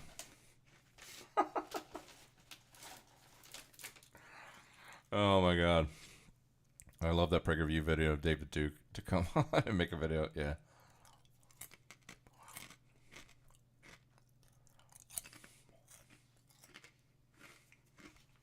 Yeah. Talk about you know what? I've had this conversation with Enoke. I've had this conversation with Casey. I've had this conversation with Kairos. I've had this conversation with Maida. I've had this conversation with Potato. I've had this conversation with basically everybody in our orbit. And it was literally, the topic was literally, well, I mean, it can go either way, you know, depending on who I was talking to. But, you know, the prompt for the conversation was, is Hassan good faith? Or I would say, is Hassan bad faith? But either way, it's the same conversation, right? What faith is he? Is he good or is he bad? And I you know, I've only seen, you know, the extent to which I know Hassan is from videos like this. Actually, not even videos like this. It'd be more like, you know, fucking, you know, Instagram reels and, you know, Twitch clips and things like that. And then other people talking about him on their streams. I've never watched a full Hassan stream. I've probably clicked on Hassan streams. I can count them probably on one hand over the course. You know, I've been on Twitch for a few years now. I've probably clicked on a Hassan stream. You know, at the most, I can hold up enough fingers that would represent the amount of times I've been in an actual Hassan stream. And even if I was in a Hassan stream, I probably only stayed for like 5 or 10 minutes. Then I was like, all right, whatever. So I don't have enough, like, you know, context. I don't have enough background to have opinions about whether he's good faith or bad faith. But I was curious to. It was interesting to, because I think when I asked Maida about it, he was like, no, Hassan is clearly bad faith. But then when you talk to Casey or Enoke, it was different. It was a different response. Kairos as well. So I guess it just depends. But I mean, that was clearly, you know, well, yeah, remember seeing that PragerU video about like every black person should lose their vote or whatever, or lose their rights? I mean, you know, I would argue that should go into the column of bad faith Hassan. You know. But I also understand he's catering to, like, you know, 35,000 leftists in his chat, so. He should be banned from using the word equal rights. Yeah. Almost every time they use it, what they really mean is, I want the government to give special privileges to X group. Yeah. Man, imagine being a full-time Hassan chatter. Holy shit. Long before I arrived at. Yeah, also, if Che was actually racist, conservatives would love him. Exactly. And not only that, I mean, that goes for everyone that conservatives claim, or even liberals sometimes claim, are maintaining reactionary, problematic statements. Like, I can see your other posts, dipshit. The f do you mean? You're calling Che Guevara a racist? At cubaarchive.org. If you've ever had a conversation with someone set on convincing you that Che was a mass murderer, they might have told you to check out this site. I know a lot of op-eds on the topic like to use Cuba Archive as a source, like this HuffPost article. Yeah. Researchers have documented 216 victims of Che Guevara in Cuba from 1957 to 1959. Wow, I gotta check this out. Oh nice, an Error 404 page. That's some good-ass journalism right there. In almost every slanderous article or blog post I read on the topic of Guevara, any definitive claim that Che killed X amount of people would redirect me to Cuba Archive, specifically this 404 error page. Now, this is bro, when the USAID funding dries up. Obviously a dead end. The page was taken down for some reason, probably due to blatant dishonesty, but As I researched this topic further, I'm almost certain that this page is the one being debunked in a 4-year-old video by a YouTuber called Bad Empanada, where he goes in depth on the topic and does a really good job highlighting how dishonest. Bro, of course, Bad Empanada would be referenced here. I figured that was like, you know, we should have made a bingo card for this video, and one of the squares would have been Bad Empanada for sure. Cuba Archive can be. I definitely recommend you check it out if you want more on this topic. As of 2025, Cuba Archive is still home to a database that lists the names and cases of people who died or disappeared under both Batista and Castro. Do you not bring up the decimation of Uyghur culture and heritage because it doesn't fit well into your China glazed narrative? Interesting fact-picking coward. Go back and watch any number of different videos that I've covered on this subject matter from many years ago, and you will hear that I have... What does it say? Do not bring... This is like somebody, Blockins, comes in and starts saying, do not bring up the decimation of the Uyghur culture and heritage because it doesn't fit well into your China glazed narrative. Interesting fact-picking, coward. Yeah, amazing. I've talked about it, which is why... Interesting up the decimation of Uyghur culture and heritage because it doesn't fit well into your China glazed narrative. Interesting fact-picking, coward. Go back and watch any number of different videos that I've covered on this subject matter from many years ago, and you will hear that I have talked about it, which is why I think it's appropriate to consider it a cultural genocide, as they basically commodified and turned Uyghur culture into a tourism destination. You've also been subscribed to me for 13 months, so I think you've definitely seen me talk about this before. I don't know, like there's no point that where I have ever considered what the Chinese government's handlings of Xinjiang to be appropriate. I don't know why people still keep pointing to this. It's like one of those statements that just like never goes away for some reason. I genuinely don't understand it. Like, is it attention that you're seeking? What is happening? Is that what it is? All right. So what's the deal? Have they debunked the Uyghur genocide? Is that the case? Don't know enough about it, right? So, okay, you tell me. Has it been debunked essentially? Because that sounds like what he's saying. Well, I mean, no. To be fair, he said that he's addressed this at some point. Right? He said he's talked about this. But it also sounds like he is essentially saying that it was debunked. Like, what the... Will you now say, oh, my mistake, I didn't realize you had talked about it? Yeah, it's exactly like West Bank. Okay. Yeah, definitely. That's why there's a genuine freedom of freedom of movement restriction to this day. The f do you mean it's exactly like West Bank? What kind of delusional bullshit is this, dude? Shut the f up. It is incredibly disrespectful to a 76-year apartheid. Like, what are you saying? What the f are you saying? Yeah, that's the only thing they did in the West Bank, right? They just bulldozed buildings and banned books, right? That's what they did, famously. Why are you downplaying what is happening under the? First of all, I've literally had people press me IRL in that exact way Chatter is pressing you for saying China good. I'm not even saying China good. I'm just saying there's good things that China has done, but goddamn. But notice how you actually change the dynamic immediately. Like, you know that I've recognized this, okay? But there's a limit to that recognition when it reaches beyond the point of when it reaches to the point of just like undermining what's going on in the West Bank.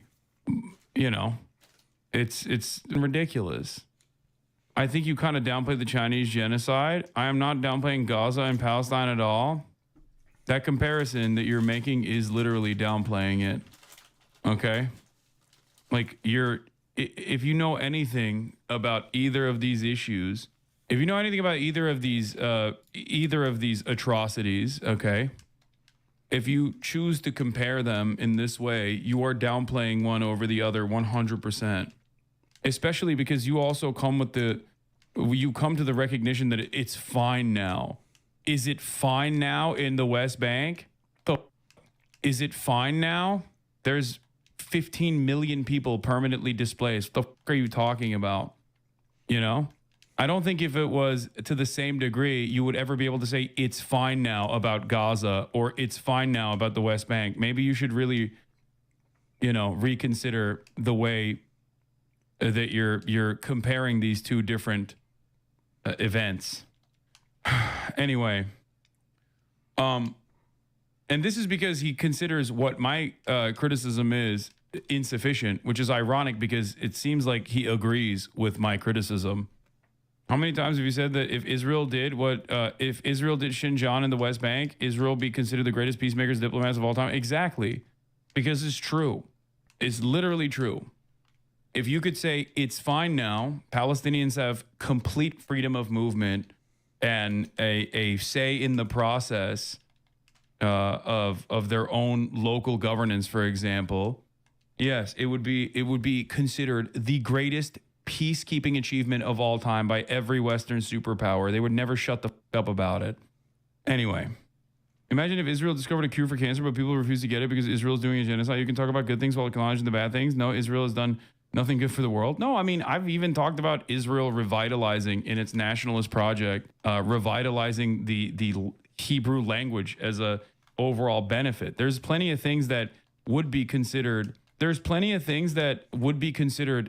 Incredible achievements that Israel has done if it wasn't done at the behest of a settler colonial enterprise that engaged in mass displacement and genocide and ethnic cleansing and apartheid for 76 years. These are things that I also recognize and openly talk about. Anyway, I've been into the process myself against the war in the past year. I don't need to lecture on the horrors of Palestinian apartheid and genocide. Okay, well, I'm glad that you... Okay, but you always claimed that it was such a peaceful re-education. I've literally never said that. I've never said that it was a peaceful re-education. Now you're just making stuff up because I think you feel embarrassed because you also recognize that your statement was wrong and you're just desperately grabbing onto whatever criticism you can. It's okay. It's all right to have disagreements. It's all right to misunderstand people from time to time. I'm trying to be as gracious as possible here. So what the f*** going on here? I think chatters wish you would denounce the Chinese as strongly as you do the Israelis, since they're just as bad. There is no world where I am saying... How come some streams you can click and a heart pops up in the stream? Well, the heart should mean that you're following that streamer. Are you talking about on the actual window of the video of the stream? Or are you talking about like in the...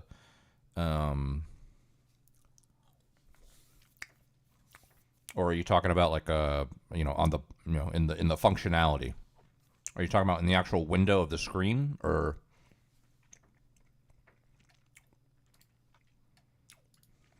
I'm saying the opposite of that, okay? And I'm not talking about Israeli citizens anyway. I'm talking about the Israeli government, okay? And its apartheid structure. There is no world. I'm saying the opposite of what you are saying.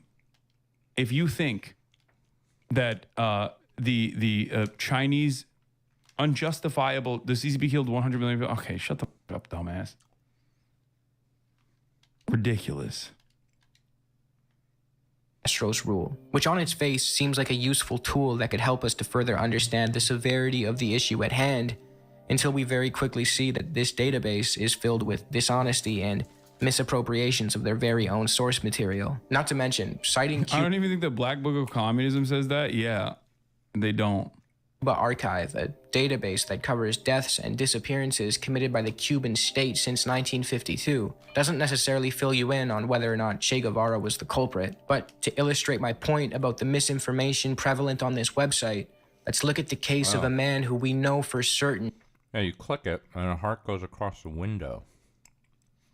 Yeah, well, I mean, like the only thing that I know, that there's only one heart that I know of in Twitch, and that's like if you're following somebody. So it depends. If you click it, that means you're following somebody. But if you hover over it, it should have like a little heart break kind of symbol, like a heart cut in half, which means you want to unfollow. That's the only way that I know of hearts on Twitch.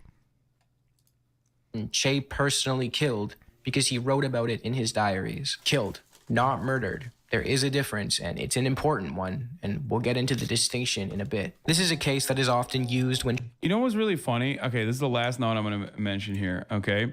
If I ever talk about like an American politician doing something right, okay, nobody goes, or, well, I guess some people do. They go, oh, how dare you glaze up America, KKK. It is a violent settler colonial enterprise that is built on the backs of genocide and blah, blah, blah, blah, blah. Yeah, people do that sometimes, and I ban them because they're being annoying, okay? But every mention of China has to be prefaced with like the, 100 bullet point of all the wrong that China is doing right now to you individually. It's like ridiculous. Shut the up. Jesus Christ. I live here. Like, can you imagine? Let's say I'm defending the National Institute of Health for its funding grants, and like chatters are coming in here to be like, how dare you defend the American genocidal enterprise and the innovative the grants that work to innovate the field of medicine. It is still done at the behest of capital, you Ameripig. Like, yeah, some people do say that. Usually they're anarchists and annoying, and I ban them. Okay? You do that for China every time. And it's funny because that chatter at least knows what my perspective on China is, and it's things that I criticize, and its governance that I criticize, aspects of his governance. And he's still like, why doesn't the ICC prosecute Xi Jinping? I don't know. Take it up with the ICC, dumbass. Why doesn't the ICC prosecute American leadership? I don't know. Maybe because they don't got smoke like that. This is the first time that they've actually dared to go after a Western-backed leader. And you're over here being like, why don't they go after China too? I don't know. Maybe because I explained it to you already. If Benjamin Netanyahu was doing CCP shit to the Palestinians, the ICC would not be going after him. The Nobel Committee would be going after him to find where he is, to suck his dick. This guy called me sand monkey. Nice. Nice. I remember when this was a left-leaning Democrat broadcast. Yeah. Pulled out the old one. Right up there with, you have sex with goats. You sand monkey, don't you know? You sand monkey, don't you know Muslims are oppressed in China?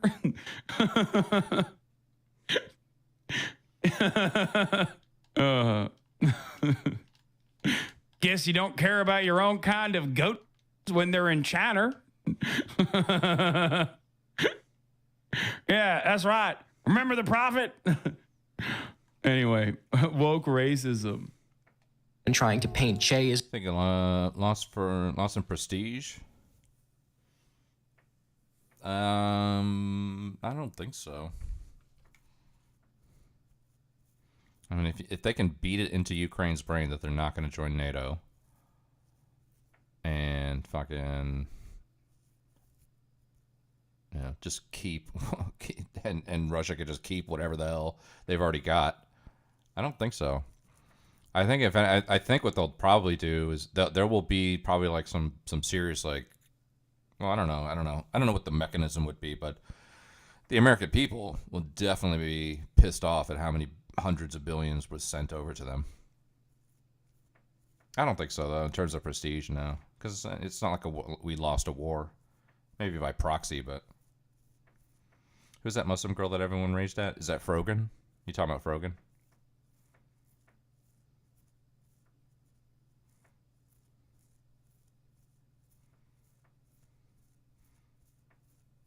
Yeah, Frogan, yeah. Even if one says it doesn't, yeah.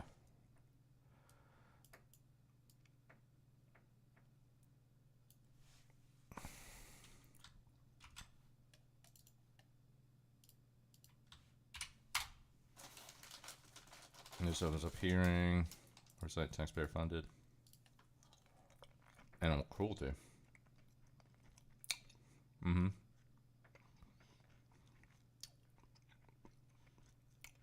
This is from February 6th. Not that fresh.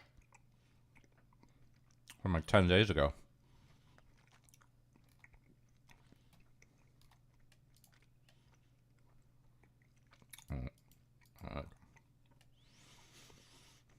Should have known. Should have known.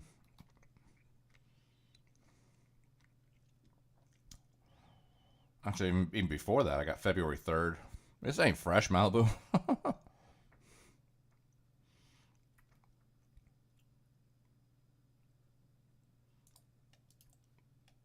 The Subcommittee on Cybersecurity, Information Technology, and Government Innovation will now come. Oh, this is like an hour and 14 long. Was this the one where they asked the guy about transgender cats? Oh, yeah, it is. That's the guy. Yeah. That's the guy. Let me see. Yeah, this is the one where they asked about transgender cats. It's this guy, I think. I had no idea I'd walk in. We're going to be fine, and we're actually going to be better. It was just yesterday in an oversight hearing that I asked Chairman Comer if we could get some therapy dogs up here because of some of the meltdowns that were going on. I had no idea I'd walk into this hearing today and see 3 beautiful beagle puppies, and I've noticed that my mood's already improved, so thank you guys for bringing them there. I think we should make it mandatory. We also talked about in the Oversight Committee hearing yesterday some of the ridiculous programs and initiatives that need to be cut from our bloated government. And it seems like a lot of these studies are just another example of our senseless, out-of-control spending by bureaucrats who never really get held accountable. I want to start with you, Mr. Goodman. You said you have estimated over $20 billion in taxpayer money wasted on ineffective animal research. Is that correct, sir? Yes. Wow. Mr. Goodman, did you also say that it was your estimation that $241 million was spent for transgender animal testing? Yes, and that's, I would say, is the floor, not the ceiling, because the information on federal databases is pretty incomplete. So you think we're going to find out that it was much more money than that for yes, transgender animal testing? Yes. That's crazy. $250 million. Can you describe what exactly the American people's taxpayer dollars were spent on regarding transgender animal testing? Yeah, in a lot of these cases, they're involve mice, rats, monkeys who are being surgically mutilated and subjected to hormone therapies to mimic female to male or male to female gender transitions, gender-affirming hormone therapies, and then looking at the biological, psychological, and physiological effects of the gender transitions, looking at the effects of taking vaccines after you've transitioned these animals from male to female or female to male, looking at the size of their genitals changing after you've put them on estrogen or testosterone therapies to transition them. And in the case that the example the chairwoman gave, there was a $1.1 million grant to give female lab rats testosterone to mimic transgender male humans and then overdose them with this party drug to see if animals who were taking female animals taking testosterone were more likely to overdose on this sex party drug than animals who are not taking testosterone. Mr. Goodman, are many of these taxpayer-funded animal studies shared with the public, or is there a significant oversight of this research? You essentially needed a degree in information technology to navigate the federal spending databases to find any of this stuff. So what you found is we're not being very transparent with what we're spending these funds on? Not at all, and it's by design. Did you say that Dr. Fauci, in your estimation, had funded close to 95% of these animal research projects? Yeah, in our analysis, Dr. Fauci funded about 95% of the transgender animal experiments. Okay, I found in some research that the EPA under President Trump is planning to reduce the agency's animal testing by 30% by 2025 and completely by 2035. Mr. Goodman, can you explain why that's a win for the American taxpayer? Absolutely. Animal testing is incredibly time-intensive, inaccurate, and expensive, and it's not very good at predicting the human health effects or environmental effects of chemicals and pesticides. And right now, what we are doing to test human effects is poisoning lab animals, forcing them to breathe wildfire smoke simulated in a laboratory by burning different types of foliage and pumping it into animals' cages, making them obese to simulate what it would be like for obese people to be exposed to wildfire smoke, shooting off handguns and rifles and forcing animals to breathe the emissions and gun control experiments, and the list goes on. And that's what's happening currently at the EPA after the Biden administration overturned the Trump plan to phase out animal testing. Mr. Goodman, one more question. You've also been outspoken about the COVID-19 outbreak stemming from Dr. Fauci's U.S.-funded research at China's Wuhan lab. What are the public health risks if we continue some of these outrageous animal studies? We're flirting with disaster if we continue to fund dangerous virus research, both abroad, like in Colorado, where Fauci greenlit this bat lab. They're trying to import hundreds of bats from Asia to build a new lab in Colorado to do virus experiments with Ebola, Nipah, Lassa, deadly viruses for which there's no cure. It's just a matter of time before we have another pandemic on our hands if we let mad scientists run amok with our money. Thank you. I yield back. All right, I will now yield. Yeah, I saw this. Well, I saw some of it. I saw clips like that.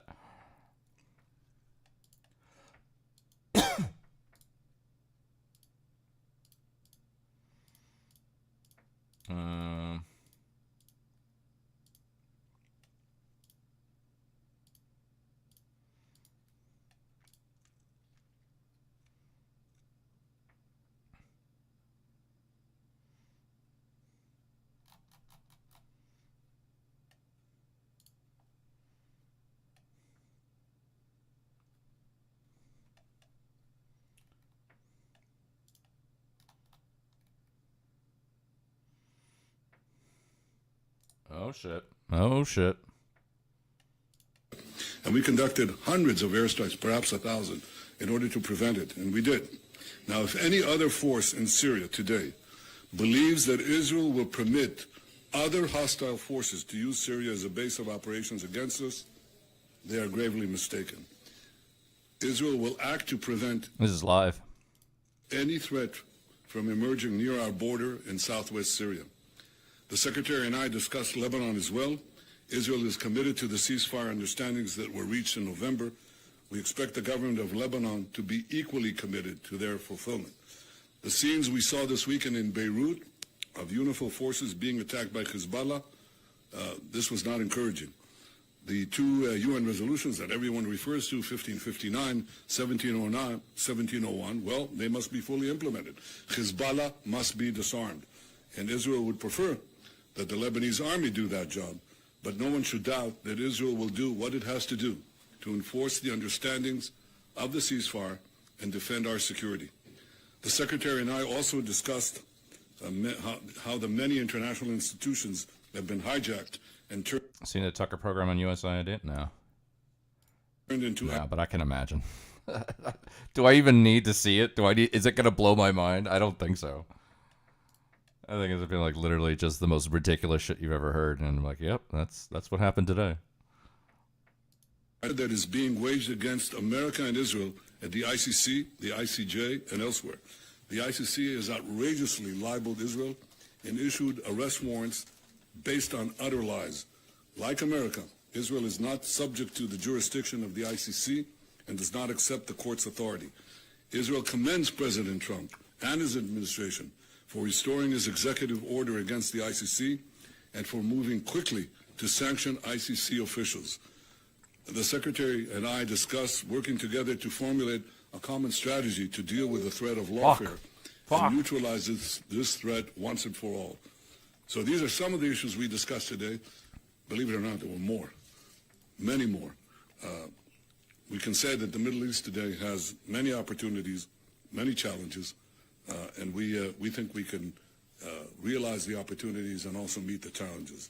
And I have no doubt that working together, America and Israel will overcome the challenges and seize the opportunities.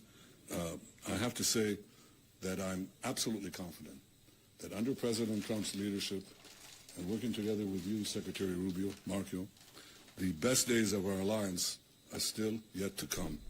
Welcome to Jerusalem. Welcome, my friend. Thank you, Mr. Prime Minister. BB. It is an honor to be back here. I've been here many times before as an American visiting, and then as a member of the United States Senate, but now for the first time as the Secretary of State of the United States, and it's an honor to be here. And it's an honor to serve in this role on behalf of President Donald Trump, who, as you accurately stated, Mr. Prime Minister, is a tremendous friend of Israel. There's been no stronger ally for Israel in the White House than President Trump. He's also a man that speaks clearly and unambiguously and makes clear his views on issues. The first he's made clear is, and as you've pointed out, and the hostages need to come home, they need to be released, and you work in very close coordination with him. He's working in very close coordination, but with the Prime Minister and his government, in ensuring that that happens. That must happen. It's not optional. And all right.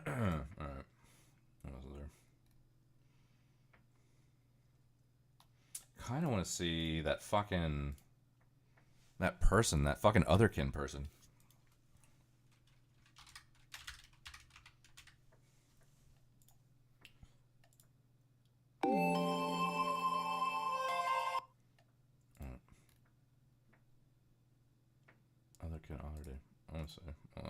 The other day, I was indulging in memes, what we've combined with stomachcare.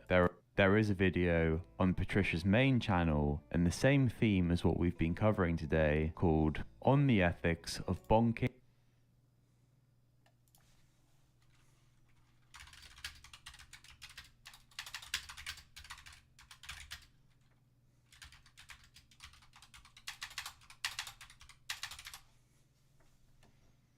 On the ethics of boinking animal people.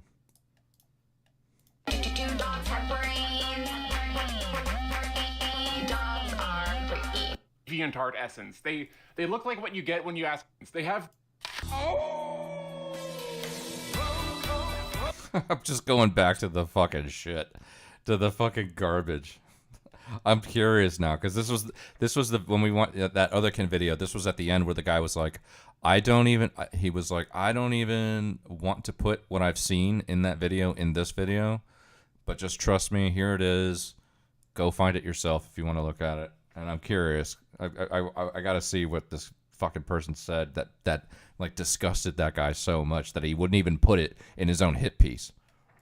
Like it has to be bad if it's not going in the hit piece, man. Have been allowed to see this when I was 11. First off, these character designs, they have that E621 banner ad chic, that DeviantArt essence. They look like what you get when you ask a furry to draw a normal wolf. Animated animals aren't supposed to look like this. They're supposed to be blobby and indistinct, not uncomfortably grounded and with weird human-like faces. This is how you depict a wolf that's supposed to be cute and relatable to children. This is how you draw a wolf that makes you ponder what it would be like to kiss them. Second off, the things that happen in it, the events that transpire in... What did they say? Supposed to be cute and relatable to children. This is how you draw a wolf that makes you ponder what it would be like to kiss them. Second off, the things that happen in it, the events that transpire in the movie. Alpha and Omega is an explicitly romantic text. It's a furry visual novel made and marketed to children. It's Kate and Humphrey bone in this movie. Okay, they don't bone. They metaphorically bone. Let me explain. Really early on, the film introduces the concept of howling being this thing that is risque and taboo, and the wolves snicker about it. We can eat together, but we can't, howl together. This is a really odd and sudden world-building element that kind of blindsides the average viewer. Like, we know that wolves howl. Why is this cutie preceding it with a curt, It's because howling is sex. It's horny when the wolves howl. This is the midnight howl. It's the second best scene in the movie. It's where the howling sex metaphor is drawn most explicitly. It's also where we're introduced to Garth. I'm not even sure what he looks like, but I'm sure...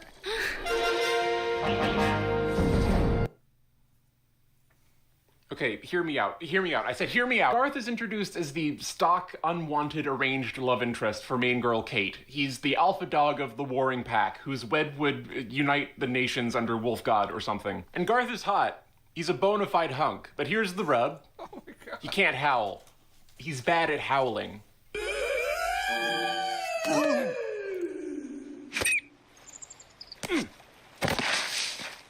Was it, good for you? Horny movie. Garth is also the star of this movie's B-plot, the only part I care about. While Kate and Humphrey are having their generic buddy-buddy adventure out in the Idahoan wilderness, we're also treated to scenes of Garth back at home, slowly getting to know and falling in love with Kate's Omega sister, me. It's a turtle that fell and can't get up. That's pretty good. Okay, what's this? It's turtle roadkill. What else can you do? I just do turtles. She's me. The romantic development between these two characters changed my little puppy brain chemistry when I saw it. There's the scene where Garth is teaching Lily how to hunt and pounce, and it's cute because she's bad at it, and Garth is... I mean, does anybody think that this person actually suffers from species dysphoria?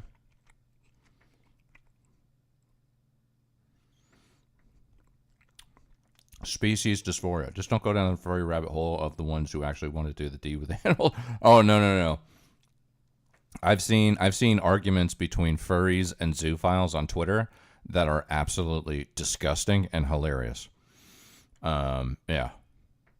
The furries are all like, "Oh, you're giving us a bad name," and the zoophiles are like, "But we're not doing anything wrong." It's like, oh my god. But honestly though, species dysphoria, is it a thing, and B, does this person have it? Because they are weirdly obsessed with this shit. Helping her, but when Garth notices that like her goth head fluff is covering one of her eyes, he just... Maybe this will help. Wow. Do that to me? They could have just had him anthropomorphically wipe her head fluff away with his paw, but no, they had to call attention to his doggy face and how it would feel on your face. He goes in there with this fucking snoot. And then Lily teaches Garth how to howl, which means this little goth girl has secretly been such a goddess in bed that she can just impart her wisdom onto any old fool who captures her fancy. It's so cute. It's so fucking cute. In case you didn't know, this is a furry... I believe anything. Why not? Yeah, it has to be like a trauma response. A trauma response, or like just an abject rejection of responsibility or reality. One of the or both maybe. But degenerate YouTube channel. It was just subtextual for a while, but then I got the stick out my ass and stopped hating myself. I made an album with furry bulge on the cover, and a member of Autechre paid for it. When I talk about being a furry on here, inevitably a paw full of lice crawl out of the woodworks to call me a zoophile. This is annoying but not unexpected. Hold on.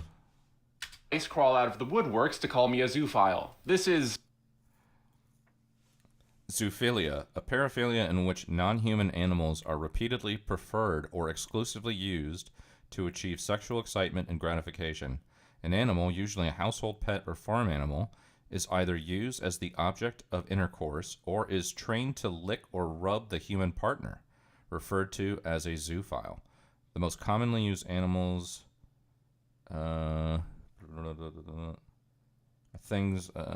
pigs and sheep. Also called zoophilism. See also bestiality. Holy fuck, man. Autechre, bond this person's artwork. So what is that? What is that, Shang? What is Autechre or Autechre? What is that? Yeah, I mean, that's what they said. That's what they said.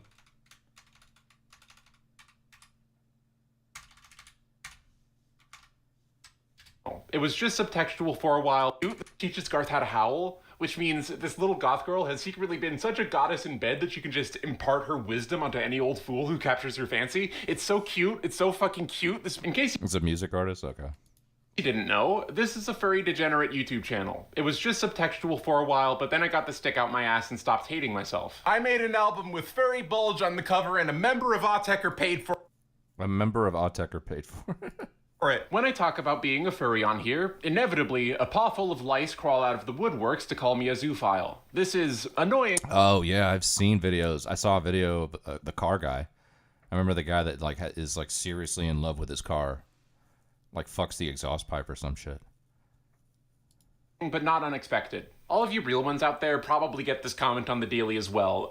It's such a common occurrence that we have a built-in series of counter arguments. And Unfortunately, they all suck. This might be a bit controversial of me to say, but furries are not philosophers. The most common of these counter-arguments is to just flatly deny that the fandom is sexual in nature. Some of you will just parade into any discussion that outsiders are having about us to inform them that actually the fandom is very wholesome and the sexual part is a safely ignorable minority. And to that I say, what about me, bitch? I'm a doggy. I yearn to be cherished and owned. I want my free will to be slowly eroded by a monstrously controlling force of love and acceptance. I yearn to live the puppyhood I never had, but I'm an adult now with adult desires, and this complicates things. If the opportunity presented itself, I would fuck my— Sorry, I'm like fur. And yeah, my interest in furries is primarily sexual. What did they just say? Now with adult desires, and this complicates things. If the opportunity presented itself, I would fuck my— Sorry, I'm Oh my god. like fur. And yeah, my interest in furries is primarily sexual. I like it when a boy is also an animal. I like fur. The sensory prospect of a sexy man being a little fuzzy makes my head spin. If your argument doesn't leave room for this, you aren't my fucking ally. A common modification to this argument is to just abstract away the animalistic appeal of furry porn, as if it's just like being into elf chicks or something. Like, no one here is actually into fuzzy little paws and ears and snoots wherever they may arise. I don't like this either. In Ad Astra, whenever the main character kisses Amicus, the prose makes a point of noting how long and mobile his wolfy tongue is, and it's the hottest thing I've ever thought about. God makes no mistakes. That is an erotic passage written with the intent to get across what it would be like to kiss a wolf. Like, a whole-ass wolf. They are invoking a wolf head for the purposes of titillating their furry audience. What's up with that? This is not an isolated incident. Furries write about animal features the way male writers write about women. She pawed fuzzily to the stairs and floofed downwards. In this video, I'm going to be arguing the case that this isn't morally comparable to zoophilia, but I'm gonna lay my cards on the table first. With regards to the ethics of boinking animal people, I am biased because I think that shit's hot. I am engaging in motivated reasoning, and even more than you'd think, because I have OCD and I live in constant paralyzing vigilance on the matters of my own moral integrity. It's coffee. However, if society's ills could only be articulated in good faith by those who couldn't stand to benefit from them changing, then nothing would ever fucking change. We're in this together, bitch. Can't talk like yes they want. So someone's like, no, they have brains. And I was like, okay, but they can't talk. Another bad argument that furries tend to fall back on in response to bad faith allegations of zoophilia is the tried and tested Harkness test. Summarized in a handy infographic, it goes as follows. So you want to fuck a fictional creature. Give it the Harkness test first. Does it have human intelligence or greater? Can it talk or otherwise communicate with language? Is it of sexual maturity for its species? If the answer to all three is yes, then you can fuck it. It's a non-human creature with sapience, and all you need to have consensual sex. If you answered no to one or more, watch out. That's bestiality or possibly pedophilia. Don't fuck it. So, if you want to fuck a fictional creature, first ascertain if it's as smart as you, can give verbal consent, and is of age for whatever culture it came from. Surely then, it's ethically sound to fuck animal people, provided they are shown to talk and give consent like any human adult would. They're just shaped a little weird. I don't like this argument. I don't think it's persuasive to the people we're trying to persuade, and isn't really persuasive in general. You probably know where I'm going with this, but I'll say it anyways. You guys know Scooby-Doo passes the Harkness test, right? It is, unquestionably, ethically sound to fuck Scooby-Doo, provided you get his consent and are a resident of Crystal Cove in real life. But these aren't the terms of the discussion. This is not a moral question any of us will ever have to consider, unfortunately. You could fuck Scooby-Doo if he was real, but he's not, and you are. Your wants and actions have ramifications in this world, you horny son of a— And obviously, if furries existed, you could fuck them if they wanted you to, but they don't. The action of which we are trying to assess morality has always been the depiction of sexy animal people. To which, a lot of people would say, depiction is not endorsement. And I'm not here to argue against that, because it's true. Depiction is not necessarily endorsement, but depiction is an action that it exists in the world and can be judged. What are you doing in the universe when you post a piece of hypno H-kink incest erotica on Twitter? Well, you're not actually fucking your little sister. I think we can both agree on that. But you're doing something, right? Listen, I get it. I partake in scenarios of— Dude, no wonder this guy did not include this shit in this fucking video, dude. I didn't expect to learn that today. Yeah, Scooby-Doo. No one. Now I can see why this guy did not include this shit in the video.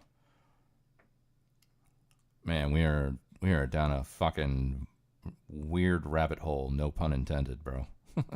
Unspeakable sexual abuse with my friends every day for fun. I'm literally neurodivergent and a grown-up. But because of this, I am intimately familiar with the ways in which the most fucked up shit possible can be made not only permissible, but wholesome and comforting, with the Kuleshov effect or something. Now imagine if I used my powers for evil. The hypothetical hypno age kink incest erotica thread on Twitter isn't just a vent or an indulgence. It's an aesthetic idea because you're an artist. And I don't know, maybe it shouldn't be illegal or even really morally frowned upon, but at the very least, the very transparent thematic content of your niche erotica can and should be criticized on a moral basis. Like, because it's art. It doesn't matter if your Twitter bio says you're not a person, you're still an artist. So behind this simple question that I used as clickbait for the title of this video, is it okay to fuck furries, is the more complicated and nuanced question of what are the moral ramifications for harboring sexual attraction towards furries? Does it speak favorably to one's character? Is the world depicted in horny furry art a morally just one? Can you leave me in a room with your cat?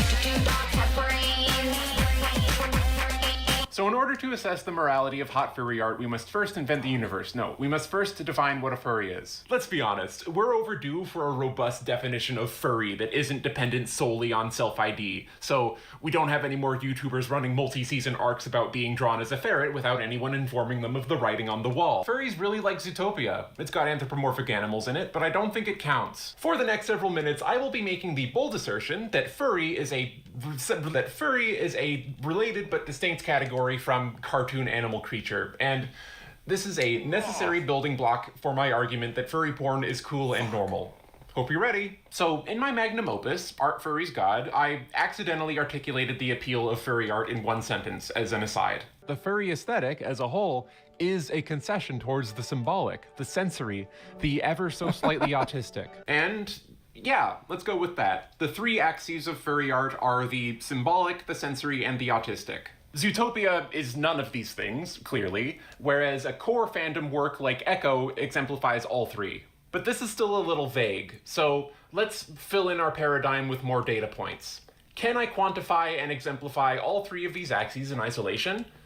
Yes! Mouse, by Art Spiegelman, is a graphic novel that, in part, depicts a survivor's account of the Holocaust as it was told to the author by his father. It is unrelenting, uncompromising, harrowing, and, for some reason, absolutely filled with furries. Like, they're just everywhere. A lot has been written about Art Spiegelman's decision to overwhelmingly feature anthropomorphic mice in his tell-all memoir about his troubled relationship with his Holocaust survivor dad, but I specifically want to draw a comparison to Zootopia with regards to how they both employ animal imagery. Because they might seem similar at first. They both employ animal imagery as a proxy for race. They're both seminal works within furry canon, but they're not the same. Mouse is several times better than Zootopia for a lot of the same reasons that it is also several times more furry in conception. The biggest difference is the world building. Zootopia has this lavish world filled with little critters going around and interacting with each other. There's infrastructure with special consideration given to their sizes and shapes. The world building of Mouse, on the other paw, is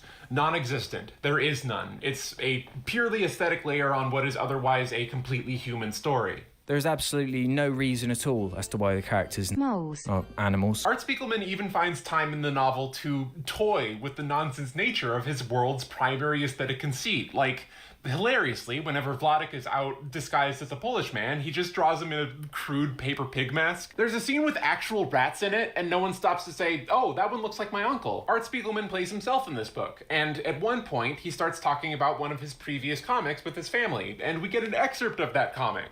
And we get 2 full pages of real human Art Spiegelman's comic before we cut back to a bunch of fucking mice talking about it. Now, this is obviously preferable from a political standpoint. Like, if you're writing a story about genocide, it should be about human races. I think that's pretty obvious. But at the same time, it also makes Mouse a furrier work of art. You might be thinking it should be the other way around. Like, surely, Zootopia cares so much more about the animalistic nature of its world. Isn't that what furries are all about?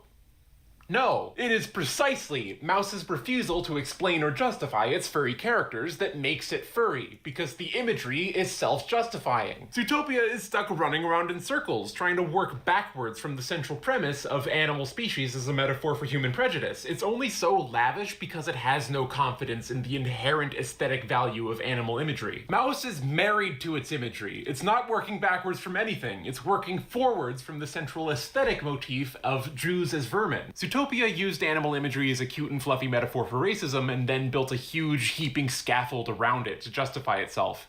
Mouse used animal imagery to evoke the empty eyes of a dead rat. The assumed symbolic desirability of animal imagery is one of the core facets of furry fandom media. The world building of our fiction and illustration is often non-existent in a way that will remind you a lot more of Mouse than it does of Zootopia. Furries don't need to justify their worlds being filled with animal people. That's just how we roll. It's expected. It's on the pamphlet that Lola Bunny gives you on the way in. Echo just takes place in fucking Utah. They're in Utah. It's just normal human Utah. Everything is the same except they have showers that spray you all over. The authors will even sometimes drop references to historical events like 9/11, seemingly only for the amusement found in knowing that there was a furry 9/11 in this universe. The Alamo exists.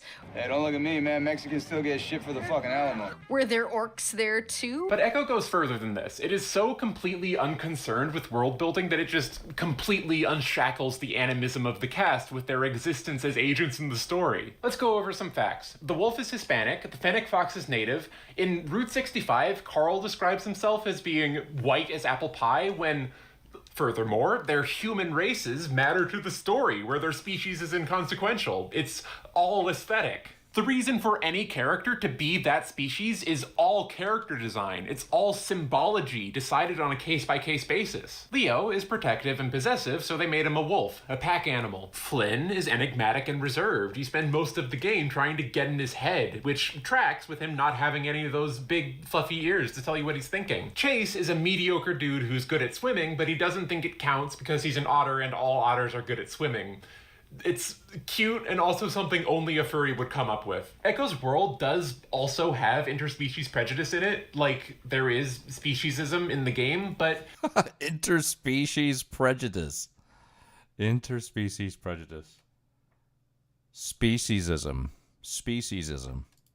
Importantly, it exists on the same general plane as the character designs do. It's floaty, indistinct, a general poetic gesture that never matters in the same way the human prejudices do. You ever think about how Netflix's Bright would have been way better if they had just established that there are black orcs? Like, just have some of the orcs be black in the way some humans are black. Like, just to avoid the symbolic confusion of having orcs be both a stand-in for black people and then act alongside actually black Will Smith, you can make it a whole thing. Like, Jacoby could be a white orc and the kid he helps out could be a black orc. I have not seen Bright in 3 years. Maybe Lindsay Ellis would have a few things to say about that, but it would be a sounder film politically. The furries had it right all along. What was the 9 races? Were Mexicans one of the 9 races? But symbolism is not the only way that animal imagery can be understood as intrinsically desirable. There is also the sensory. Turning Red is the best Pixar movie, by a lot, actually. Maylin is a young hotshot who thinks she has her whole life figured out.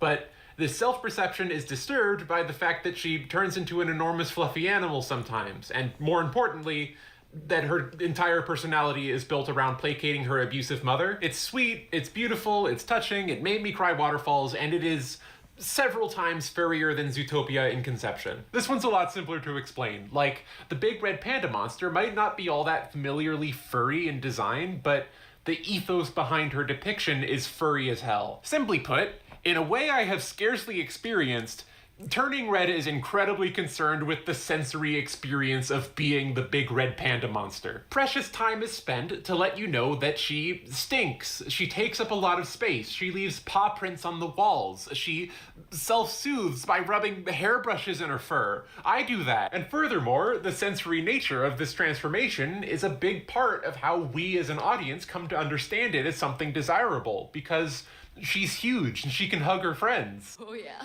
That's the stuff. Finally, someone said it. Ever since I was 6 years old, I've been staring longingly at the fuzzy bodies of my favorite animal characters, wondering what it would be like to touch them, to be them. And Turning Red just makes it the primary motivation of the protagonist. Zootopia harbors no curiosity for what it would be like to hug a Clawhauser. They don't even raise the question. The base carnal desire to be a fluffy creature is one that plagues us furries daily, and it affects the art we make a lot. Furry porn, and also like human porn made by furries, has an ineffable sensory quality that is unmistakable. One of the first choices in Echo happens when Chase gets a little sleepy and he has to pick which of his friends to lean on. It matters nothing to the story, but it's very important for the furry gaze. Well, in this case, the choice is pretty obvious. Like, everyone I know who played the game chose to lean on Carl, except for Jack Saint for some fucking reason. But this is the furry essence, the texture of the character being almost more important than their appearance. Carl is chubby, but TJ has softer fur. It makes sense for a furry visual novel to ask you which of your friends would make a better pillow. I found that these first two axes, the symbolic and the sensory,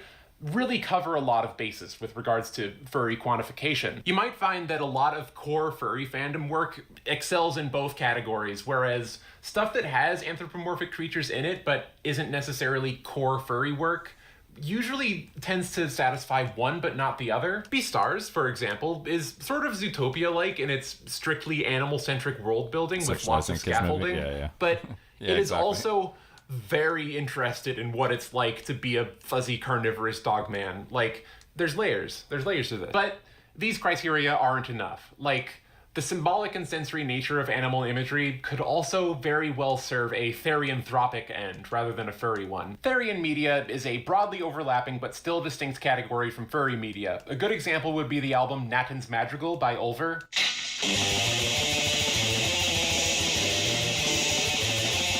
Natan's Madrigal is a seminal black metal album about turning into a wolf. It is deeply invested in the raw symbolic power of this transformation. It runs poetically over notions of leaving your humanity behind, of abandoning God and embracing darkness, of your furry muscles bulging out of your clothes. And it appropriately sounds like it was recorded by the wolves in your walls.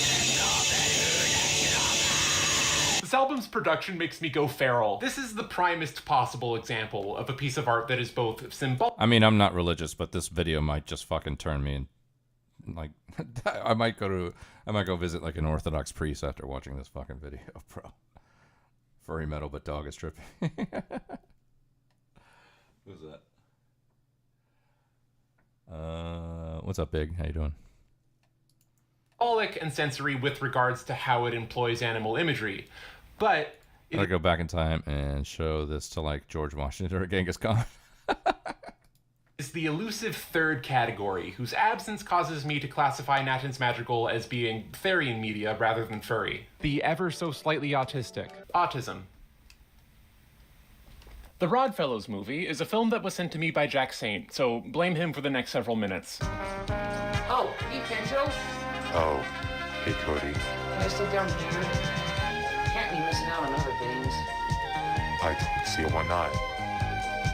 It's the best possible case for using the word autistic as an insult. The Rodfellows movie reportedly took like 5 years to make, and also apparently had some issues behind the scenes, which I won't be getting into because then my primary resource would be a website that has my docs. The Rodfellows movie Rod follows a ensemble cast of funny animals and one 10-year-old as they hang out for extended periods of time. It's like 20 minutes before the antagonists show up and cause what resembles a plot to start. Turn down for what? Xander and Zayden, agents of chaos, disrupt the contented home life of our main cast with epic pranks. Luckily, they were caught on footage by the camera they used to record themselves shitting every day. Dude, idiot. They've made no good changes to our house. What follows is a pretty much incomprehensible back and forth as the Rodfellows seek revenge for this misgiving repeatedly. Some of it requires intimate knowledge of Go Animate lore to really parse, like there's this creepypasta meme for kids called a Barney error, where I guess it's based off of those messages you'd get about not turning off your computer, and they imagined some kind of monster that knows when you turn off your computer and can, like, punish you for it. It's cute. Please do not turn it off again. How dare you turn off your computer again? That's it. The chances are now 18. Sorry, I just like to turn it off. Why won't you let me turn it off, dummy? If you turn off your computer again, you'll see what happens. Come on. Oh, really?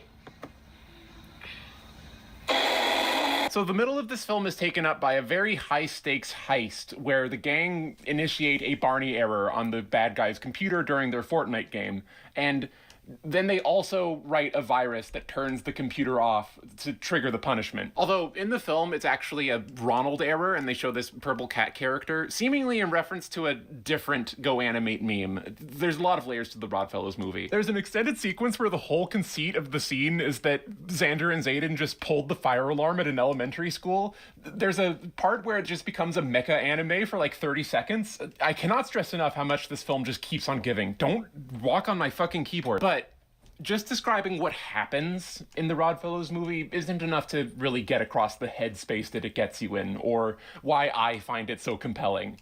See, when you go into this movie, you have to go into it with the understanding that it is profoundly autistic cinema in every aspect possible. The most pervasively challenging part of this viewing experience has to be that the voice cast doesn't really know how to talk. Like, it's very difficult to tell what any character is saying. And it gets a lot harder when we enter the third act. The cast multiplies threefold, and they have to differentiate all of those new characters with funny voices. All it was just to take Victor Samantha's orders away before the recipient could get it. What At the any rate, fuck? that is what we're going to try to do. Represented in this cast What is the fuck every was kind of that, autism bro? accent there is. You know it when you hear it. But just be sure you bring your plate into the kitchen when your plate is empty. So, you want to watch hockey with me while you eat? Yeah, because eating them at the table is kind of boring, so that's why I want to bring in some entertainment while I eat. That's the voice of someone who conceptualizes every word in the sentence as its own event. Now, look, I'm not making fun. Truly, the only reason I can talk like this is because my teachers used fucking dog training tactics on me. I want what they have. Please, God, let me take the mask off. Give me one of those collars that makes it so you can only speak in barks that Puppy Girl Twitter keeps talking about. Detroit become nonverbal. Well, she could say it next time. Yeah, she could.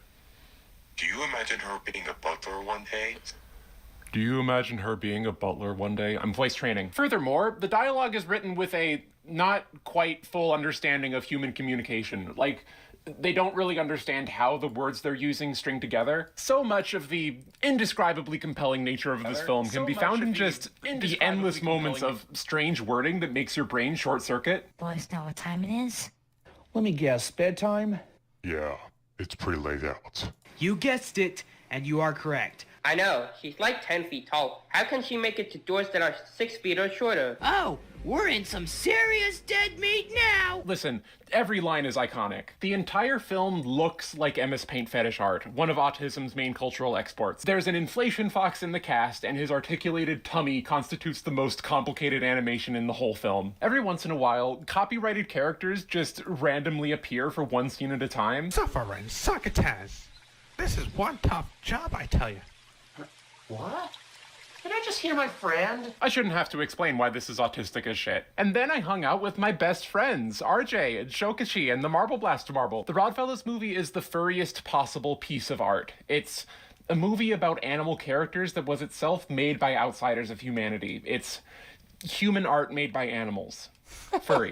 Chouette is a novel written by my mom about the experience of raising me. I just felt that if my mum had written this book about me, it would destroy me. Hello. In this novel, not uncontroversially, she represented my autism by casting me as a wild animal, an owl-child hybrid. And just so we're clear, she didn't know about any of this business. My mom independently came up with the idea to represent me as an animal. Why'd she do this? In the flashbang that DreamWorks let off 3 inches from my face, Mr. Wolf is, for all intents and purposes, just a guy. He's a dude who walks around like a fella. He's a hardened criminal, but the film conceptualizes him as being inexorably a wolf. He snarls, he wags his tail, he likes to be scratched behind the ears. The human populace fears him as if he is an actual predatory wolf. In the 11th hour of Takahata's Pompoko, long after the Tanuki's final stand against their ecological annihilation has been recuperated to serve the needs of empire and capital, the existentially horrifying notion is raised that to ensure survival, the Tanuki have to take the form of humans and assimilate into their culture. The magic system in Pompoko is mystical and spellbinding, but through some manner of impossible Ghibli sleight of paw, it is always viscerally apparent how exhausting it is to maintain different forms for long periods of time. There's lots of training montages of the raccoons just walking about, very clearly using 100% of their brain power to just remain human. Any small moment of distraction or perhaps panic being enough to turn them back mammals, right? Or no, they're human.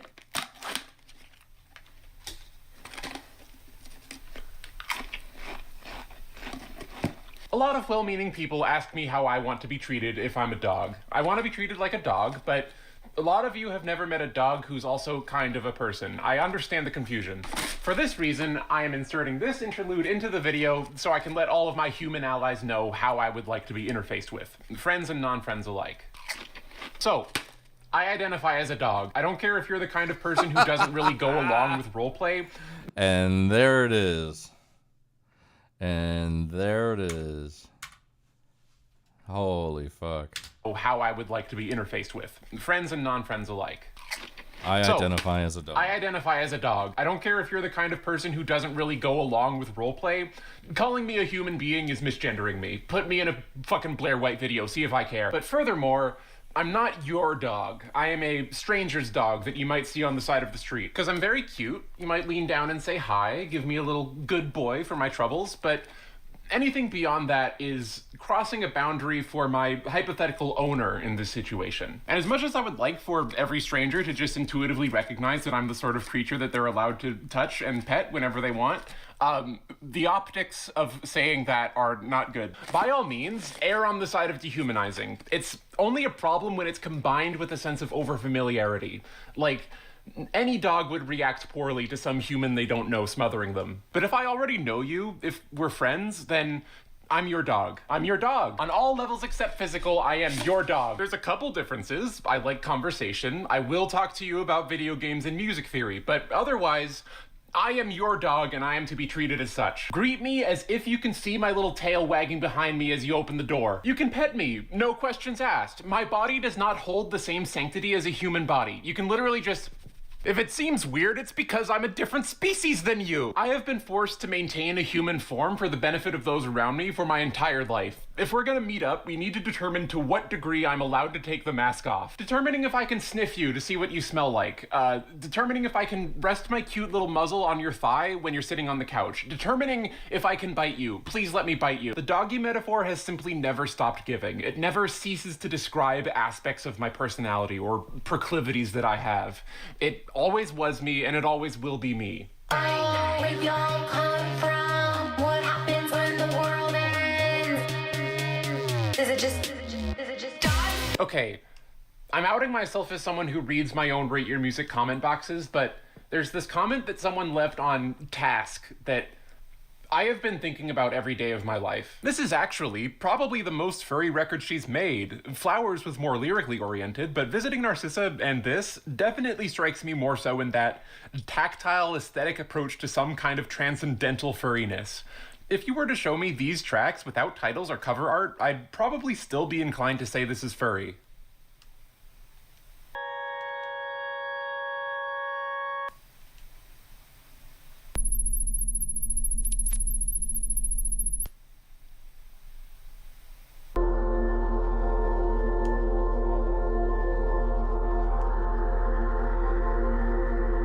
What the fuck are you talking about? But yes, you're correct. Visiting Narcissa, and especially Task, do have an ineffable furry quality to them that I have been consciously trying to emulate ever since I read that comment. If by the time you watch this video I've released Bicycle, please let me know if I succeeded. But if I am to quantify this, the transcendental furriness of music, I must first determine if it's possible for a non-furry artist to make a furry album. Like, can I point to the furry qualities of a piece of music without referencing imagery or identity? Yes, Alexander Panos is what you get when a Spinnin' Records listener flies too close to the sun and gains the power of God. His debut album, Nascent, is radiant, cataclysmic, envy-inducingly technical, and the furriest fucking album ever made. Bear Granite. So, we all know that kind of track where the artist will just sing into a vocoder or harmonizer and that's the whole song. What you say? Consider, this is kind of an autistic thing to put on an album. Vocoders are a fundamentally autistic process. Pitch-manipulated vocals of all sorts are a strong cultural shorthand for artificial intelligence, robot voices, GLaDOS, Daft Punk. The vocoder solo is, at its essence, using the human voice to obviously, pointedly gesture towards inhumanity, towards artifice. you take a shot to me. But the difference between this and the similar but distinct, heavily autotuned a cappella piece is that there is also control, intent, orchestration at every step of the process. Autotune is spontaneous, emergent melodic forms stemming from chaotic, imperfect signals, but a vocoder is deliberate. Every turn of phrase is composed for the moment it's performed. It's just the singer's voice, but with all of the careful compositional consideration and deliberation of songwriting brought viscerally to the surface. When it's done poorly, it can come across as overbrought, exhausting, and pat in the head. The closing track, the mission statement, sees these two worlds in harmony. The synthetic internal space still rings loud amongst the acoustic ballad, the textural foley of earth and light. In this track, I sense a contentedness with remaining inhuman, and yet seeking human connection in spite of it, blooming where you're planted, discovering an infinite joy through the simple nature of sound and the sensory experience of being alive, and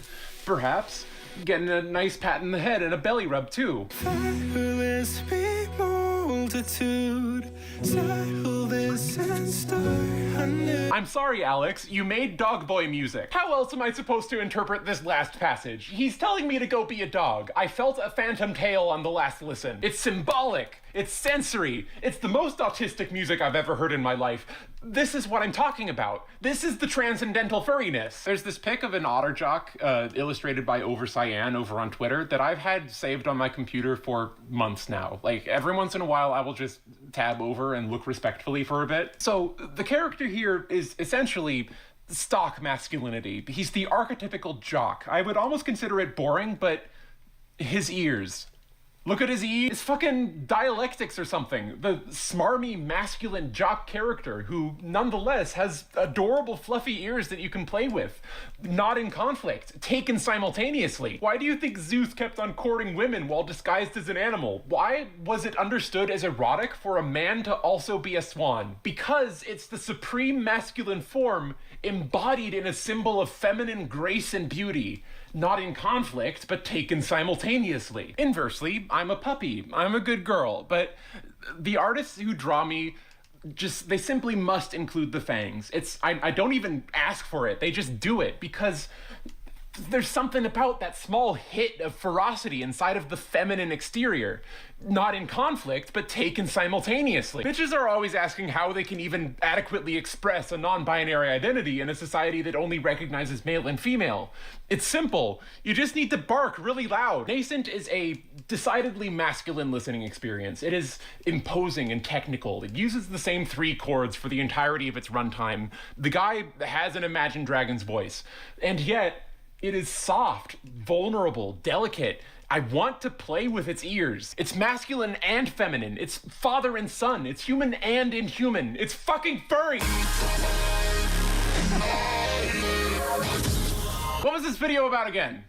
Something about animals. Oh, yeah. I should be allowed to fuck Shokachi. I should be allowed to commence a meet cute with him while we're both in our human forms, growing closer to each other over the course of weeks while still hiding our true animal nature, each of us unaware of the animal in our midst. I should be allowed to accidentally catch him with his guard down, so at ease around me that his mask slips and I catch a glimpse of his tail or his ears or something gay like that. I should be allowed to comfort him after he realizes his mistake, show him the patch of fur that I discreetly allowed to cultivate on the back of my wrist, the public setting preventing me from going further for the moment. I should be allowed to take him up to my room, tell him that he can be himself around me, and transform into a Pomeranian as he transforms back into a Tanuki, and we just absolutely raccoon's ass. I was treated like a failed human my entire life, and you're surprised that my response was to become a dog and fuck other dogs?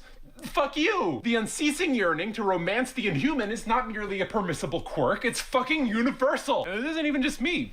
One could say that political power is wielded in this world by the strict denotation of who is and is not human. Art Spiegelman conceptualized his early beta version of Mouse as part of a funny animal comic anthology after the prompt caused him to note the similarities between the early anthropomorphic animations of Disney and minstrel imagery of the time. And It is a short walk from there where he landed on the metaphor of Jews as vermin. Do you think it's a coincidence that furries are near exclusively queer? That the first instance of someone identifying as a fursona was a black macro fetishist? And it doesn't even have to apply to, like, profound political forms of othering. Like, what if you're just a gamer and you have to hang around normies all day? Don't you feel like you're a doggy? You can tell me. I'd say the real weirdos are the one who managed to make it through life without being made to feel inhuman in some way, shape, or form. I don't care about finding the secret normal way to be attracted to or identify with animal symbology because it's literally already fucking normal. So, to answer your question, is horny furry art morally comparable to bestiality? No. Because horny furry art is the most human thing on this fucking earth. And furthermore, no threat of being labeled a zoophile by normies should overwrite the blinding truth of the transcendental furriness within us all. It's not worth it. The quality of being simultaneously human and inhuman transcends any line drawn in the sand over exactly what amount of animism is morally permissible. Throw out the furry scale and take it all as one pulsating knot of truth. In 5 years, you'll all be assigned fursonas at birth. I play bocce with the boys every Wednesday by my auntie's candy shop. Roll me out in the... Holy fuck. That. I now understand why that guy made a video on this person. I do understand it. It is not a mystery.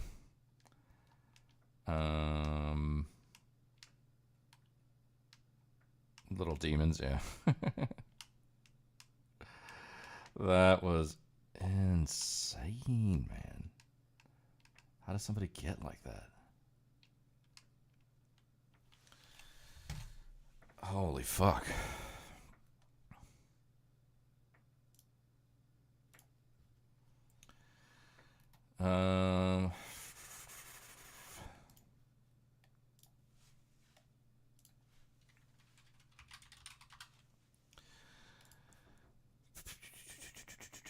Okay. I'm gonna get out of here. Thank you guys for hanging out. I appreciate it. I'm gonna send you guys a chud, and I'll probably be back on later tonight. That was some torture. Yeah. Take care. Yeah, I appreciate it, Conrad. Yep. I'll see you guys later. Go say hello to Chud. Peace.